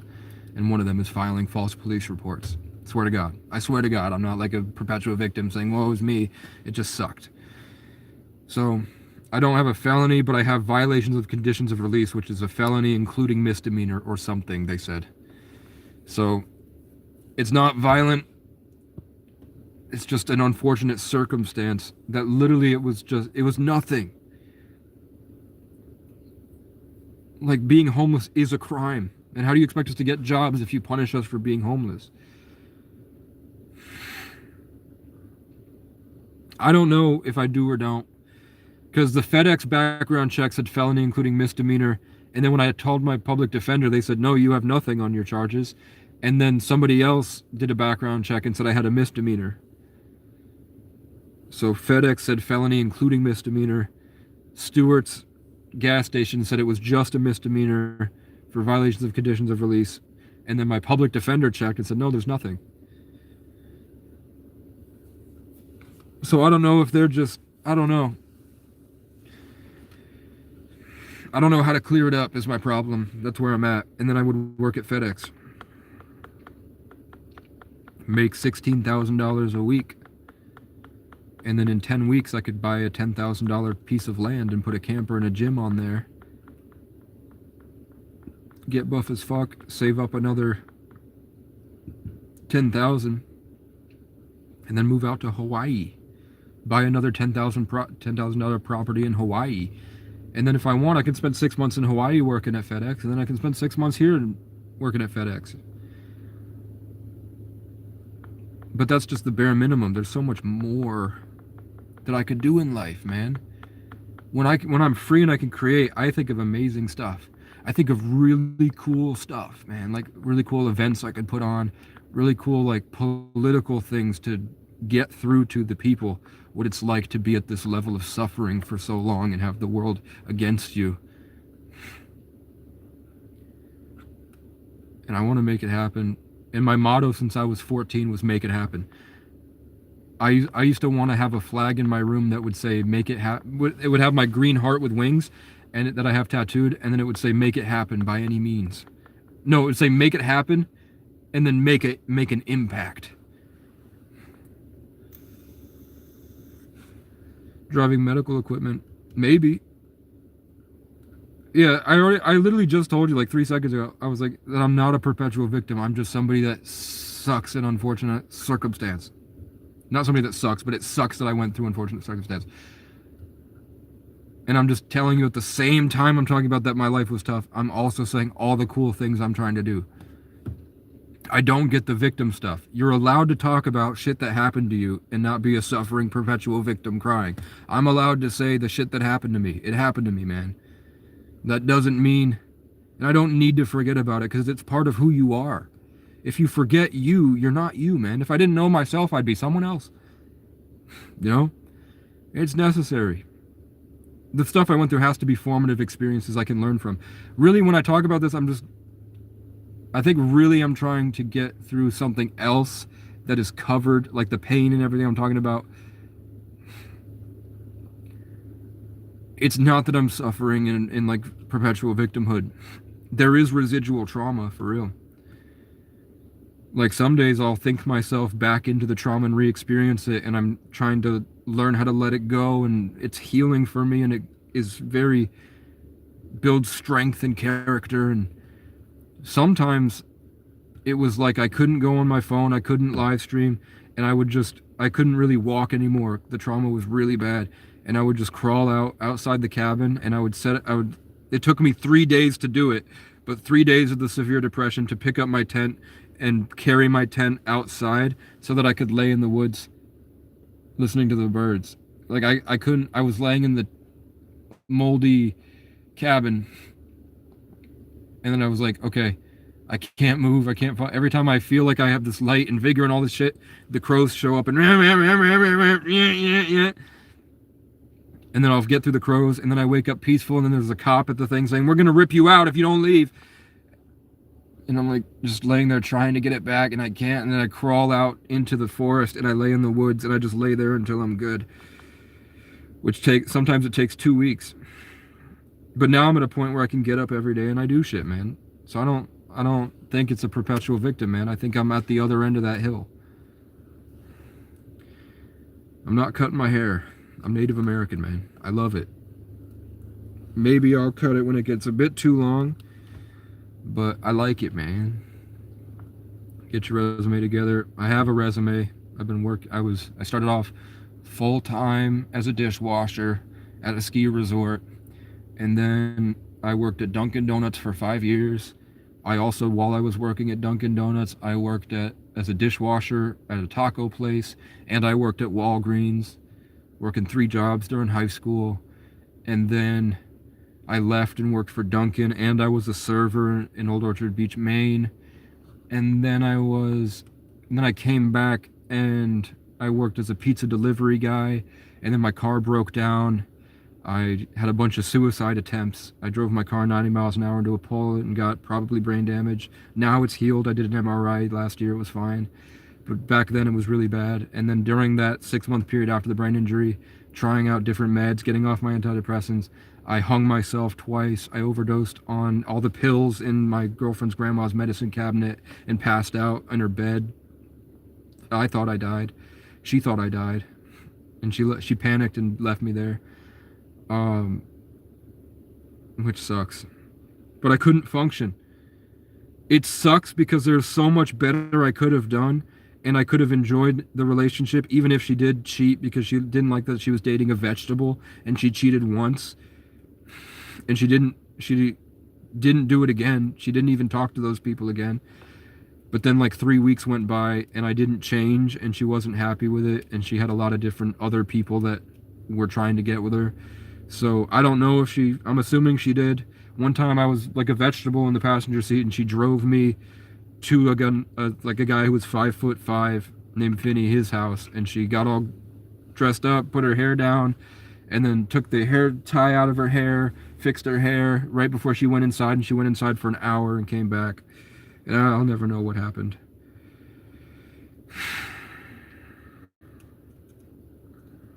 But I don't have brain damage. I'm just talking to a camera, man. You try it. Do this for 6 months and then come back and tell me that you feel the same way. You know what I'm saying? I'm pretty sure this is exactly what Asmongold does, except he has a camera he can react to, and he's just regurgitating talking points for the political party that is funding him. And now, because he's done it for 6 months and he did well with the propaganda towards the stuff, now he's going on Joe Rogan with Alex Jones, after Alex Jones is obviously compromised, lying on live TV, lying on podcasts, completely just bullshitting about shit. When he used to be this righteous warrior, now he's just fucking bullshitting. And now Asmongold is doing it. And now he's going to go on Joe Rogan with him. So I would love for you guys to go on Asmongold's stream and call him a brain damaged schizo. That'd be great.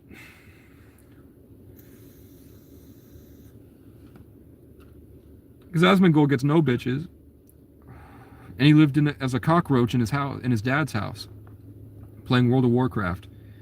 I at least went out and made a life for myself, knowing that if I didn't stop and if I let it get to me, that people would consider me mentally ill. But I just overpowered it and overachieved and not overcompensated, but overcompeted, outcompeted people at their own game. I was like, this whole social shit, these expectations, all this is garbage. It's made up. It's not real. And it's all taken away from just sitting here and enjoying yourself. You guys are all trapped. I look at you in the schools.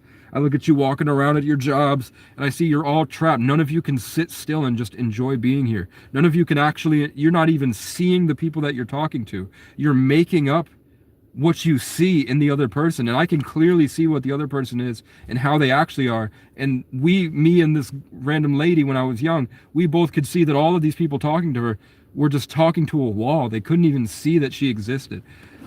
And I'm like, why would I believe anything that those people have to say? Those people are calling me schizo? You're living in a psychotic delusion. It's just groupthink, Milgram experiment, inbred, lemming hive mind that's giving you validation and supporting you in that delusion. And you can see the proof that was perpetuated by a BlackRock Saturn worshipping cult that literally calls you Goyim cattle, that they made you that way so you would work, and you're so like, get a job, get a job, get a job. I'm like, no, look up. Look up. I'm not trespassing. I'm just sitting here.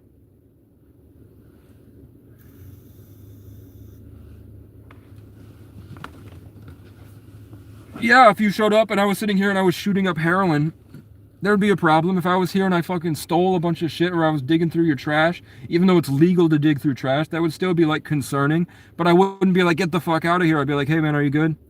Hey, if you need help, I'm here to help. Just let me know what you need. And if they're like, well, I'm trying to get a job here, but I need a place to sleep, then I would be like, okay, well, and this is what the guy did here. One of the teachers here, he let me stay because I was hiding in this fucking, from the rain, I was hiding in that dugout. And I had a couch that I was trying to, because I don't know if I had the injury yet, but I had a couch for free that was really nice. And I was trying to bring it up the mountain. So I needed to bring it here so it was out of the way, so that the next morning I could have the bus come here, pick me and the couch up, and then I would carry it all the way up to the mountaintop into the cabin where I could rest. And he didn't like that, and I think I did smoke one cigarette. Maybe I smoked a few. If it was raining, and I think it was raining.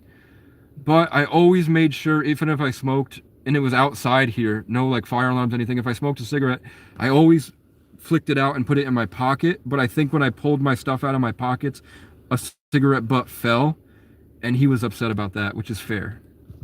But it wasn't like I could see how he could think that I was just smoking and dumping it, but that wasn't the case.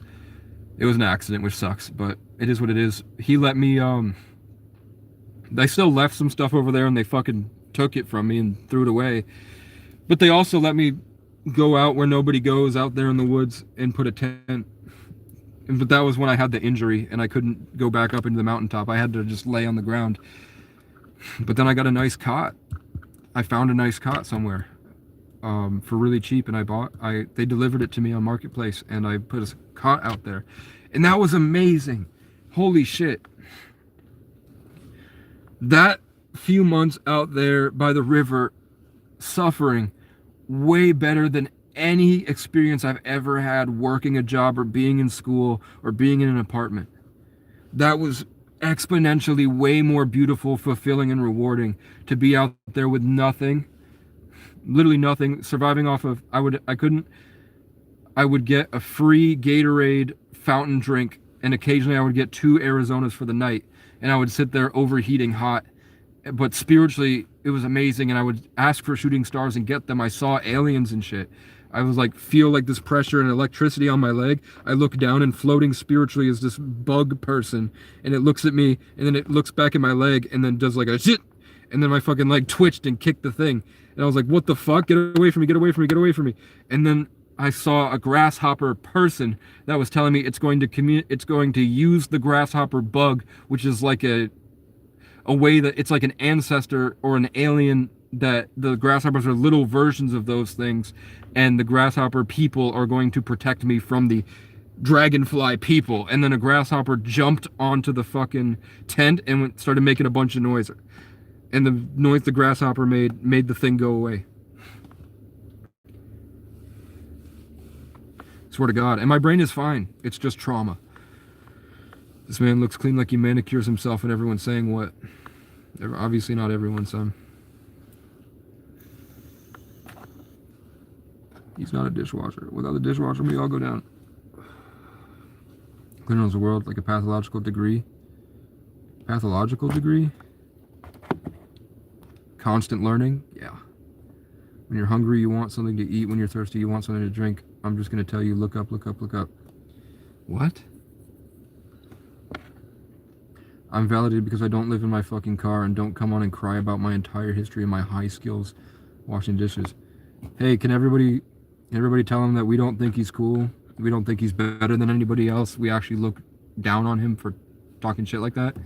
Obviously, if you're at that level of functioning where all you can do is spew out that negative garbage based around your false sense of pride and your ego because you're addicted to the Capricorn condensation of negativity and you thrive at others' expenses, but you're so convinced that the work you do as a slave matters, knowing that you're barely there, you're barely getting by too, and that I'm telling you that it's more fun this way anyway.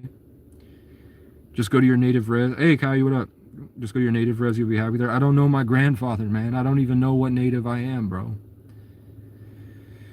But I know I am. I'm assuming it's Cree and Crow, and then that goes up to Inuit, and then goes back to ancient Egypt, based off of what I've heard and what I've experienced, and then the native people that I speak to that tell me of those specific tribes that had those specific experiences. Like Seneca, Mohawk, Cree, Inuit, and then Blackfoot, Crow, over to Iroquois. Those two things, because everyone was traveling back then. And then African Irish on my dad's side. We need to get you an ancestry test so you can confirm. They would be lying, bro. When I look up ancestry stuff in Facebook pages, all you see is people talking about how they're bullshitting and that it's not real. Unless the native res itself has one, and I go to the native res and there's a guy that's trustworthy, maybe. But I don't know, it's not hurting me to not know. And I just go off my experience anyway. Bro, stop the bullshit. I don't know how bullshit this could be, man. You've been watching for 2 hours, bro.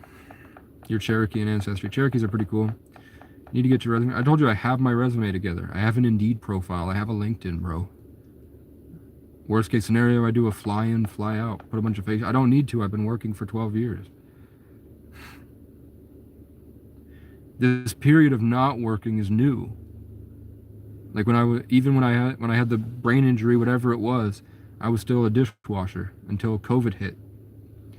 I still work, and I would work for like a month, and then I couldn't do it because I couldn't function, and then I would give up for a week, and then I was like, I can't not work. I have to. So I would push myself, and then I would go for a month, and then I couldn't do it.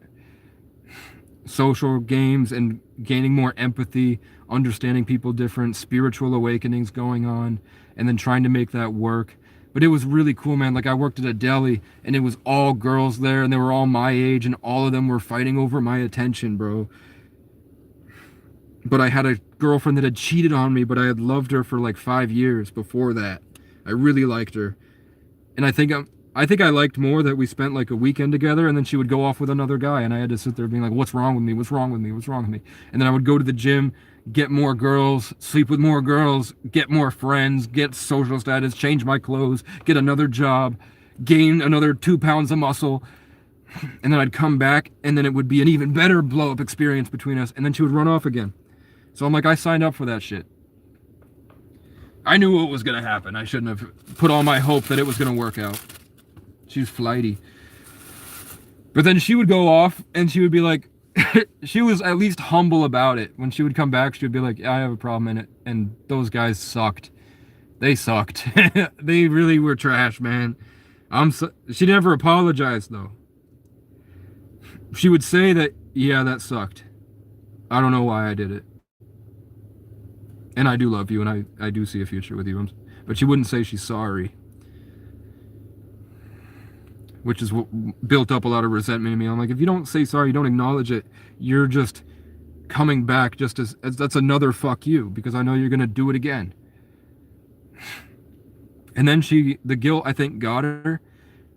And after I left her, she started making it, like, if you talk to her now, she'll say, well, I did it because he did this, and then I did it because he did this. But all those things that she brings up happen much, much after her actions. Like, I think she went through these long periods of justifying it, and then she literally forgot the timeline. She lost the plot, literally. Washing thousands of dishes. Yeah, it was the Hermitage Club in Wilmington, Vermont. And I would do, I think they said 200 tables a night. And those were like, it's $100,000 to be on the top floor with the elite membership where you can use the spa and the bowling alley. And then it's $60,000 for a season's pass back then. Because it was a startup for the wealthy people. So I'm assuming they had torture chambers and child sacrifice. It's one of the elite companies. Hi, Casey. I'm O'Brien. I'm on the toilet taking a massive shit right now. I can't say anything about that because the last time I talked about that, I got a copyright strike. Or I got a community violation for describing in detail about large poop. Your hands bleed at the nails until they get hard. True. I didn't really have that though. It was like 200 degrees in there. And I was the only person as the main dishwasher. So the dishes would come in, spray, load it up. Like, I'd have to organize the dishes perfectly to get the most dishes in there where it would be the most clean. Then I'd have to go back out and I would have to check. And usually you didn't get all of the grime and oil off of it. So you'd have to load it through again while the busters are loading up tons and tons of dishes. And the other guy is fucking high as hell, 21-year-old, and I'm fucking 14, and he's barely doing shit, and the dishes are stacking up, and the dishes you can't have a glove on or anything because if the water gets in, it burns, and you can't have anything for the glove, so you have to stick your hands in cold water in order to hold the dishes afterwards, which are like 300 degrees or something. It like burns your hands to touch, so you have to put it right in the freezing water, keep the sink running, freezing water, grab the dish, constantly do that, and I had just done acid. Report him, guys. We got him. For what? That's what big shit is. No, it was something. It was something else I was talking about. It wasn't just shitting.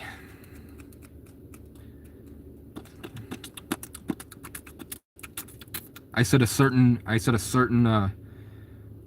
letter of a certain set of letters was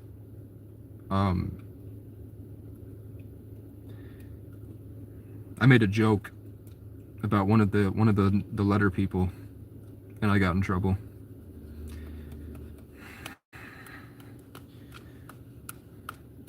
And then I went into DCF custody. But even in DCF custody, I worked at a community garden, and I also worked at Dunkin' Donuts eventually. And I worked at another Dunkin' Donuts when I got back. And then I worked at Walgreens, and, you know, all this shit about freeloading bomb, people don't know how hard I worked, man. You guys have no idea because you've never been in these circumstances, man. Especially at 14, and you had nothing, and I never really had any social life in childhood, so I'm glad though, because it gave me a really foundational understanding of specific things, which really helped me be unique and express and philosophize and intellectualize and learn and be unique and individual later in life. Well, I'm gonna head out. Keep head up. Life is rough. Yeah. I just do this because I'm bored, man. If I'm not doing this, I'm watching Queso play video games.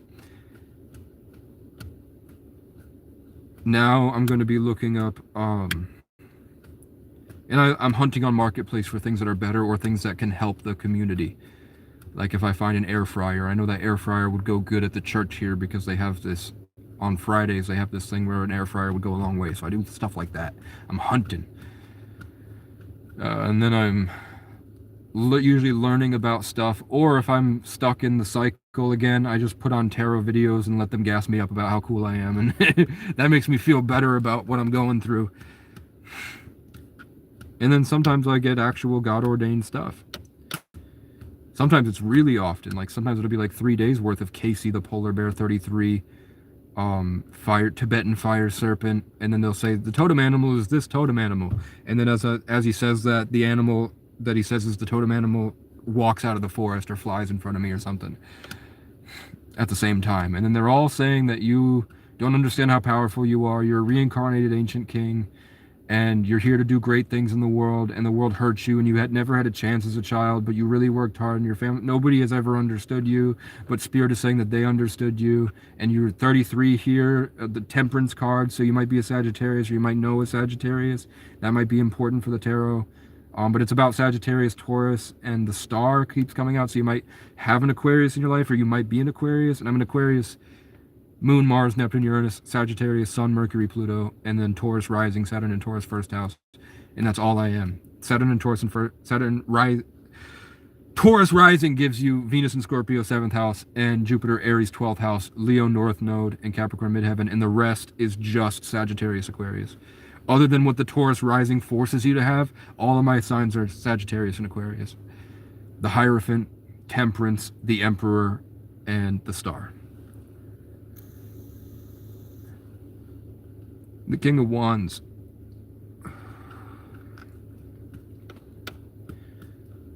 So if they throw all those Yu-Gi-Oh cards out, I know I'm being summoned, you know what I'm saying? You've been through rough shit, I just gotta keep head up. I mean, there's really nothing I could do. I've tried standing outside gas stations and just waiting for God to give me an opportunity, and it comes sometimes. Definitely, like, I'll be like, I don't know what to do, so I'm just gonna walk, and hopefully at the end of this walk I'll find something, and then I find a cot that's worth $300 on the ground for free. That stuff happens, but for the most part, there's nothing really much I could do. What I could be doing, and what would probably be better that I should start doing, is going on a lot more walks. But it's been like consistently -10 for like at least once a week. So it's been like really cold. So I don't do it as much as I should.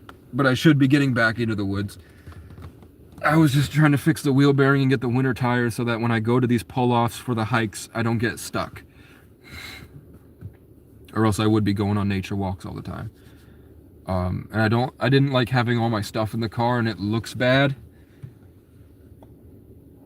when I leave it. Like, I'm trying to, now that I have super glue, I can super glue some hooks to the roof here so that I can have a curtain, and I'll get like a black sheet or blanket or something, so that there's just a black wall here so nobody knows exactly how much stuff is back there or if I'm back there. And at nighttime, especially if the car is like at an angle where the headlights won't go, and I get a cover for the front, which I have covers for the sides now, I just need a cover for the front, then I'm good, and people know that he's got money, he's got a decent car, he's not a junkie, strung out, waiting to steal my catalytic converter. They're like, okay, he looks like it's a more put together official look, so that when these hundreds and hundreds of people drive by me, people don't feel necessarily called to ruin my life like they do to people that they think that they can get away with hurting. You know what I'm saying? Naked runs through the woods at night are my zen. I did it once, where for like a week I would walk out naked around the woods, but then I realized that there was a very clear view from the road to me, and that people were driving by pretty often. And I thought that I was completely covered by trees because I couldn't see, but then I was like, fuck, actually, right where I like to stand, there's this intersection down there where everybody goes that if they just look over, they have a clear sight, especially because the sunlight hits me. You have a clear view of me bare ass taking shits. Speaking of taking a shit,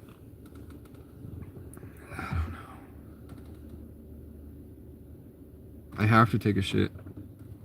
I think I might go to the gas station and then end the live, because when the live is going, it is a drain on your energy, man. The vibes are not the same as when the camera's off. So it is above freezing. I don't know, there's an outhouse here. I do have toilet paper. Yeah, I got a shit really bad, man. It's the nicotine.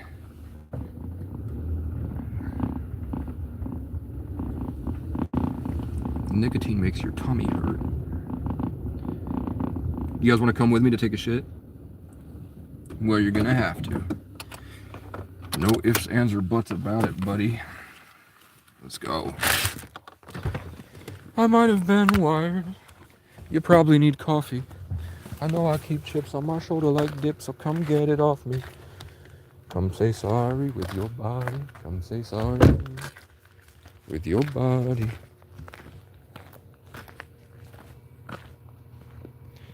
I do try to leave things better than I found it.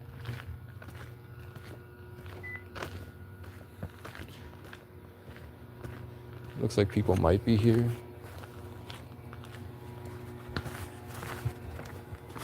I wanted to make sure that I was healthy and rested before I checked back in with the high school,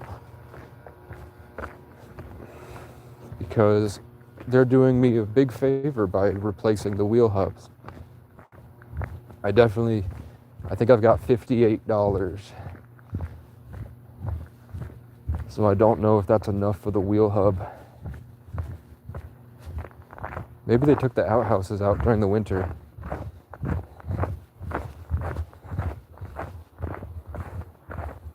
I don't know, using an outhouse in the winter would be better because there's no smell.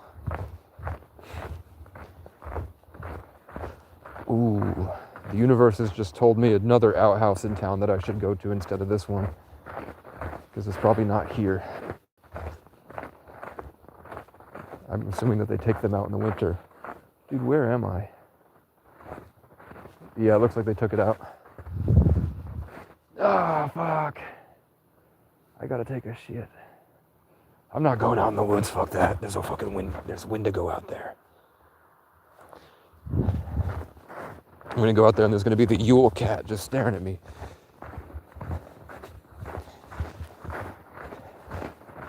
And I don't like the idea of like kids playing on an adventure and then one of them falls on their face and it's just a face full of my shit, man. I don't want that.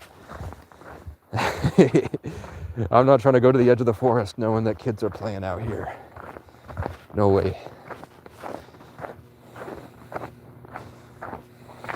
Even if that would be ancestral karma and they deserve it spiritually.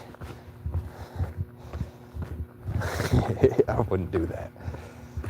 Oh my God, bro. This is why you shouldn't be healthy. When I was eating Domino's pizzas and I didn't have to shit for 3 weeks, and then I would have the worst experience of my life.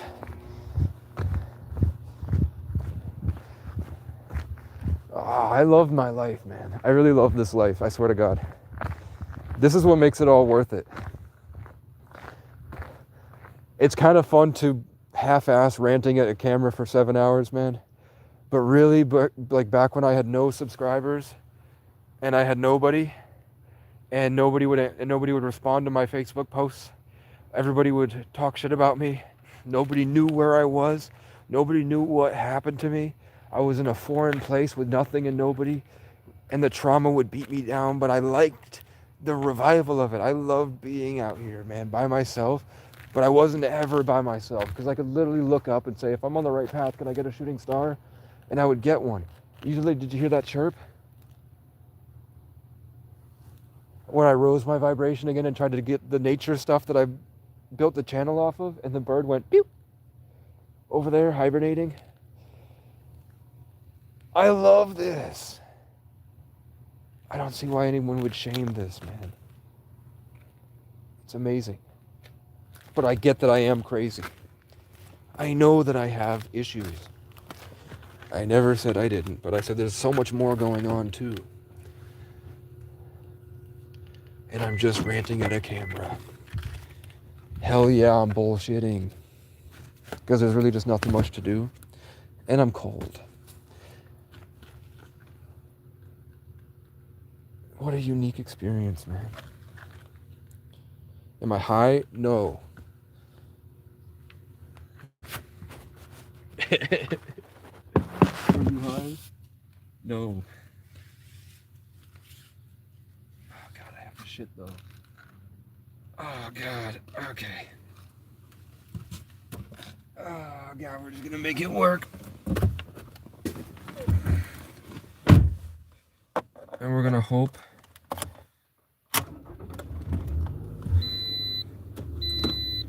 Come say sorry with your body. Come say sorry with your body. I don't know what that was.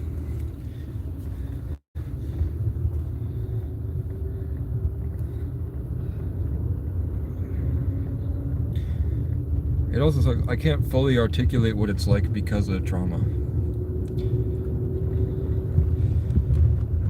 I'd have to let it sit and grow it. And I'm supposed to be writing and making songs, and I'm not.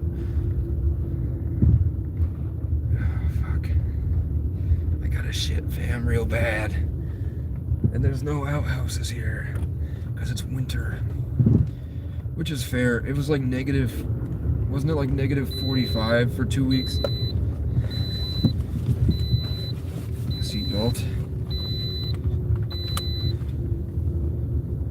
Okay, I feel better.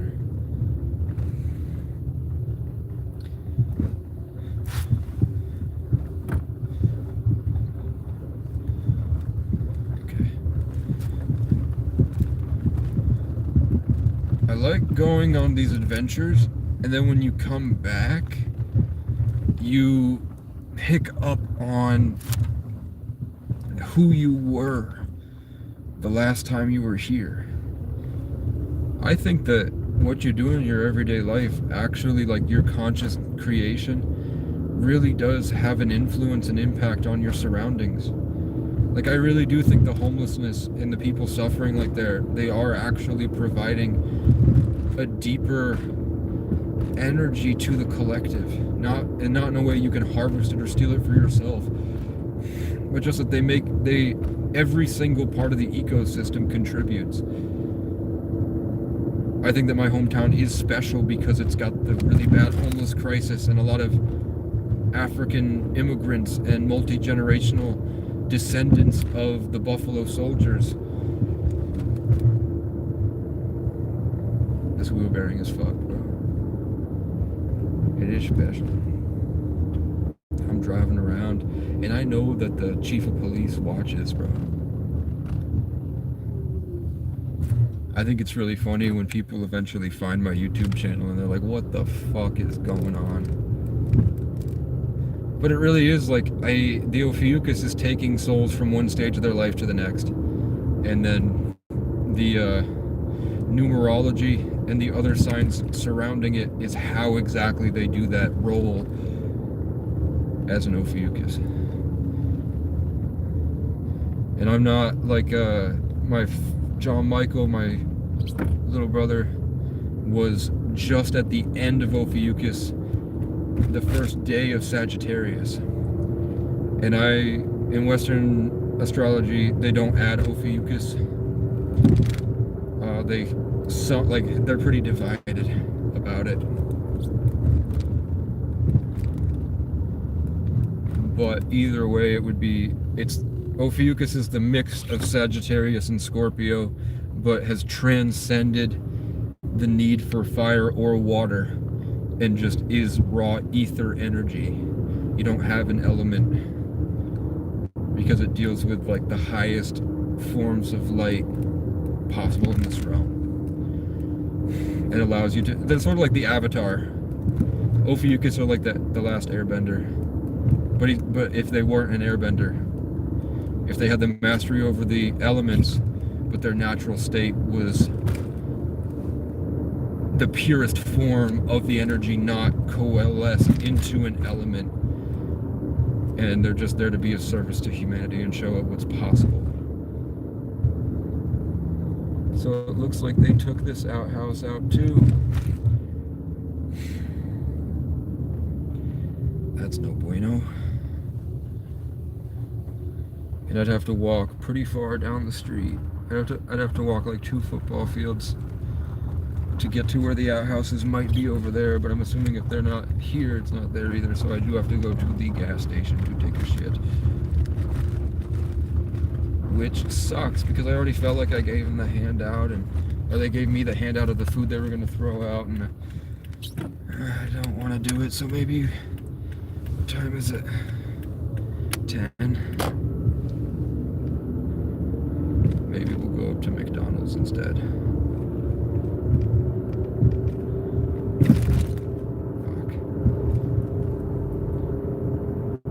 Is the overnight shelter open?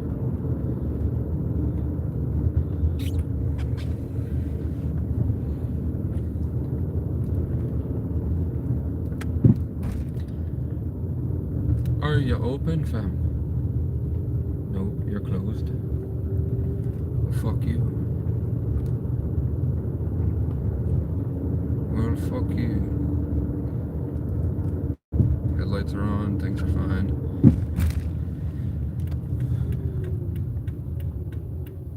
That place will be closed. This place needs to be wiped. After all, the condensation in the windows is making it non-visible. Let him answer. Oh my god, Linda, it's like the people can become broke after having possessions. Is Linda talking shit, man? Linda, listen, Linda.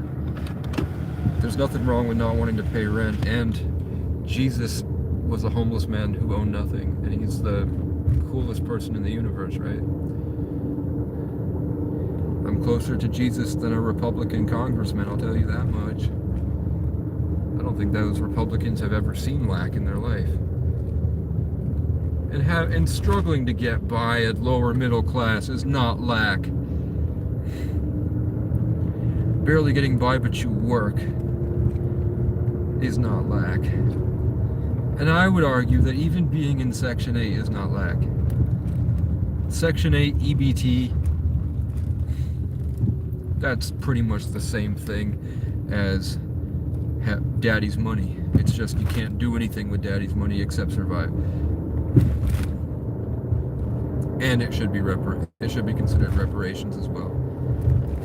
But you can't actually consider reparations either, because if the CIA didn't do the projects and the introduction of crack and the systemic prejudice and the constant propaganda, if you can look back at the government and find that there was actual like tons and tons and tons of trying to dismantle segregation actually, and you're like promoting and giving black employees more money back then as an enticement to make things work in the workplace, stuff like, if that was really going on back then and now you had a bunch of black people on EBT, then I would follow your argument that they're a bunch of freeloading bums.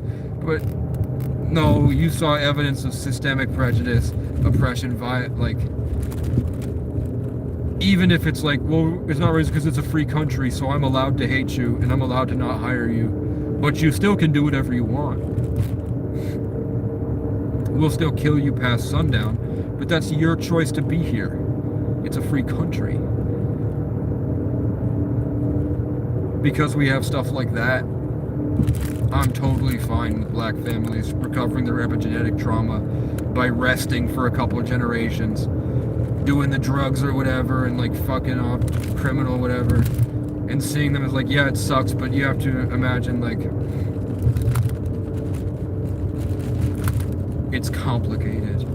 So you're like, yeah, it sucks, but also we're gonna let this slide for a couple generations while we open up education and improve technology and all this stuff. And if you'd like to sit there and rest, fine, because your ancestors have bestowed your DNA with residual trauma, your muscle fibers twitch to loud noises because your great grandma was raped all the time.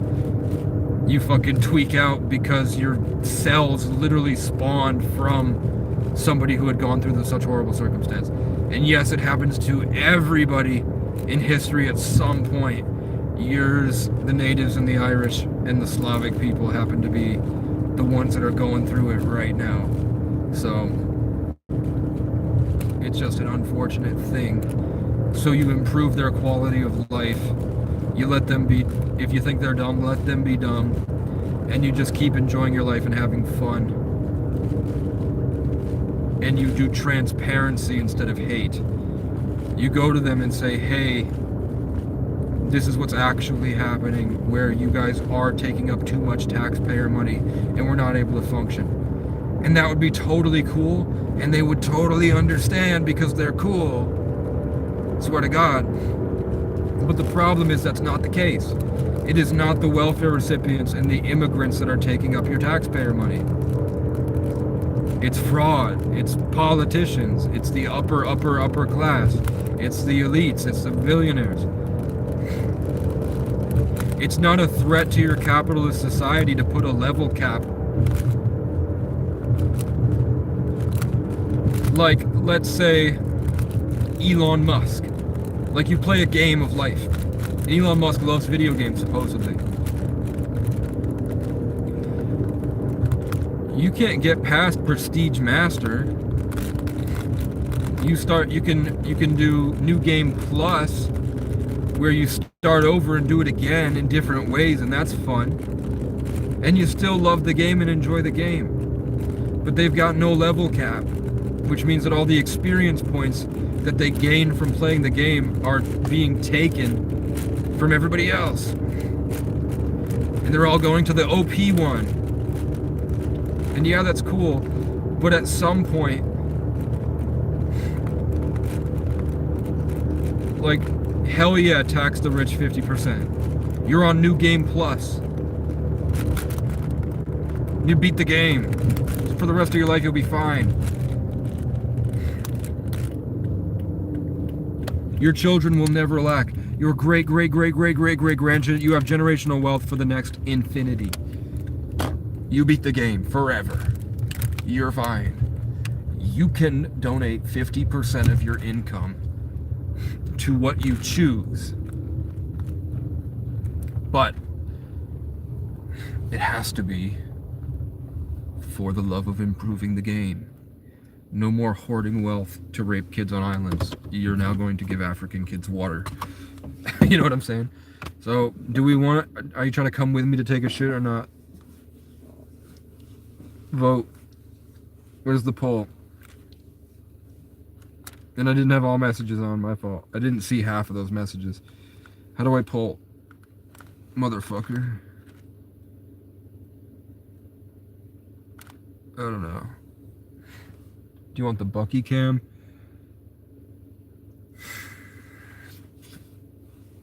Let's end the live. We're gonna go to bed.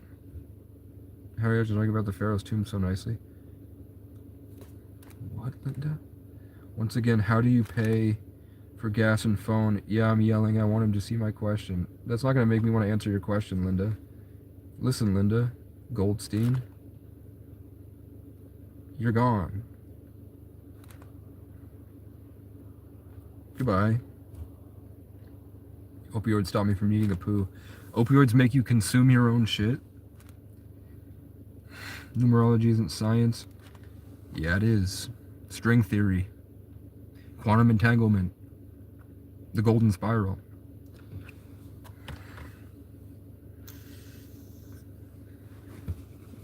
The coalition of the infinite will in recognizable patterns that influence our everyday experience. And its sociology through Masons and occult science.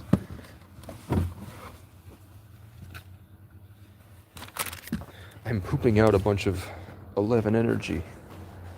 What the hell? Yarn?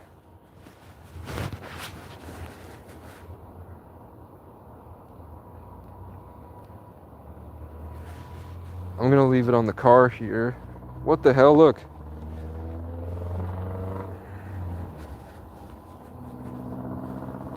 What the fuck is going on?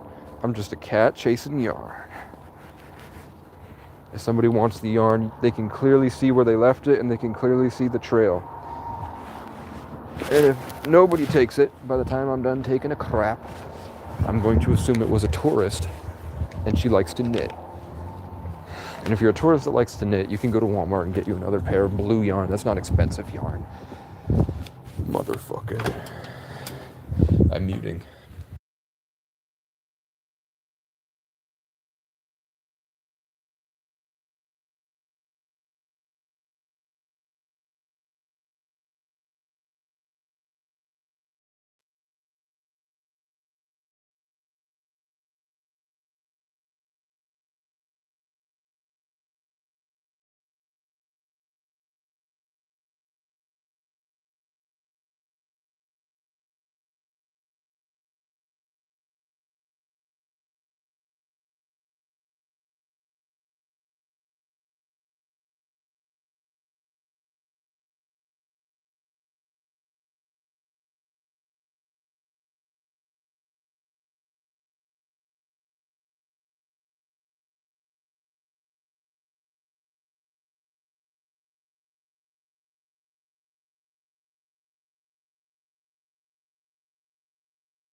That's cool. She offered me, she knows a guy who needs help at a farm. Milking cows. Fucking piss all over the toilet, what the fuck? I'm not muted now, am I? I shouldn't be muted. She wants somebody's needing help at a farm in the area. Then will pay me. And they need a lot of help on the farm, you know what I'm saying? Do you know what I'm saying? I'm going to milk all those fucking cows.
Did not even flush. I guess you want somebody else's fish splash here, but oh, you're nasty, man. No, my shit is so powerful it overtakes any other chemical equation that might happen. I'm impervious to other people's bacteria because mine is so strong. But because I don't work out, my fucking glute muscles are so weak that I got like a plank going on back there. Oh, I don't want to show you. I don't want you to see anything that.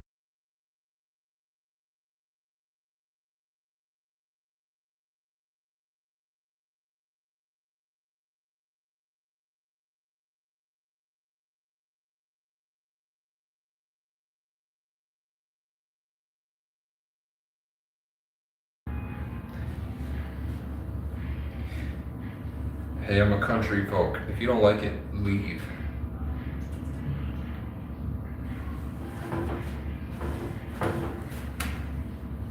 You guys are all here because I took a shit in Northfield and I blew up on the internet for a second. This is my true calling. I am the capital crapper.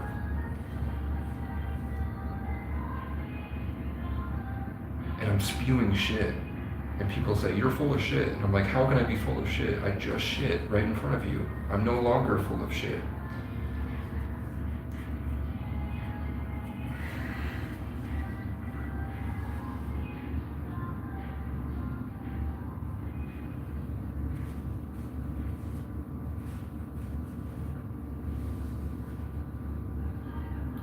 I just saw my ex float into my energy. And then the universe told me, look up, look over here. And then it's Casey Koala Court.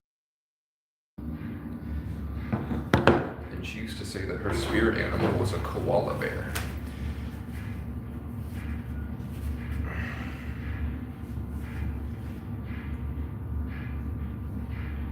Dude, I need to drink some kombucha.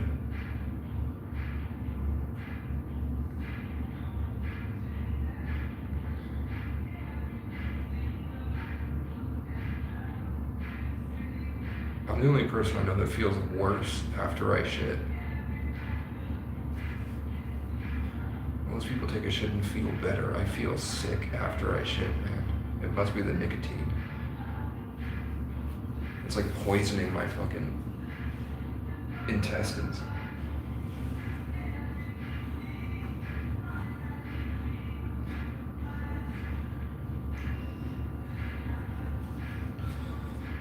W wipe chat. I didn't accidentally get any on my hand.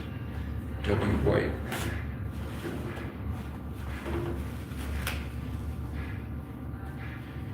Can you tell me if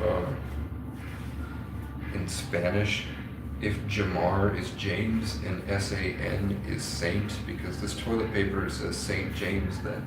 It says San Jamar. If San Jamar means St. James, this is some Epstein Island toilet paper at the McDonald's.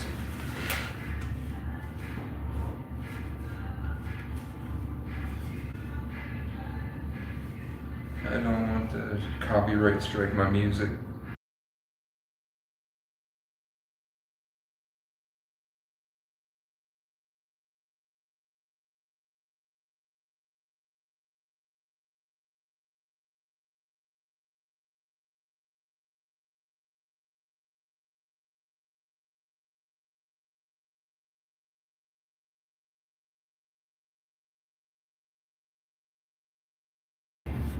Chat, straight white men are allowed to be pretty princesses sometimes.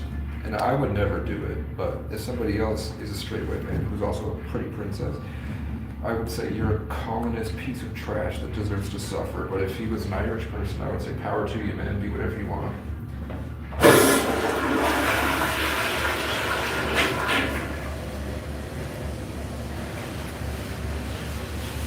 Chat, I'm just strengthening my immune system.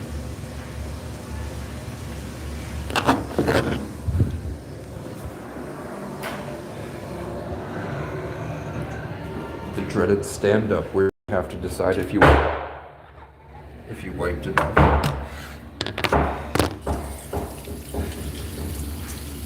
Chat, how many of y'all stand up after you poop and have to judge whether or not you wiped enough?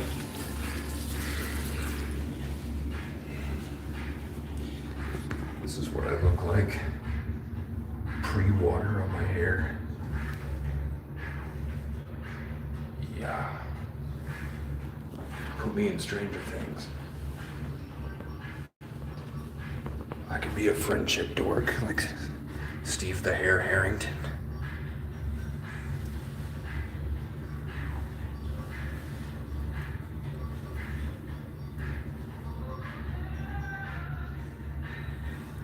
I look a bit more schizo, I think, which adds to the allure, because women like sick, dirty bums. And I got some belly fat, man. Just a little. Can't forget that. Okay.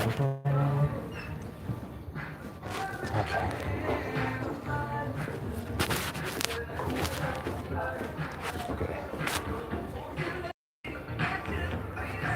I'm gonna go there tomorrow at like 10. Okay. Did somebody call and say that they lost a ball of yarn? No, I saw that in the parking lot. Has it been there long enough that I can take it? Or should I? Yeah, it's been there already. Okay. Good to see you. Thank you. Have a good night.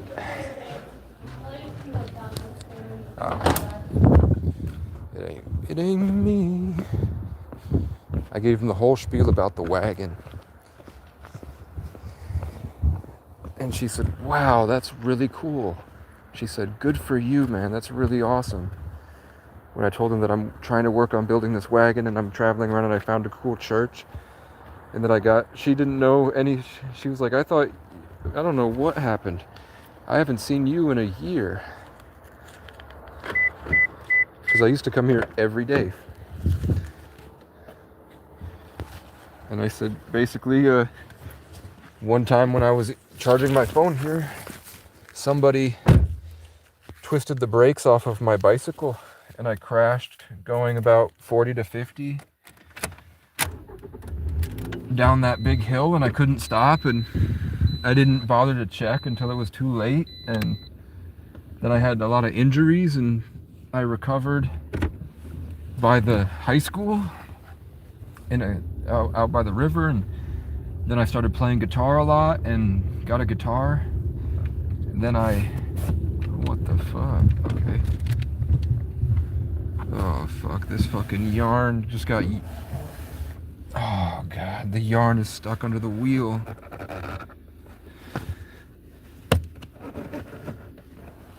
Oh fuck.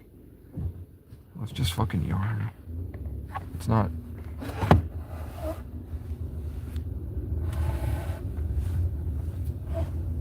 Okay, I got it. Okay, the wheel just pulled the yarn. The yarn broke under the wheel. That's not great. It wasn't a lot of yarn, but it was enough that it tugged twice. And if the police are like, I'm like, I was tugging yarn, man. Stop tugging my chain. Okay. I don't have a chain. I'm unchained. Casey Unchained. Like Django. Fat. Okay. I almost crashed. Dr. Robotnik is killing all of the echidnas, I heard. Why do people hate black people, man? I need to like go to Florida and walk through Broward and see why people are so mad about black people. I need to go to Atlanta, and I guarantee you I'll have one conversation with one guy and he'll be like, no, he's cool, and then everyone's cool with me.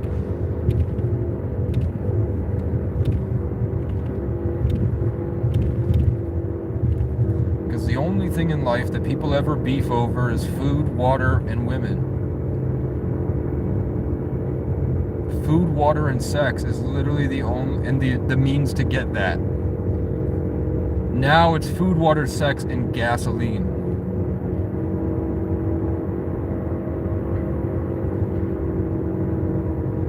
You go, and I guess traveling. Like life is just food, water, sex, gas, and then seeing cool places. Because you go see cool places that look cool, but you don't necessarily need to eat the food or fuck the women or men,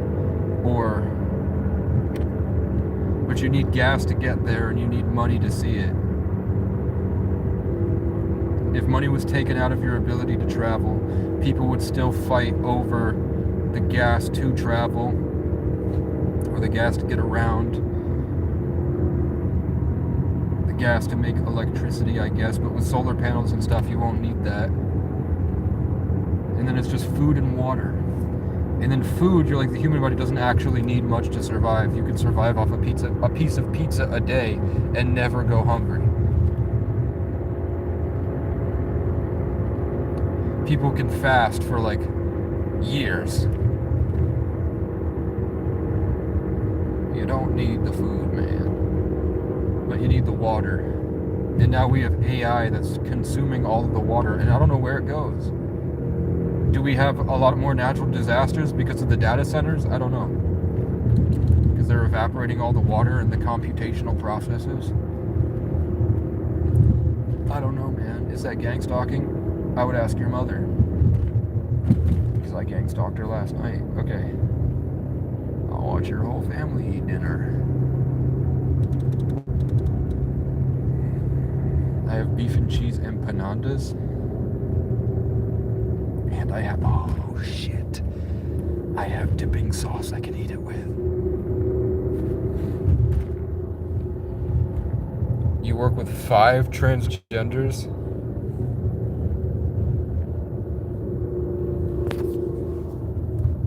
What the hell? That's like, what do you call the,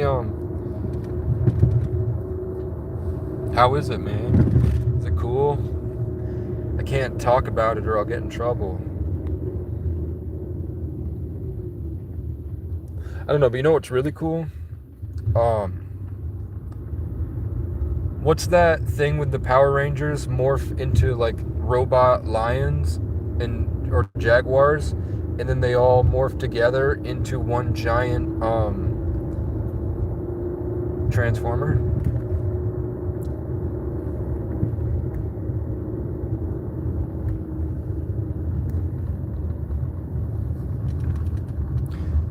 Well, it's not hard to call them their gender, man. I just don't. I mean, they already have a name. That's the problem. So because I grew up in institutions, man. I grew up in residential facilities for people with mental illness, and they had their own alphabet house with all the alphabets. They had a Z in there. They had a asterisk. And I would just call them by their first name. I don't think there's anything wrong with being trans, man. I don't like anyone who does power games. If you're cool, I don't care what you identify as long as you don't get into the energy vampirism power game bullshit. Shit in my hand weird, and I feel this weird energetic change that sticks with me for the rest of the day. I don't like that. Please stop. I know it's called the Pride movement, but I don't like pride. I don't like white pride. I don't like false pride. I don't like but humility, man.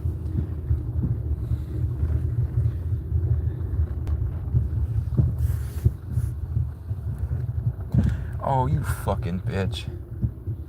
Fuck you. You parked your goddamn car where I like to park as a fuck you to me.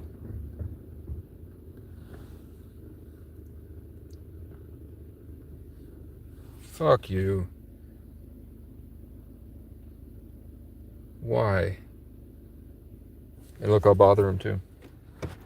You have the entire parking lot to yourself. I can't see because of my fucking condensation on the windshield, eh? I don't know. Do you live in that car and that's good, better for you? Or are you curled up in the back seat, fam? Out of all the parking spots you could have chose. I don't know. If they're living in the car, I get it. I love living in that spot too. But I'm like, if you just parked your car there knowing that I like to stay there, it's like a fuck you. That's not cool, man. And I just don't have enough gas to go to the cool spot. And if you go over there, there's all the robot people, man. I don't like dealing with the robot people. So, let's see if there's anywhere cooler I can park in this parking lot. I probably have to spin around and find somewhere cooler.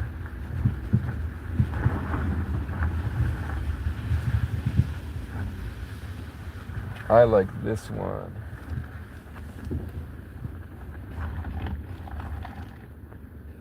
I like this spot. Oh, but you know what? I have to, I don't have my cover yet. So I don't want people looking to the car while I sleep.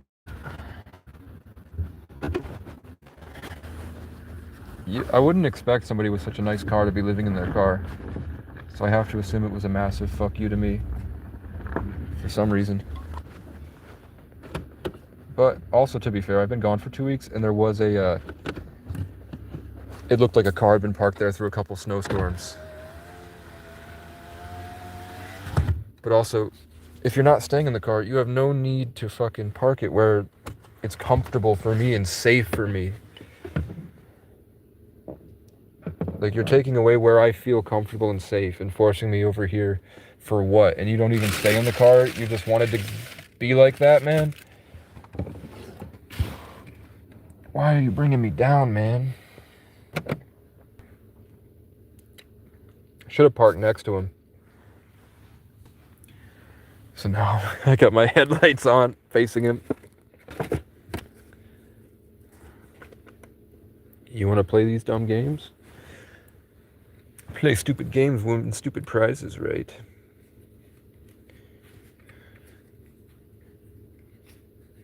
Now you will understand why I had to park there. You will now see the necessity of why it was necessary for me to park there of all places. It had nothing to do with whatever you were mad about. And you also, by the way, that car, I've been in here for 2 months. That car never parks there. This is the first time I've ever seen that car parked there. So it's not like a, whatever. How old are you, dude?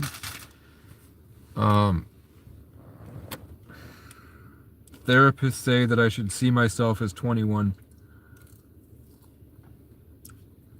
2 therapists said that. No, they're not having sex. Nobody. Can I see, yeah, on the light. There's nobody in there. And if they are, they're doing a really, they're in the back of a nice car and they're literally curled up in the back. If I was living in my car in an SUV like that, the seats are down and there's a bed in the back. You're not living in the back of that car. You park there's a fuck you to me.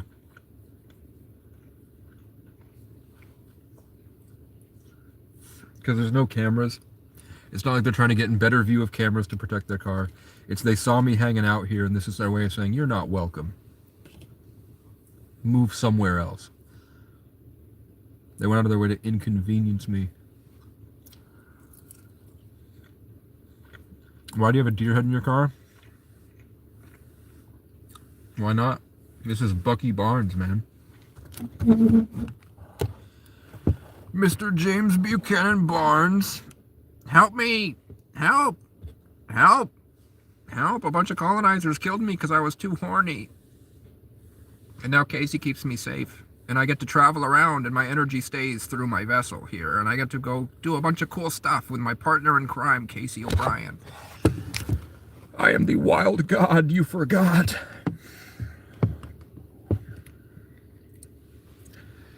Chicken strip.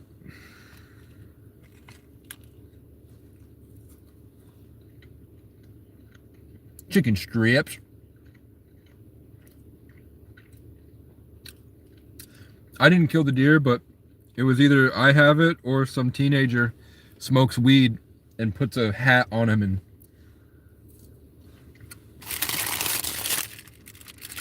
is a dork.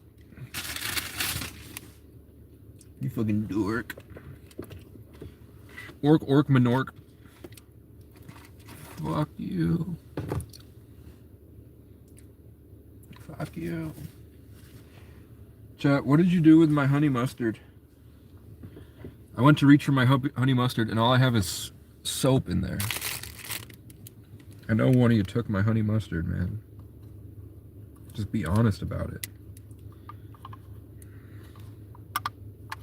I think I'm gonna do the sweet and sour sauce with my chicken strip and then my beef and cheese empanadas I'll eat with ranch. Put them on the grill of your car. Rain, man. Rain and snow. And people would steal it immediately. Just having him right here, a lot of people go to the car and contemplate stealing it and selling it. There's a big target on my deer. You stay warm at night? I don't.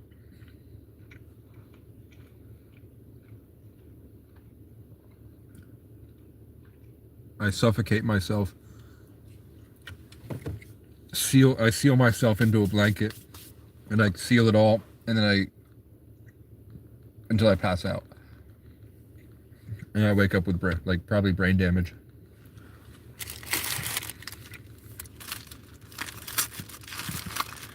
I just haven't found a consistent place where I can charge my portable battery. And I could do it right now. What's my charge at? 91. If I could find it, and I'm not sure where it is. Somewhere in the back I have a portable power station. It's just for a phone. It's not for like a Jackery, but it has a USB. And I have a electric blanket that I should probably start using. But I haven't had consistent gas to charge it. Like usually I'm charging my phone, and if I'm not charging my phone, I'm charging my vape. So I decided vaping was more important than an electric sleeping bag. Swear to God.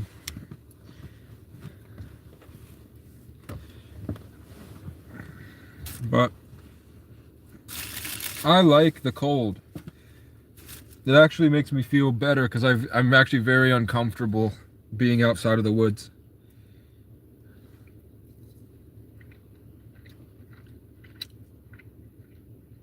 What? Put them on the grilling cart. Your town sounds like thieves. Yeah, it's just humans in general, man. Or white people, I don't know.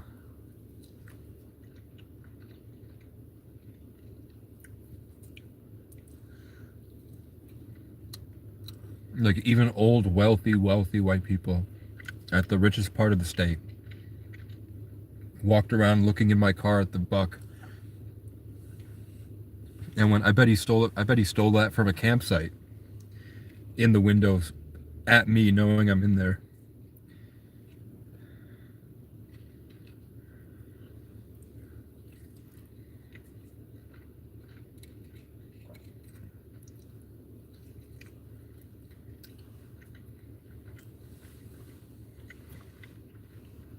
You lived in the woods before your car? I've been homeless since I was 15 or 14. I always get the number wrong. I've been homeless since 2014. That's better.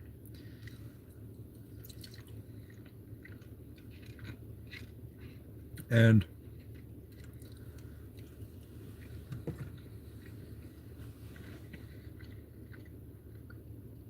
I've had the car for 2 months. On the 31st, it will be 2 months. Wait, January, February is 1 month, and then February to March is 2 months.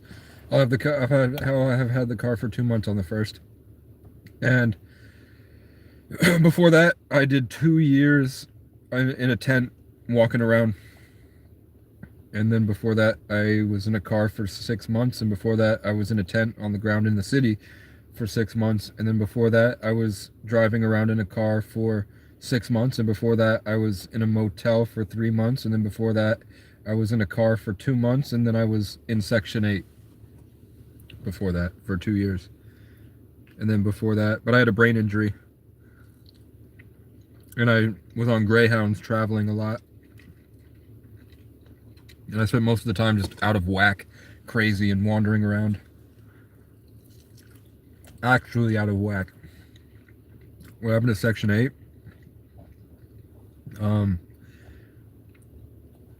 Two of my neighbors were trying to coerce my friends into going into their apartments. And one time I went and visited with the guy. And I think he drugged me. And he tried to suck my dick. And then I got up and left before he could do anything. And then he went, "You just missed out on the best blowjob of your life." And he would just, after that, he said he was a Satanist witch or something, or like a shaman druid thing. And my friends that would come over that didn't know about that experience at all would say, "I had a dream that the guy was invading my brain, my mind." And they don't know who he is or anything about him. And they were saying that he was doing witchcraft on them. And my neighbor, when I told him to never talk to my little brother again because he tried to get him into his apartment, the same way, when I was gone on a walk or something, after I said basically fuck off, he kept saying that the noise was too loud. If I had friends over and we were just laughing a little bit, not even loud, like quiet basically, but we'd laugh, and then he would come out and be like, "The noise is too loud," meh, meh, meh. And I'd be like, "If you want my phone number, to text me a speaker emoji so you never have to do this again." He wouldn't. He would just call the cops. And half the time, there was no noise at all coming from my apartment. Sometimes it would be my phone or my TV or my computer, but it wasn't loud. I don't know what it was, but then later I found out if police come to your apartment at all at that building, it violates your lease. So he was trying to get me kicked out. And eventually I was kicked out from too many police reports, and I was running an extension cord outside the window to charge my car battery to jump start it every morning because I had an alternator problem, and they really weren't happy about that for some reason. And one time I kept losing my key because I had brain damage, and the maintenance guy, Paul, would just treat me like shit all the time, man. And eventually he was just saying whatever, and I was like, I don't have my key. I have brain damage, bro. I'm sorry. And I couldn't form the words right. I didn't say the word brain damage back then because I didn't want to admit it. So I would just say like, I'm trying. And he fucking ran at the door, ran up to me and punched me as hard as he could. And I went, that's fucking assault, bro. What the fuck? And everybody watched. And then I gave up, and then they evicted me. But at the very end, I got really pissed, and I left. And then my first day of homelessness, the manager who's known me my whole life, because my family was in Section 8 too, she's known me my whole life. And I told her that the guy tried to molest me, and then he tried to do it to my brother, and she didn't give a fuck. My first day of homelessness after the eviction, lightning in the middle of winter, like it was February 29th or 30th, I think. Fucking lightning struck her roof and burned her roof down. Swear to God. What? I'm going to come for you and the brain is mine? No. Find somebody else, man. Right, Bucky? Not here. That shit's gay. Where's my vape, though? Tell me I didn't leave. Oh, it's in my pocket. You lived in the woods? Yeah, I lived in the woods from March 2023 to August 2023, and then I got a car on August 8th, the Lionsgate, because I performed at a party at a park and somebody gave me a car for free. So then I was in the car until February or March 2024, and then I was on foot in a tent traveling, and I went from like nothing to a small bike that literally fell apart and I scratched up my whole leg, to a little slightly better bike, and then a better bike, and then a really nice bike, and then I walking in with the bikes. I started out, people were trying to rape me at the park and ride twice. Some guy would jerk off outside the window and try to get in the car and shit. Some guy came at me at the laundromat with a baton and said he didn't like me in this town, and I threw him on the ground and got him with a hatchet and chased him off. And then his getaway driver crashed into a pole. Rumors went around, nobody liked me anymore, nobody would hire me anywhere. I tried everywhere, swear to God. Like, even I just checked in with that manager of the McDonald's and she said no, but maybe check out this farm tomorrow. He told me he might need help. Swear to God. So I tried that farm before and they said no, but now that I have a car and things have changed and he obviously now needs workers, maybe it might be different. Maybe he'll be cool and not prejudiced. Praying for it. So eventually it got so, like, somebody took a picture of a gun pointed at my head while I was asleep and put it around Facebook groups that somebody showed me at the dollar store. People were throwing their trash around my car, slashed all my tires, and keyed my car, kicked the shit out of it. They broke the windows of my last car before that. People hate it. But I was gonna leave and just let it all go and get everything into a bag and just walk away. But then something said sanctuary, sanctuary, sanctuary in my head from the woods. And then eventually it just got so bad at the park and ride, and they were doing false police reports now where I went in and got a water, and then the manager said I took out a hatchet and tried to kill her with it. I didn't even have a hatchet on me. And the cops still broke the law to try to search me. So I was like, fuck. So I started making content on YouTube. And then went into the woods. So I lived in the woods and I was in an abandoned sugaring shack on 10 acres deep in the mountains. And it was amazing. Through the winter, through Taurus season, through Gemini, and then I left around Cancer season. It was amazing. Bruh. Looks like you need to get out of the state you were in. Yeah, but when you go to other places, it's the same tree, and you have to drive 4 hours for a cool view, and there's so many people in those areas, it's really congested, and people are angrier and more focused and don't give a fuck. Social Games has people trapped, and everybody's a bullshitter after money, and at least here there's nobody here. The people that are here are unhappy with their life, so they'll take it out on you because they think you're ruining it somehow when you're not. There are gangs of crackhead raiders that crawl out of clown cars and fuck shit up, but I'm not one of them. There's nothing wrong with not wanting to pay rent, and I would be wasting my life paying. It's almost impossible to afford to live here. So if I want to live here, I would be working 18-hour days. Like most people.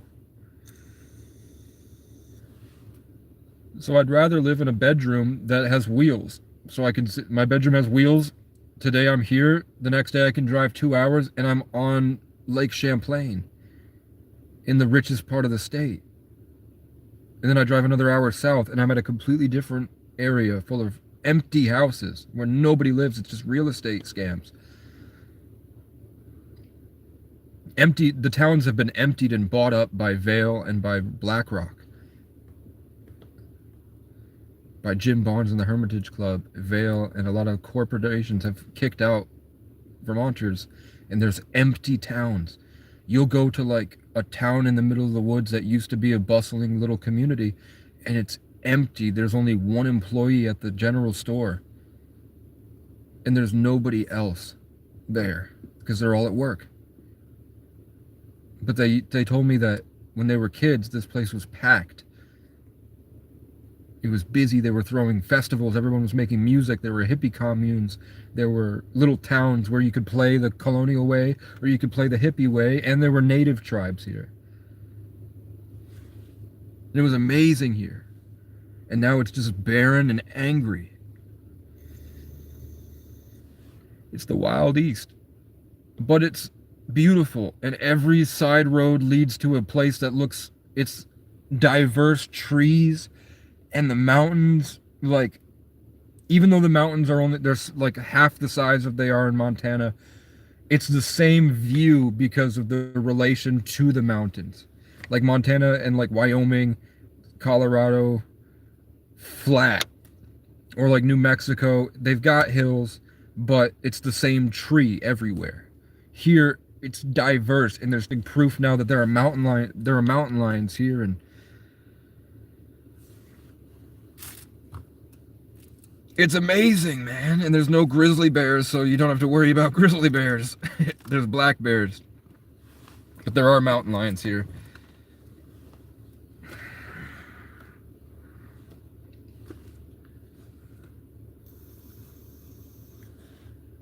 I was saying that the view of Montana's flat, same trees, but the thing that they like about it is the mountains.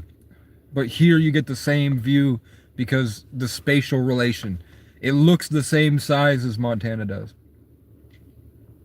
Unless you go into the mountains. So maybe it'd be cool to, like, State Park, find a cool Colorado mountain town, but I like it here, man. I want to build a castle here. I want to build a kingdom and then travel. And for that, I need a job. So I'm trying to get a job. And they won't hire me places. But I think that's God. Right now I need gas. I need $840 to pay the car off. I need like $100 for the fucking wheel hubs, and then they'll replace it for free. And then registration, title, and insurance, and then I can be a Walmart Spark delivery driver. Then I want to get storage sheds with locks on them, and then I want to give those storage sheds to homeless programs for people. And then I want to build wagons for homeless people. I want to eliminate the campsite trash problem. I want to eliminate the can't find a job problem by giving them opportunities to join the road crew, to save up for an e-bike, to start door dashing. I want to get public showers in churches so that people can go in and it's not a big deal and they can sit with God.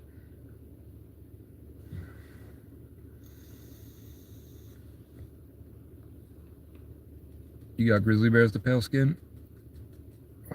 What state am I in? Not paranoia. I'm in pronoia, man. With my chicken empanadas. What state am I in? I'm in bliss when I'm eating this chicken empanada. Swear to God, man. I'm tired. It's been like 5.5 hours, but that 5.5 hours I exited out once, so it reset, so I'm probably close to like 7 hours at this point. Sometimes I'll go for 12. But usually I have energy drinks and I have gas to drive around. Hey, hey Travis, did I make a change in your heart, or are you still just staring at my face, man? Can you admit that that's really pathetic behavior, bro? And let's just leave it at that. I never cared. Hopefully by now you can see. When I was like, I'm not sad, I'm not mad. This is exactly the same tone I was using. But you were like, you thought he had got me. So I was like, fuck, man. I know for a fact how easy it would be to kill his family, bro. And I think that's really what it is. I think it's trying to bait people into suicide or bait people to kill him because he's deep down, he's miserable. And if he's not, that's weird, bro. Can you imagine going onto Facebook groups looking for people that you think have schizophrenia and then trying to bully them and shame them into suicide? Trying to make it worse for them, hoping that they either react violently and get hurt or hurt themselves. But either way, he's trying to hurt people that have been hurt so bad they can't function. And they're trying their best. Can you imagine an adult man doing that and thinking that he's better than those people? It's fucking weird. Are you in the Sierra Nevada? No. But I've been thinking about Sierra Nevada recently. What's out there? I see like Los Pollos TV, him and Wad, Los and his dad, and they talk about their travels as like city folk that have money. So they like talk with like that same sternness and like darkness that people in the city do. Like, and then they're like this, they have like the culture where they talk, and but also they're like suburban. But they talk about how they spent some time in Ringwood, New Jersey for a while, and then they spent some time in Sierra Nevada, and then they spent some time, they went to the strip club in Las Vegas, and then they went down to Florida for a while. And I was like, I wonder what they did for work to be able to travel to all these different places. Maybe they were homeless, or maybe they were living in the car, and it was just cooler when because Wad's like 45 now, so he would have been 20 in like 1995 or something. Seems mad. You live in Las Vegas, Ashley? What's it like, man? Does it suck? Is it demonic and evil? Are people consumed by the Mind Flayer from Stranger Things, and they have no idea what it's like to be out in the mountains with the fresh air and the trees and the butterflies that fly onto your arm when you feel close to God, and they look at you and fly away, and you raise your vibration a little bit and all the birds go and then the crows are like, fuck off, fuck off, fuck off, fuck off. And then a murder of crows forms and tries to destroy your spirit, and you have to hold it in, and the birds will protect you because you're now helping them. And then you all together as an ecosystem, you all flourish. Or is it just out there in the desert smoking meth and going and fucking strippers and hookers and throwing all your money away to gambling? Or is it cool? I don't know. I know that my isolated lifestyle allows me to romanticize everything, so it's probably much less of a big deal. But it seems like places like that, you have to have money, and in order to have money, you need to take it from somebody else or sell yourself in a way that's degrading. So you're literally stealing from your soul to make money out in those cities. You have to destroy somebody else or destroy yourself to make money, it seems to me, unless you can take directly from the sunlight. Which I think, isn't that all religions, what it's based off of, is that everything but sunlight is the destruction of the human spirit? So I would go to cities, man, but I only wanted to go to cities as a vlogger. I want a cameraman to watch me go through and have fun. Like the Amish kid that went on Theo Von. Some people choose to live in misery instead of trying, instead of OnlyFans trying, instead of OnlyFans of trying. I don't know what that means. Some people choose Charizard, good psychedelic mushrooms. It's more rainforest in Nevada, in Sierra Nevada. Moved to Oregon, Veneta. You lived in Auburn, California, 80 miles from Lake Tahoe. I want to see the redwoods for sure. I definitely want to go see the redwoods. That would be amazing. I definitely want to go to Sedona, Arizona, because I heard that the quartz in the mountain The same way that you can power a watch just by mechanical pressure against the watch. So you just have like a machine that hits the quartz, boom, boom, boom, and that's enough power to power the watch. They have entire gigantic spans of quartz. So they say that with the vibrations of the natural vibrations of the earth is making the entire atmosphere of Sedona much more energized. So people are going there and doing these meditations where they're able to break free from everything and see so much more of this infinite experience.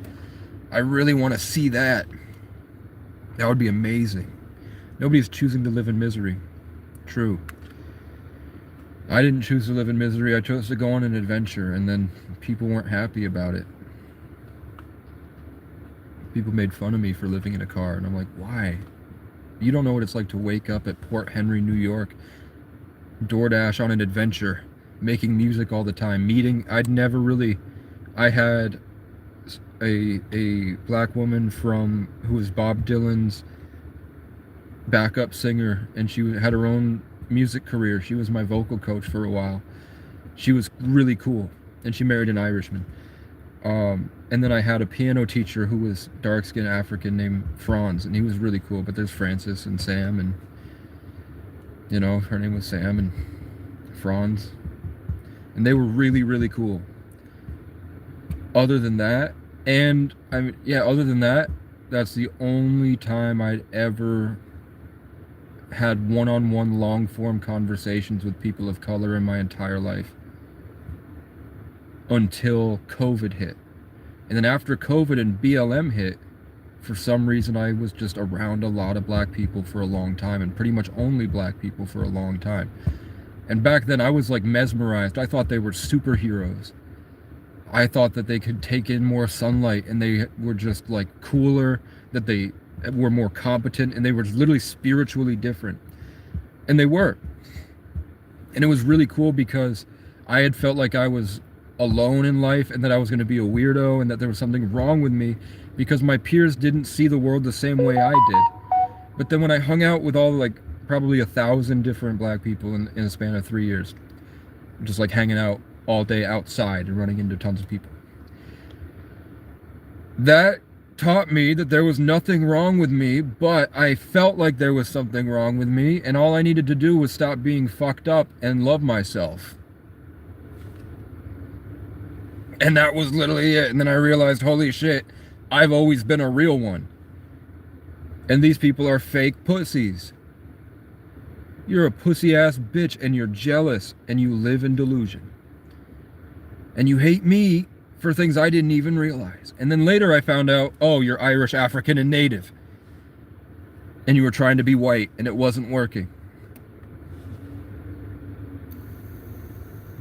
Because of ancestry and epigenetics and all this. I'm not saying there's not cool stuff about white people. I'm saying that I don't really find anything cool about white people. I find that they also, the no bullshit attitude that they have about certain things is very cool.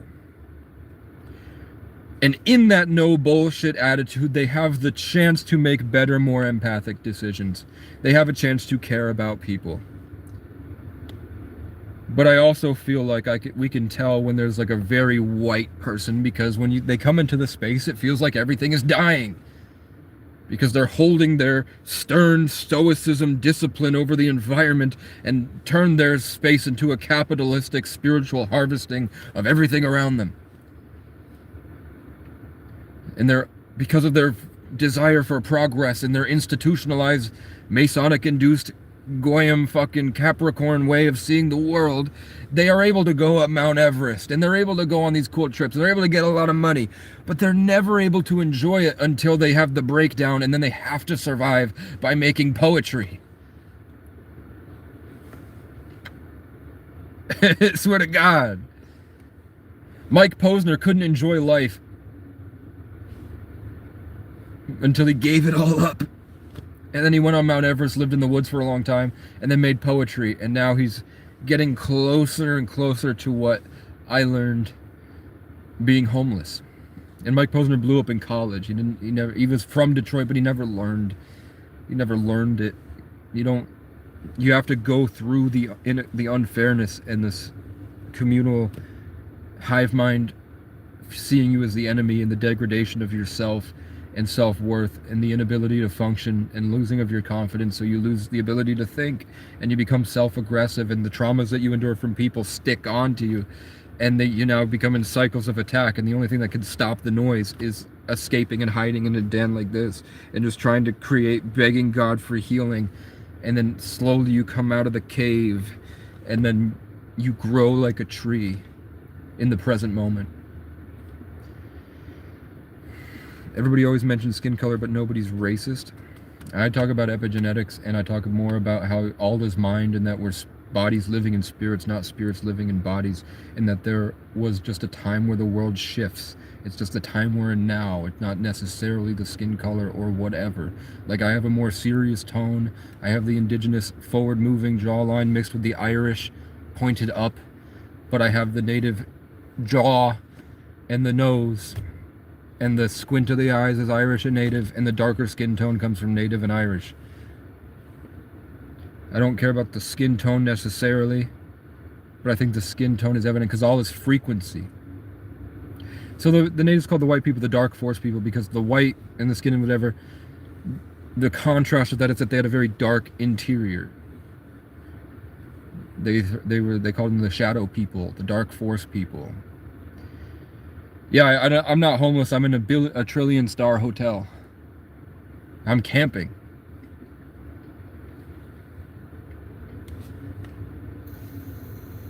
So if you're talking about skin tones, I'm like, yeah, it's you're the infinite is channeling through you.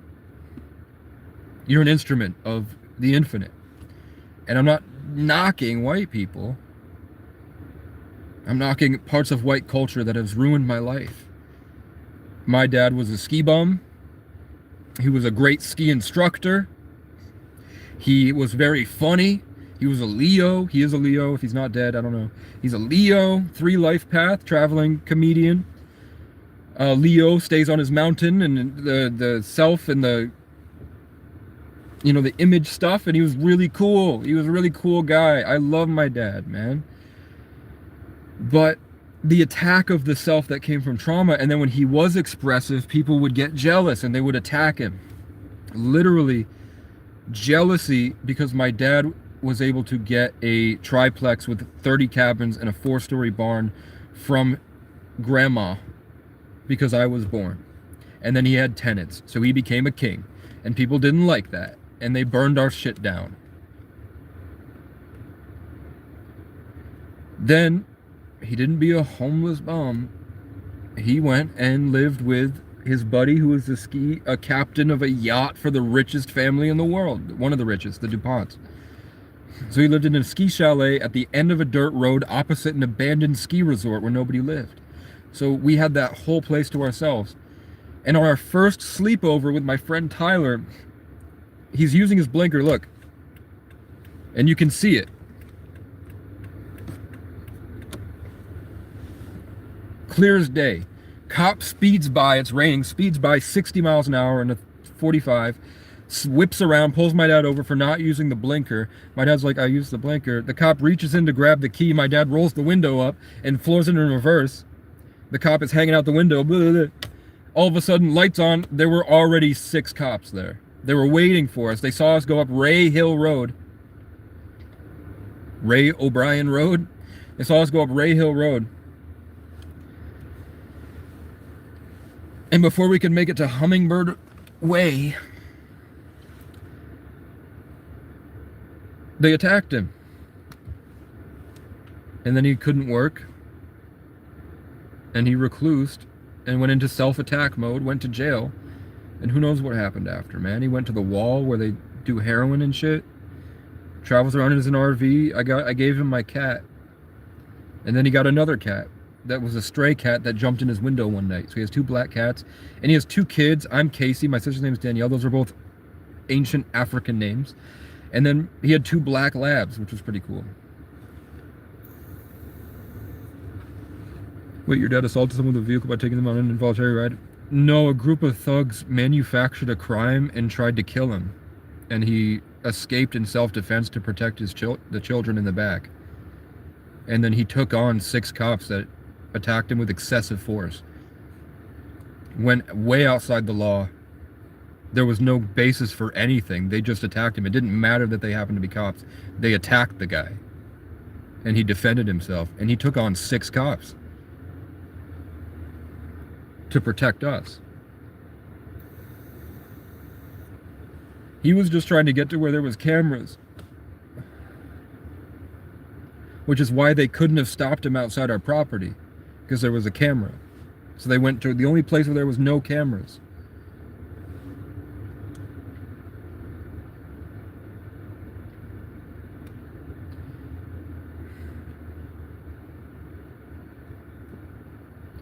The cop had his hand this way, I remember, because he was reaching in like this. The cop had the hand on the gun. He was trying to Alex Preddy my dad because women liked him. And he got opportunities that they never had because he was cooler than they were. And rich people were like, he's so cool. What up, Pig Fur? 11:05.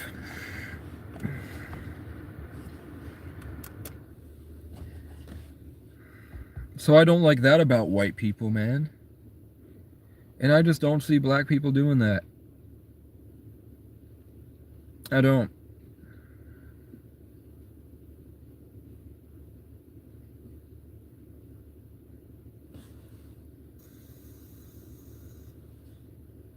No help around where you live.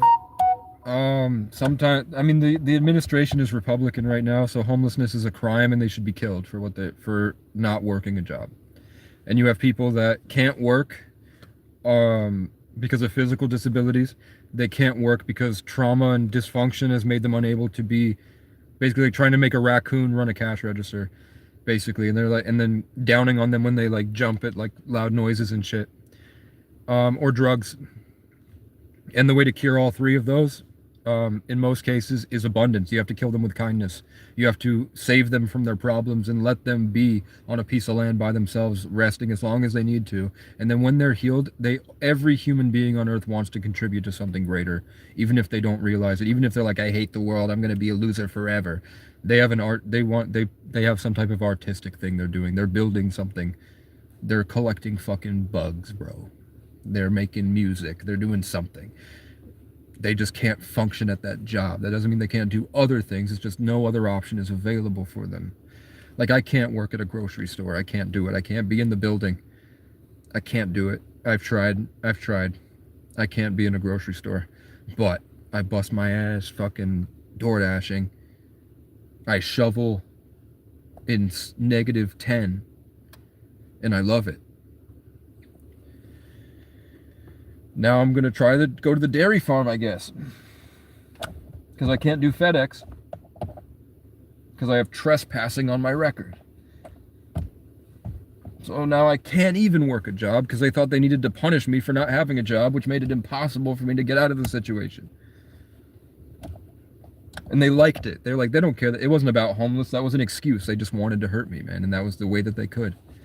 Giving me bogus charges so that they knew that if I continued, I would get violations of conditions of release.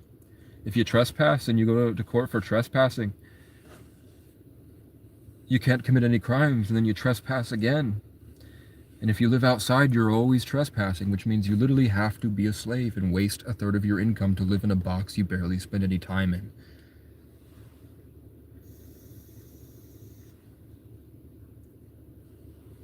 You either work or you die.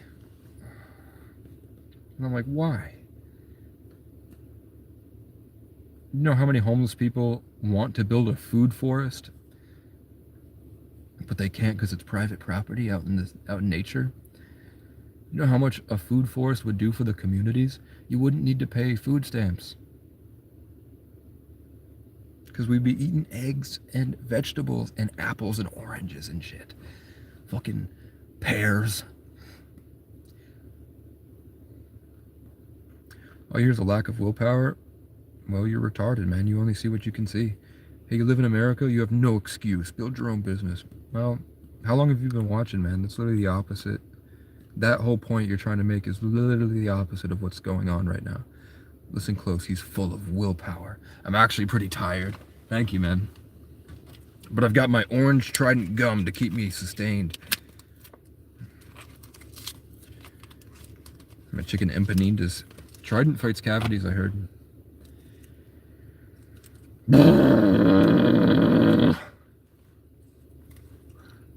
I might have been wired. You probably need coffee. I know I keep chips on my shoulder like dip, so come get it off me.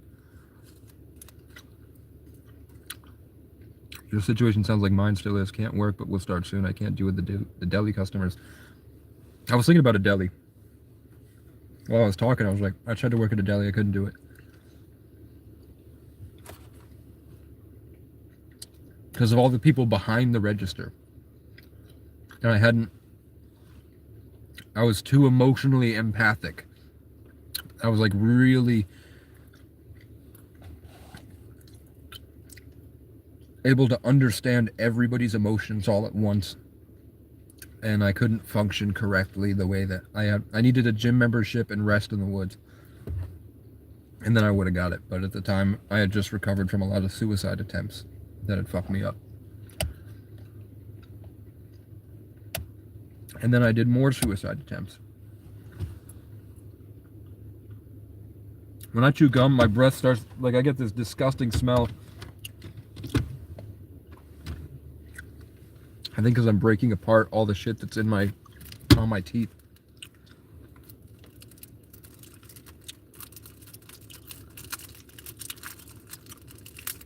How come nobody ever makes orange mint stuff? Orange mint sounds pretty cool. I'm gonna try it. Trident orange mixed with mint gum.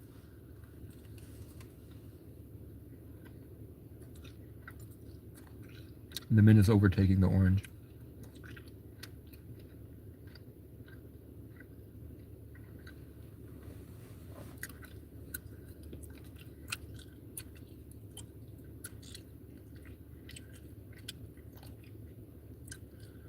If I did three parts Trident for a half part of this, it'd be pretty good actually. You spend $100 a year on taxes in Sierra Nevada. I own property surrounded by BLM, a little over 5 acres. That's dope. Are there mountains there?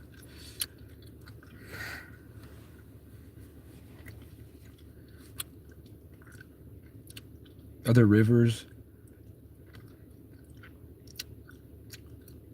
Are there diverse trees? Do you have winter? That's the only reason I would. I only want to live in places like that, man. I need it to be like this really cool adventure everywhere I go, through a bunch of, like the mountains and the trees are like frequencies, it's like playing a song to my eyes. And I love living inside that, man. I couldn't imagine what it's like. You look young. I'm sure the situation will get better. I don't think it's necessarily bad. It just is.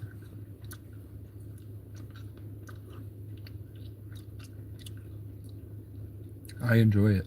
I don't like if it was cool that I could just go get the food that's expired and I didn't have to ask the employees to get the expired food, that's the only problem. And if now it was just bullshit. I was top dasher and then my op called and said, he's a fucking schizo, and they fired me. And I didn't even have him as a customer. And I was arrested during Thanksgiving.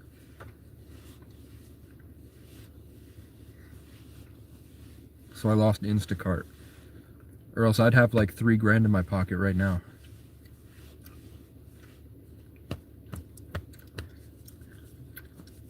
That's what sucks. Is what people did to me, not to be a perpetual victim, but that's the problem. It's not putting accountability off. It was that the people were going through a bunch of shit and they took it out on me.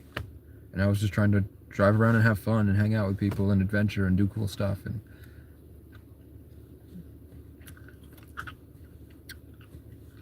I've had haters for so long, man. I like tangerines and melted chocolate. I do those fucking what do you call it? The orange chocolates that look like oranges. I've only ever had one, and I was in an institution, and we went on this big hike to this stone tower, and I think it's Terry's chocolate oranges, and they gave us a Terry's chocolate orange when we were there, and I can really vividly remember that. But my memories are fading, which sucks because it was amazing back then.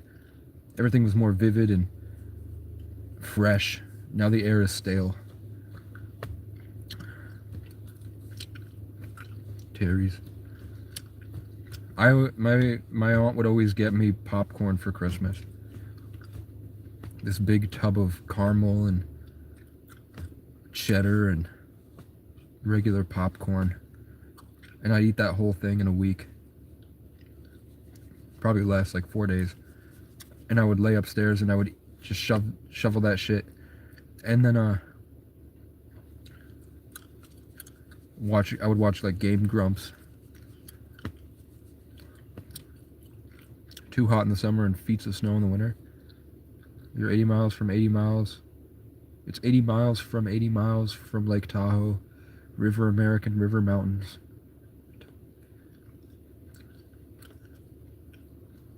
I gotta check it out at some point.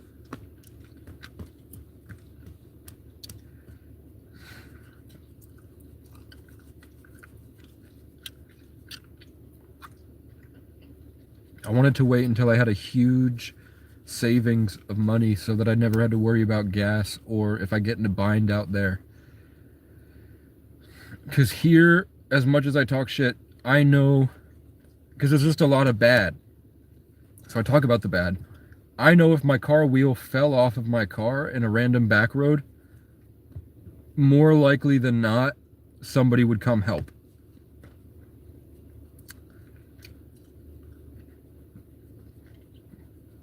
But if I broke down at a park and ride, the state police stole the car and everybody threw all their shit at me and fucking did a bunch of shit to me. So it's like 6-7, right? I know if my wheel fell off of my car and I was on a dirt road in the mountains, somebody would show up to help at some point. But when I'm in the towns like this, I'm filth and they treat me like shit. So I really like the mountain vibes, I guess. But also, Facebook has destroyed that. Like the fucking propaganda war on social media has driven everyone insane. That was what I was talking to the manager at the McDonald's about. Because I told her all this shit that happened, and she's like, yeah, it's just, everything's fucking bad lately. And I was like, no, I think it's just Facebook. I think things are actually pretty good. It's just Facebook that's really got people fucked up right now. It's literally just Facebook.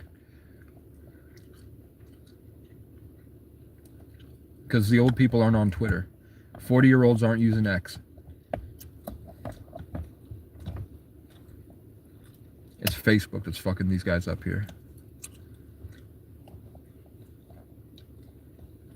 I can't go on Facebook and not see like the craziest people on earth pretending that they're better than people who are suffering. It's really weird.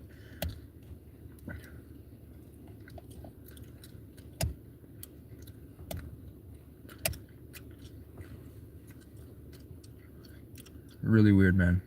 And that really does bleed into everyday life. Where these people now live in their Facebook comment section in real life. They're literally living like life is Facebook. And you're trying to talk to them and they'll never see you. They can't see anything. They're so stuck in that perpetual addiction to the same brain stimulation heroin gives you.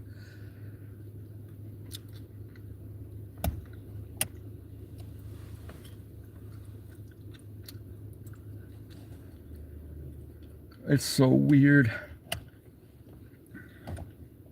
And like the social status stuff, like they think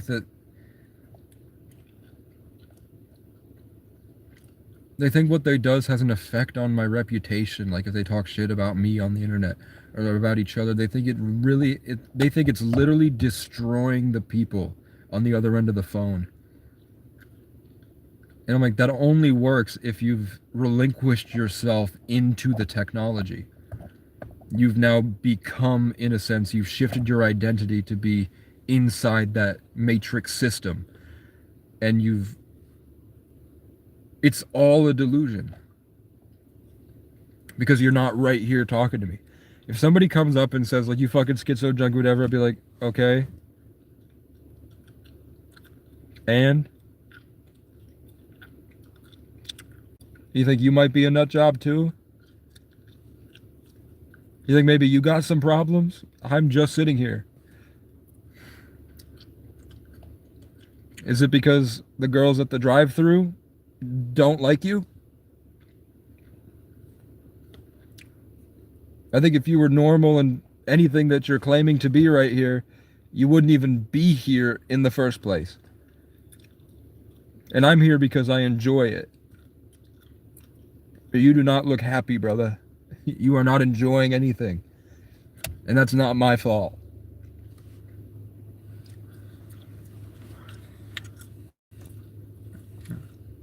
And now I have a deer that I can pet. Have you guys ever been outside the USA? I drove my car straight through the border and outdrove the police and lived in Montreal for a month until I got deported in 2022.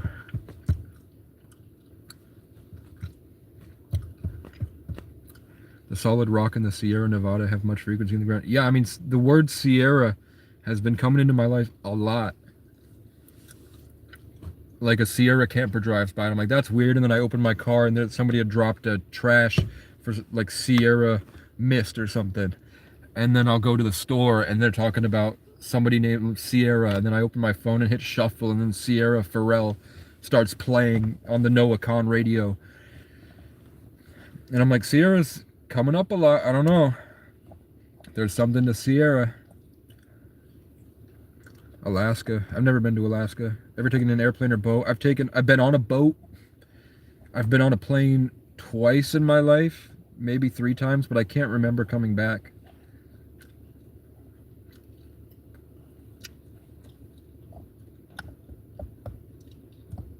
I took a plane from Miami to Maine.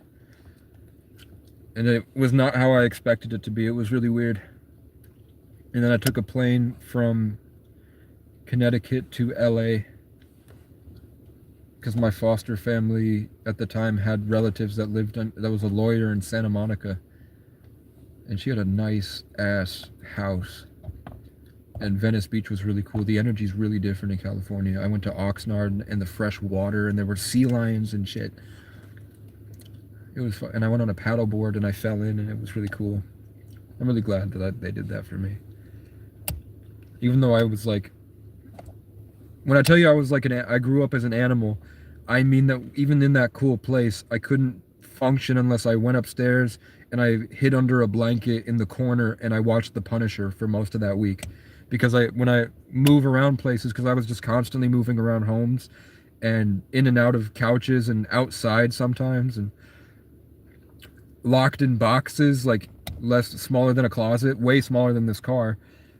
And then in one institution, I was locked in a box like that for like 6 months, and it just made me like I couldn't really function unless I had a week of hiding in the den, and then I would come out of the cave, and then I would walk around and try to and I would walk by myself to the park outside Oxnard. There was a park at the other end of the Airbnb condo rental place. There was a big park, and I went there, and I was just walking around like I'm like an old man. To be honest, I'm like an old man. I would just sit there and enjoy being there and just kind of look around. And I was like, maybe I'll talk to somebody, but I don't really, I don't really have anything to say. How do you like living here? And they'll be nonchalant. They'll be like, yeah, it's cool. And then I'm like, okay.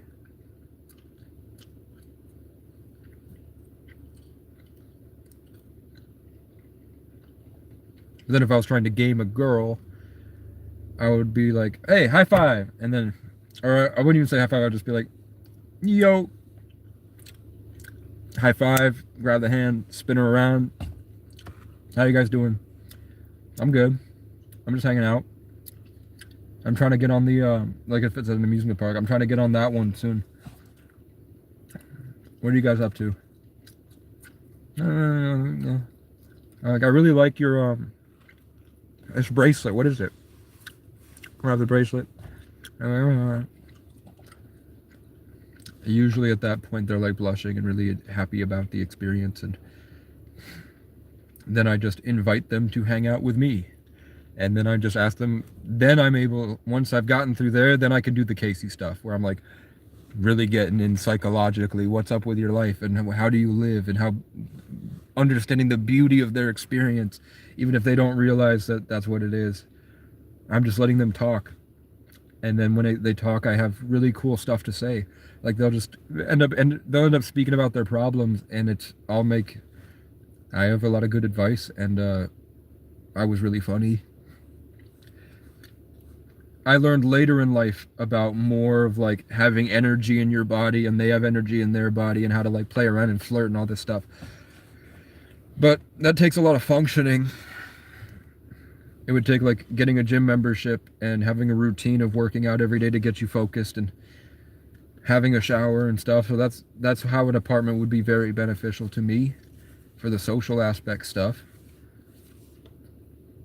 But I do also feel like all of that takes away from this, and I felt like this was valuable, and I really wanted to get to the end of this so that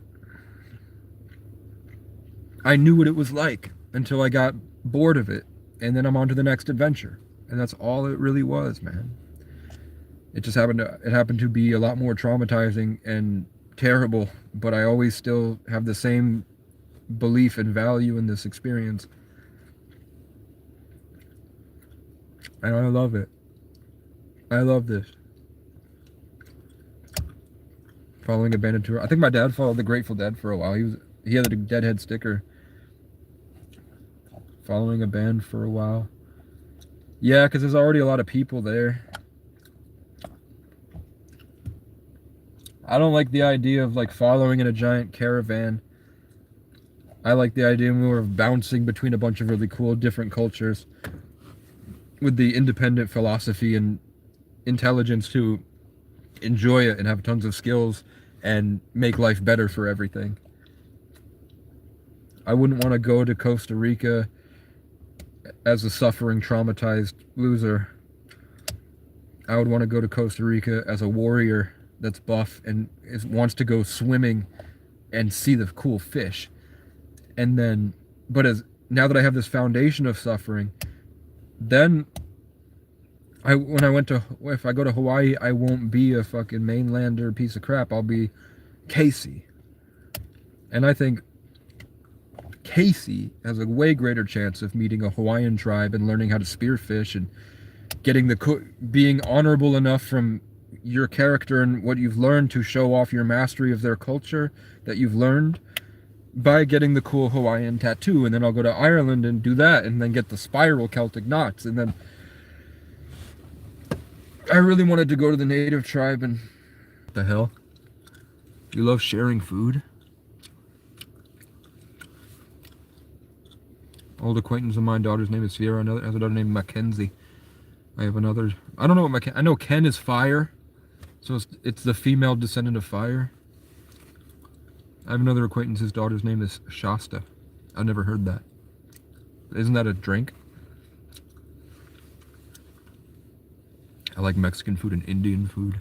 I've never had fry bread. I heard fry bread's pretty good. I love tikka masala though. I love me some coconut chicken. I love me some naan bread with raspberries in it is pretty fucking delicious, man. And there's no poop in there. I go to Indian restaurants and I don't find a single ounce of poop anywhere. I don't know what they're talking about. Where's my drink? Oh, it's back there. My charge is at probably like 79, I guess. I think I'm winding down for bed so that tomorrow I can make great strides, because Tuesday is the day of Sagittarius, I think. Or it might be Thursday. I think Tuesday is Sagittarius.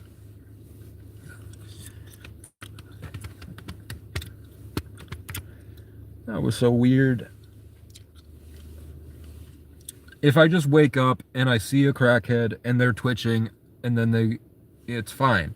But if I wake up and I feel like my energy is being harvested by a literal demon, and then I look up and there's a crackhead staring at me twitching, and they won't leave, and they're continuing to harvest, and I feel them harvesting, and it's painful, and then as soon as I hit my phone to record, they take off running, that's concerning. That's kind of weird.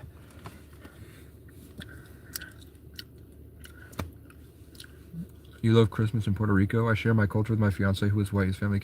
I love Puerto Ricans. My ex is Puerto Rican. I don't like Puerto Rican guys. I love Puerto Rican women.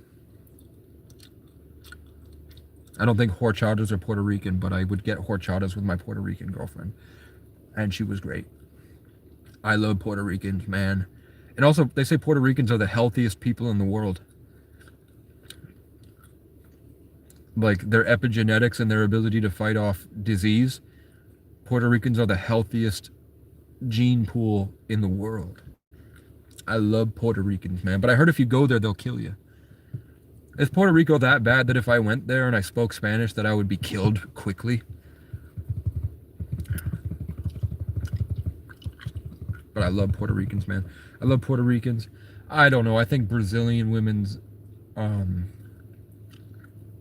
there's like a strength in there, but the strength is natural, whereas it feels like the white strength is unnatural. I don't know why. There's something that feels unnatural about white genetics. But I think it's just a lack of education and forcing them to become goyim. I think that's all it is. Because when they go out in the woods and they spend a lot of time in the woods and they stay out in the woods and they never come back into society, they're very happy and it's very cool and unique and special, and their hair grows all crazy, and I don't know. Maybe it is cave monkeys. I don't know. Maybe they don't have a real connection to nature, and I don't like that non-connection to nature because they spend all the time in the caves. I don't know. Inked Up Jesus, subscribe, bro. Hope it helps. I don't get money from YouTube. I have like donation stuff. I have Cash App, GoFundMe, Chime, Venmo, PayPal, and that goes to gas and stuff. Linda, if you're still here, that's how I pay for phone service. Because of one subscriber that gives probably $8 grand total for the past 5 years. And I'm just, every week I go, I'm literally trying to get FedEx.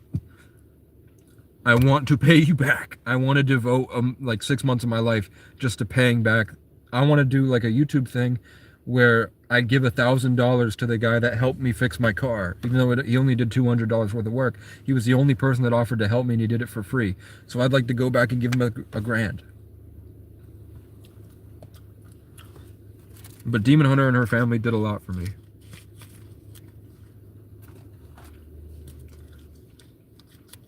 So that's mainly how I pay for phone services. She sends me money. She sent me the money that got me here.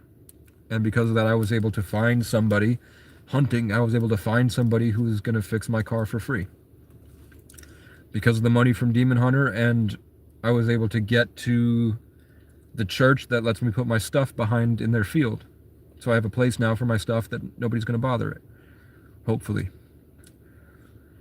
And then because of another person that started for the past month, I think they gave me $119. Roman, Pure Water, who I can't, all they have to do is send me the link to their channel, and I accidentally went to pin their comment and I hid their channel and I can't find it again. Pure Water sent 119. And I used that, and I went to probably 15 to 20 churches and like 4 different homeless programs. Big ones. And I went to a homeless rally and a homeless conference. And I did public speaking. And I went to try to figure out who I can talk to work on my solutions and implement them, and I found those people. So that's what the money went towards. I bought one vape for $36, and then they gave me, because of that, they said if you buy one vape for $36, we'll give you 5 vapes that we were going to throw out.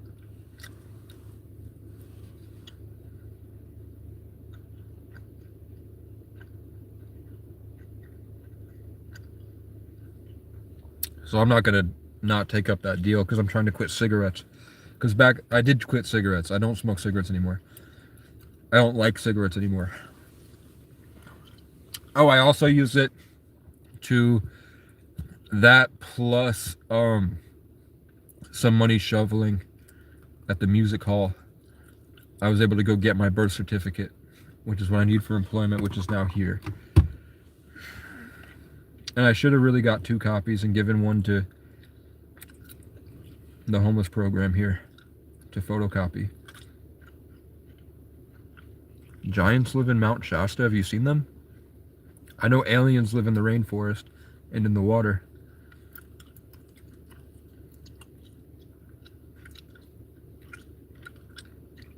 Are the giants like people that have skin and hair and eyes, or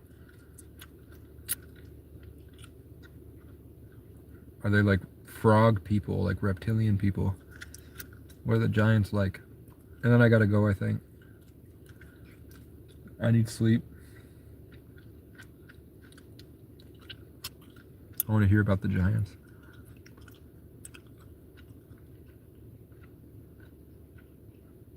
Human lizard hybrids.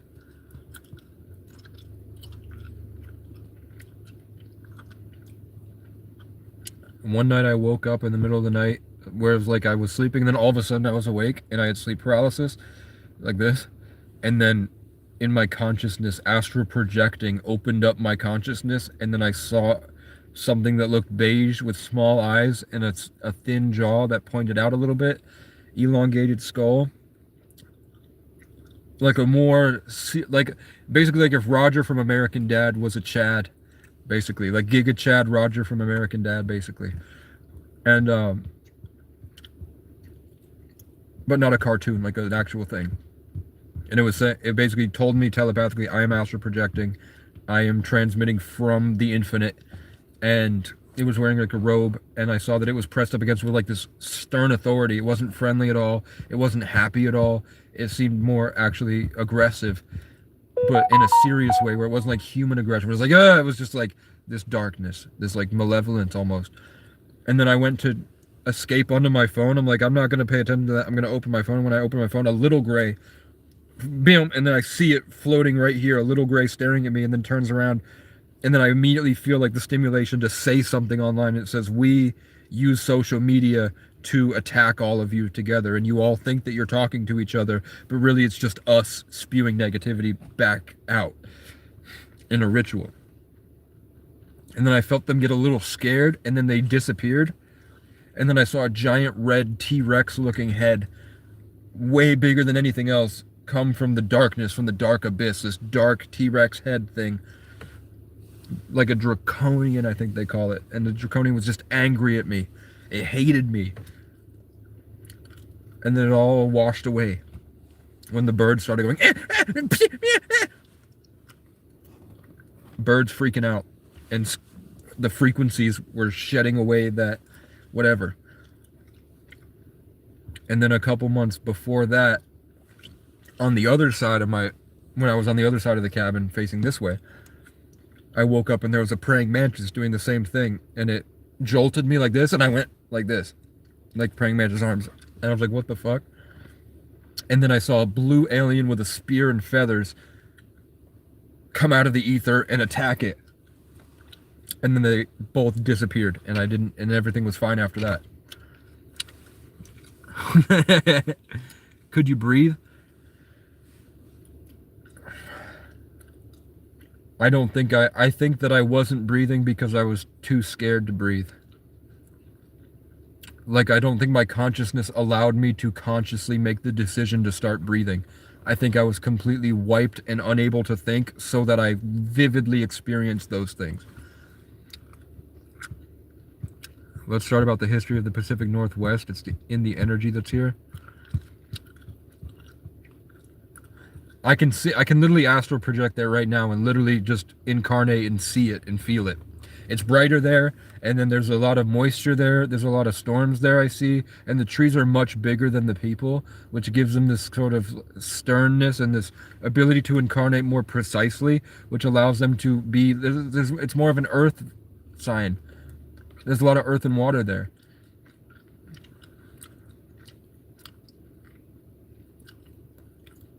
People are more serious there, but they're more serious, but they're still playful and jolly.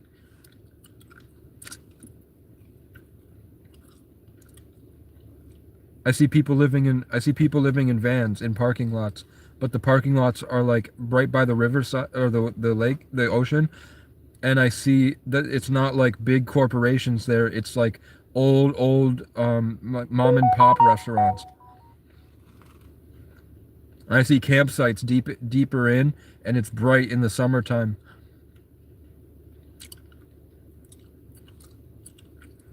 And people go, okay, I'm seeing this giant intricate web of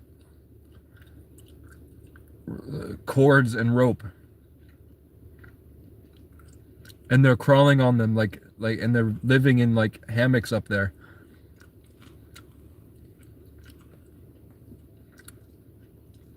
Alternative housing, alternative ways of living. And people are able to grow and actually philosophize and create. And that deep emotional wealth with the sternness and serious is why they revolt.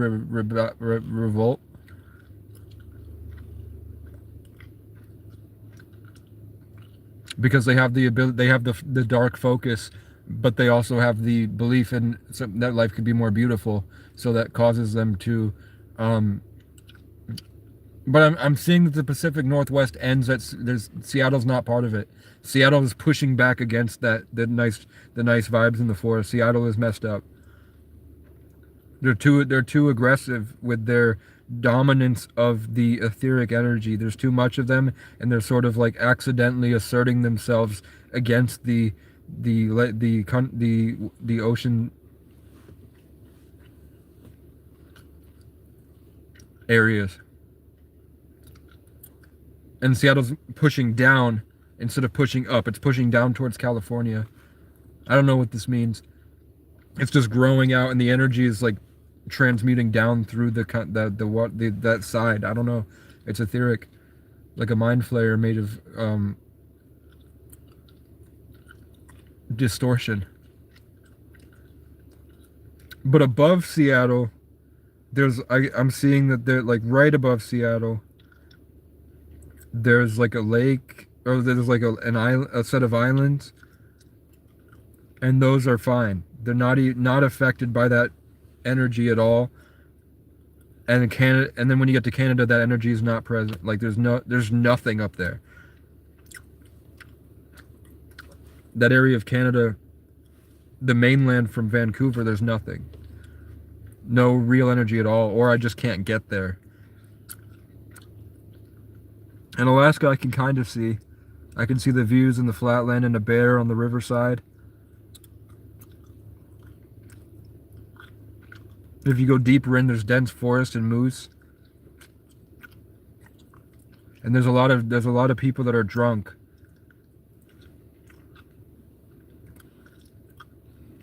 A lot of Native Americans. But they're in the gym.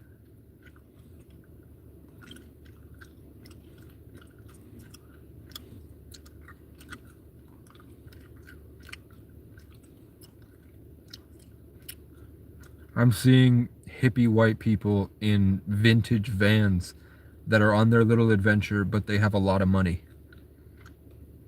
So they're able to navigate through Alaska.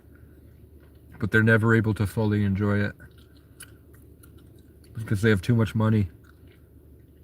So they'll never be of the forest, of the woods.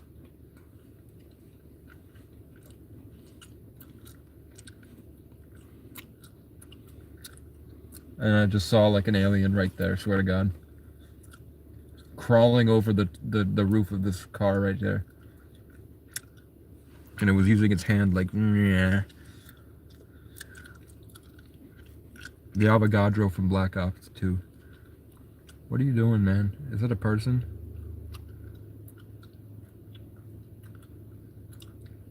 The lights in this building started going crazy. Like right after I saw the alien.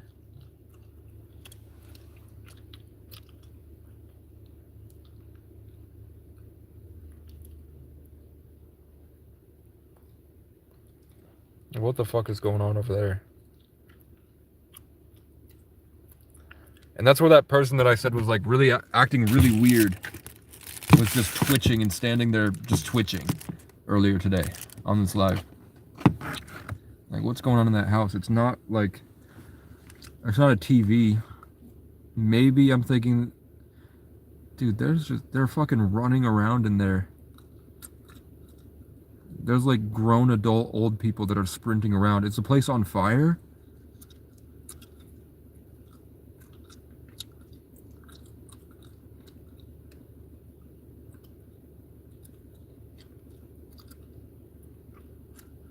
Shit, it could be on, that could be a fire.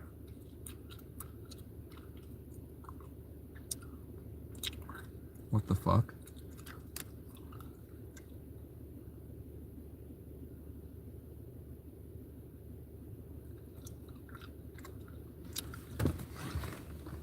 The universe is, like, the alien just told me to go somewhere, so I'm gonna do it. Motherfucker, you fucking accuser of the brethren.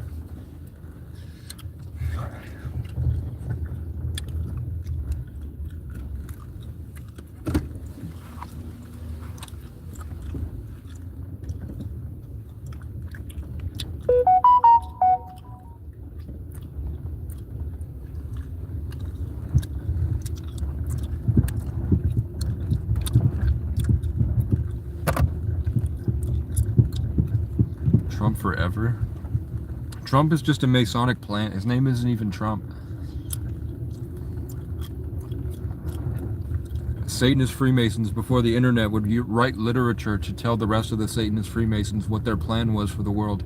And they released Baron Trump and the Last President as Masonic doctrine 100 years before Trump was born. And it was about how Baron Trump is a time traveler and his mentor Don helped him. And then there was this castle on Fifth Avenue where the last president lived, which is where Trump Tower is, Fifth Avenue. And then the country gets angry at the last president and they kill him in revolting and rebellion against him. And then the republic ends and the country ends, and the new country, the new world is created in its ashes.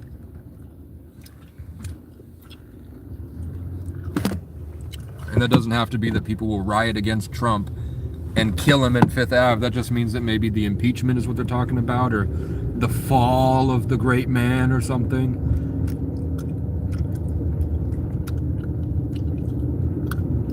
So that Trump's dad gave him a small loan of $1 million. They're one of those ancient peoples, I guess. They're in the club. Now, the aliens told me to park over here for a little bit. Yeah, I don't know why.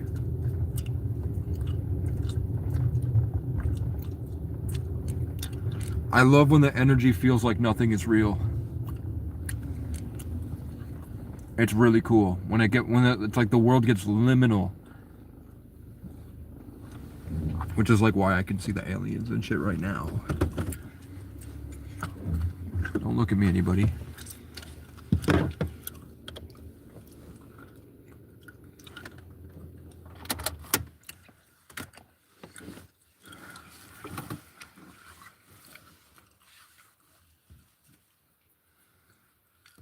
See how conversations crossing with time on other conversations from forever 2691 through the ocean and the desert. The aliens literally told me go for a walk. If they're angels or what, or God. Oh, the fucking yarn is always fucking me up.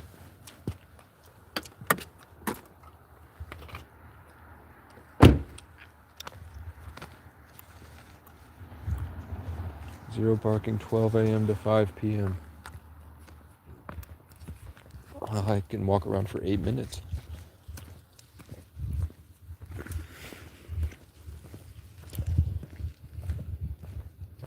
Dude, I love God, man.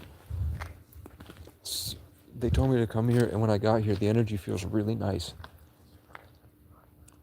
Like, for some reason, right now, it feels really nice to be right here. I don't know why.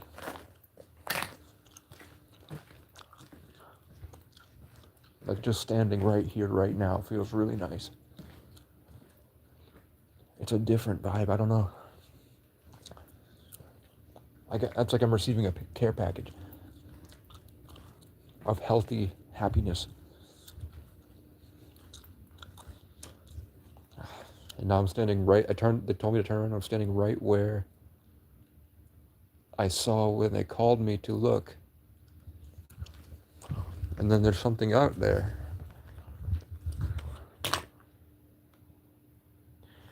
That light isn't no. What? Why did my car just go beep? I had already locked it.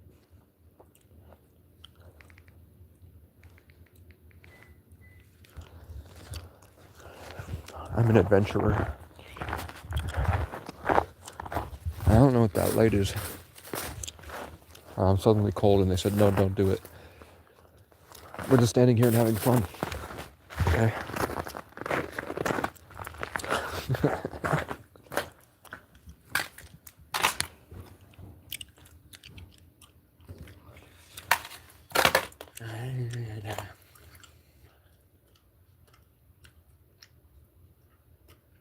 I really want to take a train and go on an adventure.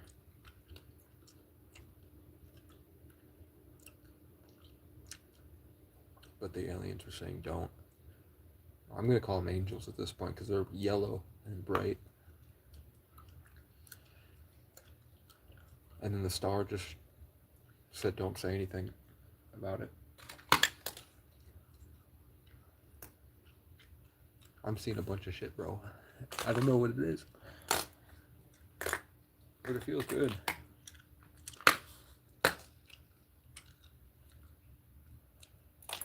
We're in the Great Awakening. It's gonna be so fun this year, guys. Holy shit. It's gonna be so fun this year.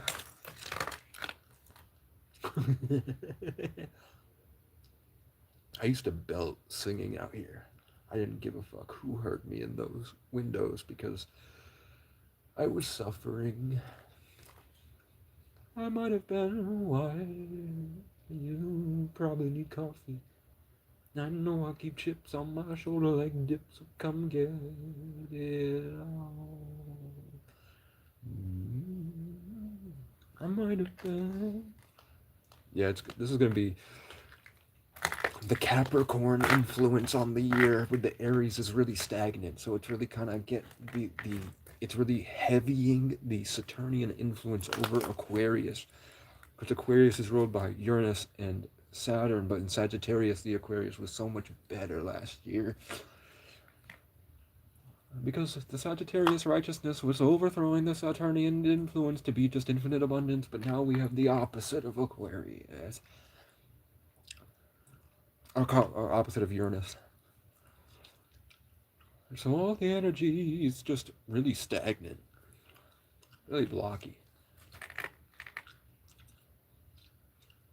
And now they're saying just pick it up and go. Okay.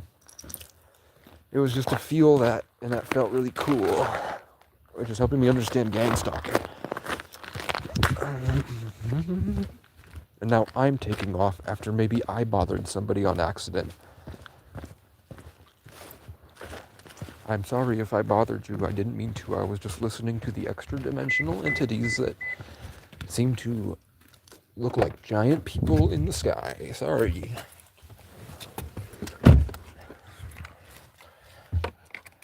The Nephilim, they said. I am Nephilim, I guess. Okay.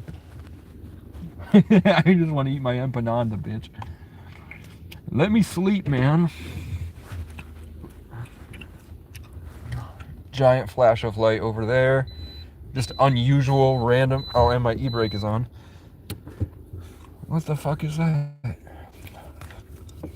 There's just a giant flash of light right there. Oh. And that wasn't there earlier, because I looked over there earlier. Why has this light started flashing? It's a Truman Show. It's not real. It's not real, guys. There's...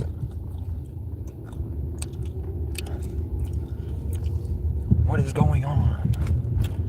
I bet it's probably been going for a while, but for some reason it probably stopped while I was looking at it, and now it started up again.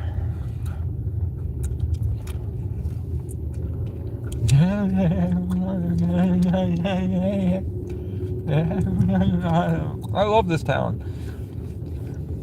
I just can't have any relationships with any people in it, or they'll try to ruin it.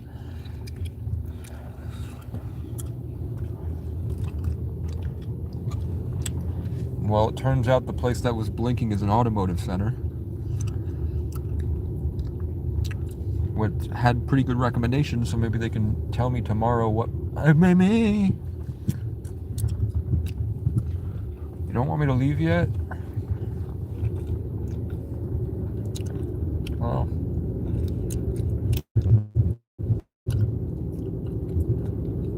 my shit is fucked up.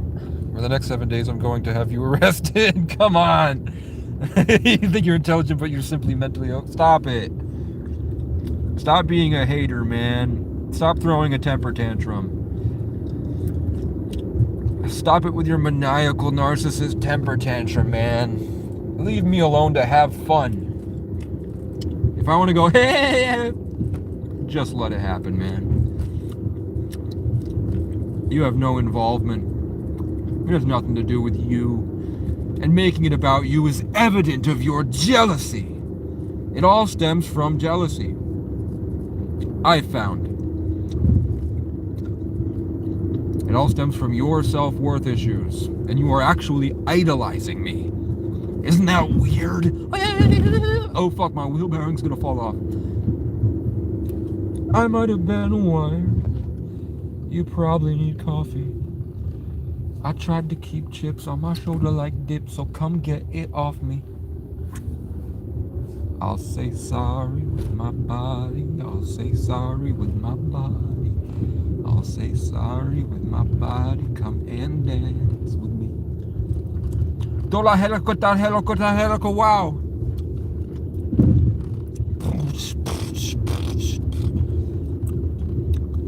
I'm threading the needle.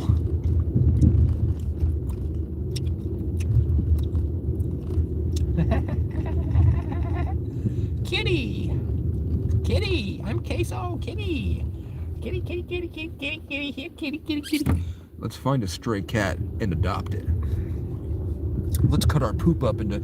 Oh shit, I saw a stallion over yonder. They have a giant Fabergé horse on that porch.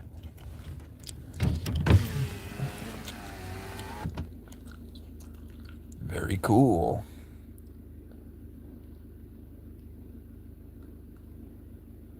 And they have one of those things. I don't even know what that means. But it looks like they have a dream catcher in the middle of it. So I approve. I tried to keep chips on my shoulder like dip. So come get... Oh, they're telling me, watch Marty Supreme tonight. Watch Marty Supreme. It's time. I really wanted to watch Marty Supreme, but I forgot that it existed.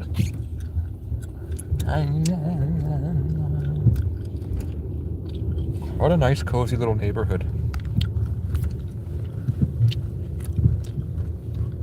Look, a building. And look, another building. That's a nice ass house, man. Imagine how nice of a house. Like, how rich do you have to be that you don't put curtains over your windows?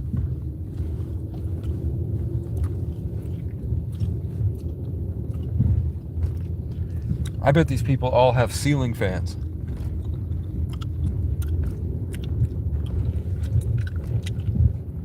Like, look at that. I know where I am.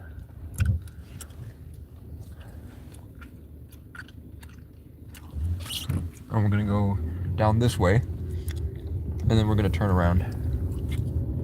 And I can't be doing this because I'll be wasting gas. But if I don't send it too far, like if I just stay in the area a wee bit, just to see if that dairy farm might be good. My priorities as of right now, I have to give at least $500 or $400 to the owner of the car because I still owe them $840. I gotta give him that. They've been very kind and generous to allow me to have the vehicle. I need to get them some money somehow. Then I'm thinking I need to get a storage shed somehow, or a chicken coop or something that I can put in the back of the car and deliver to that nice church.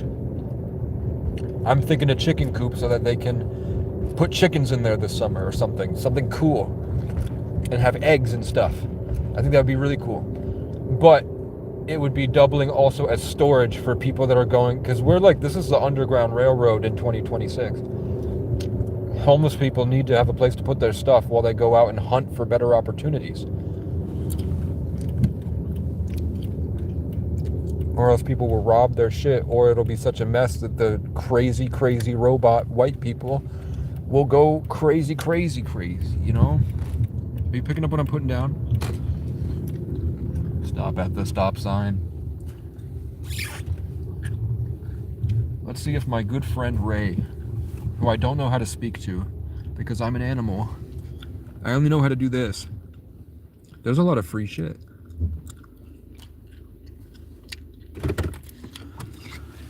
He's doing his Christmas clearing. And look!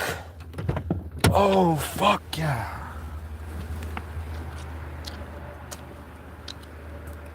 How much is this? Lot 220.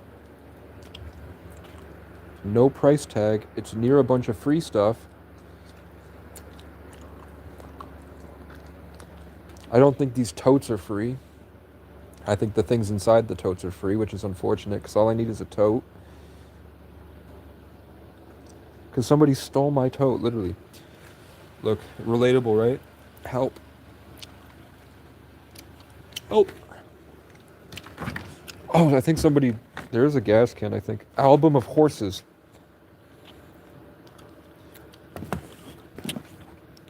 Life work.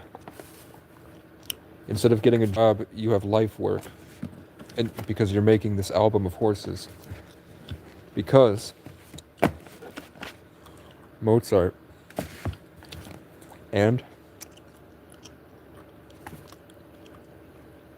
a guidebook of the United States coins 2020 edition.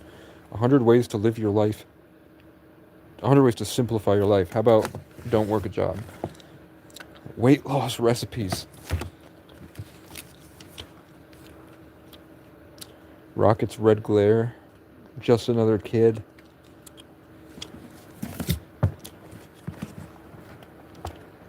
Diabetic Dream Desserts. My mom and my aunt could use that. Our message is Christ. Okay, I believe you, aliens. Cooking for company. Cooking with Casey, you said. And this is what I'm going to take out of the free pile. It says Butcherer, Switzerland. It's a cool thing. I like that. I'm going to hang it up somewhere. What's this? Return of the Tide.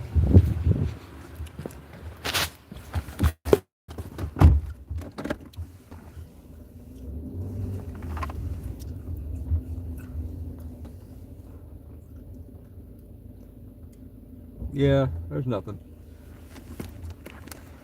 I was going through Ray's free pile because it's free. And if you got a problem with that, you're old, you fucking accuser of the brethren.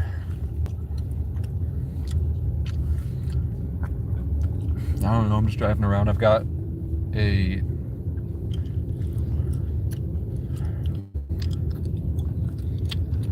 at 2/8 is half a tank. And so 1/16 is half of an eighth. I'm at a 16th of a tank of gas left.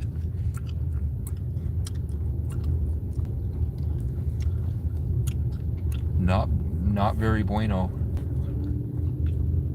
But I have some Cash App I could dip $1 out of to get me to the farm tomorrow.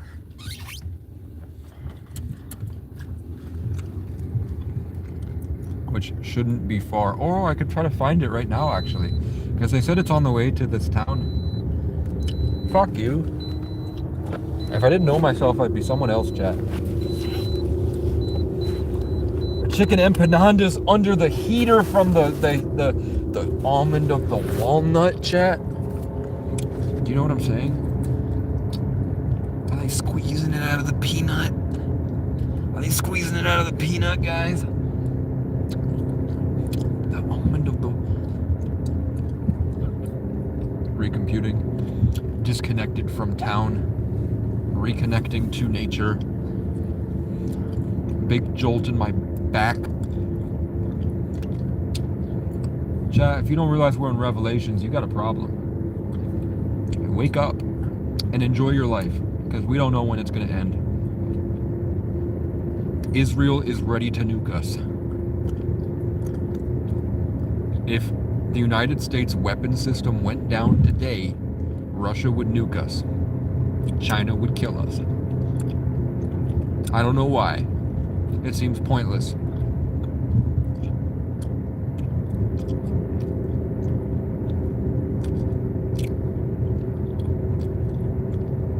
They're trying to make a one world order to eliminate the necessity for war and competition.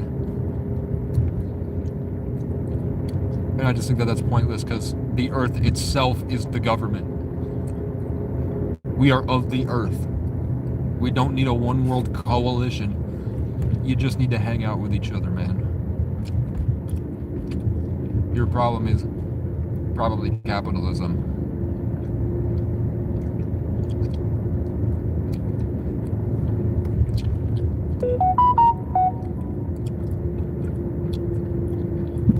I don't understand how intelligent people see a necessity for war. I don't get it.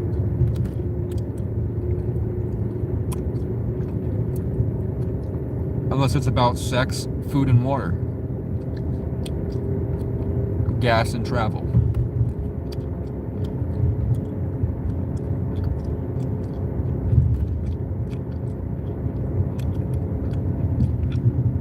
Why are we relying on fossil fuels when the sun is literally shining? I don't get it.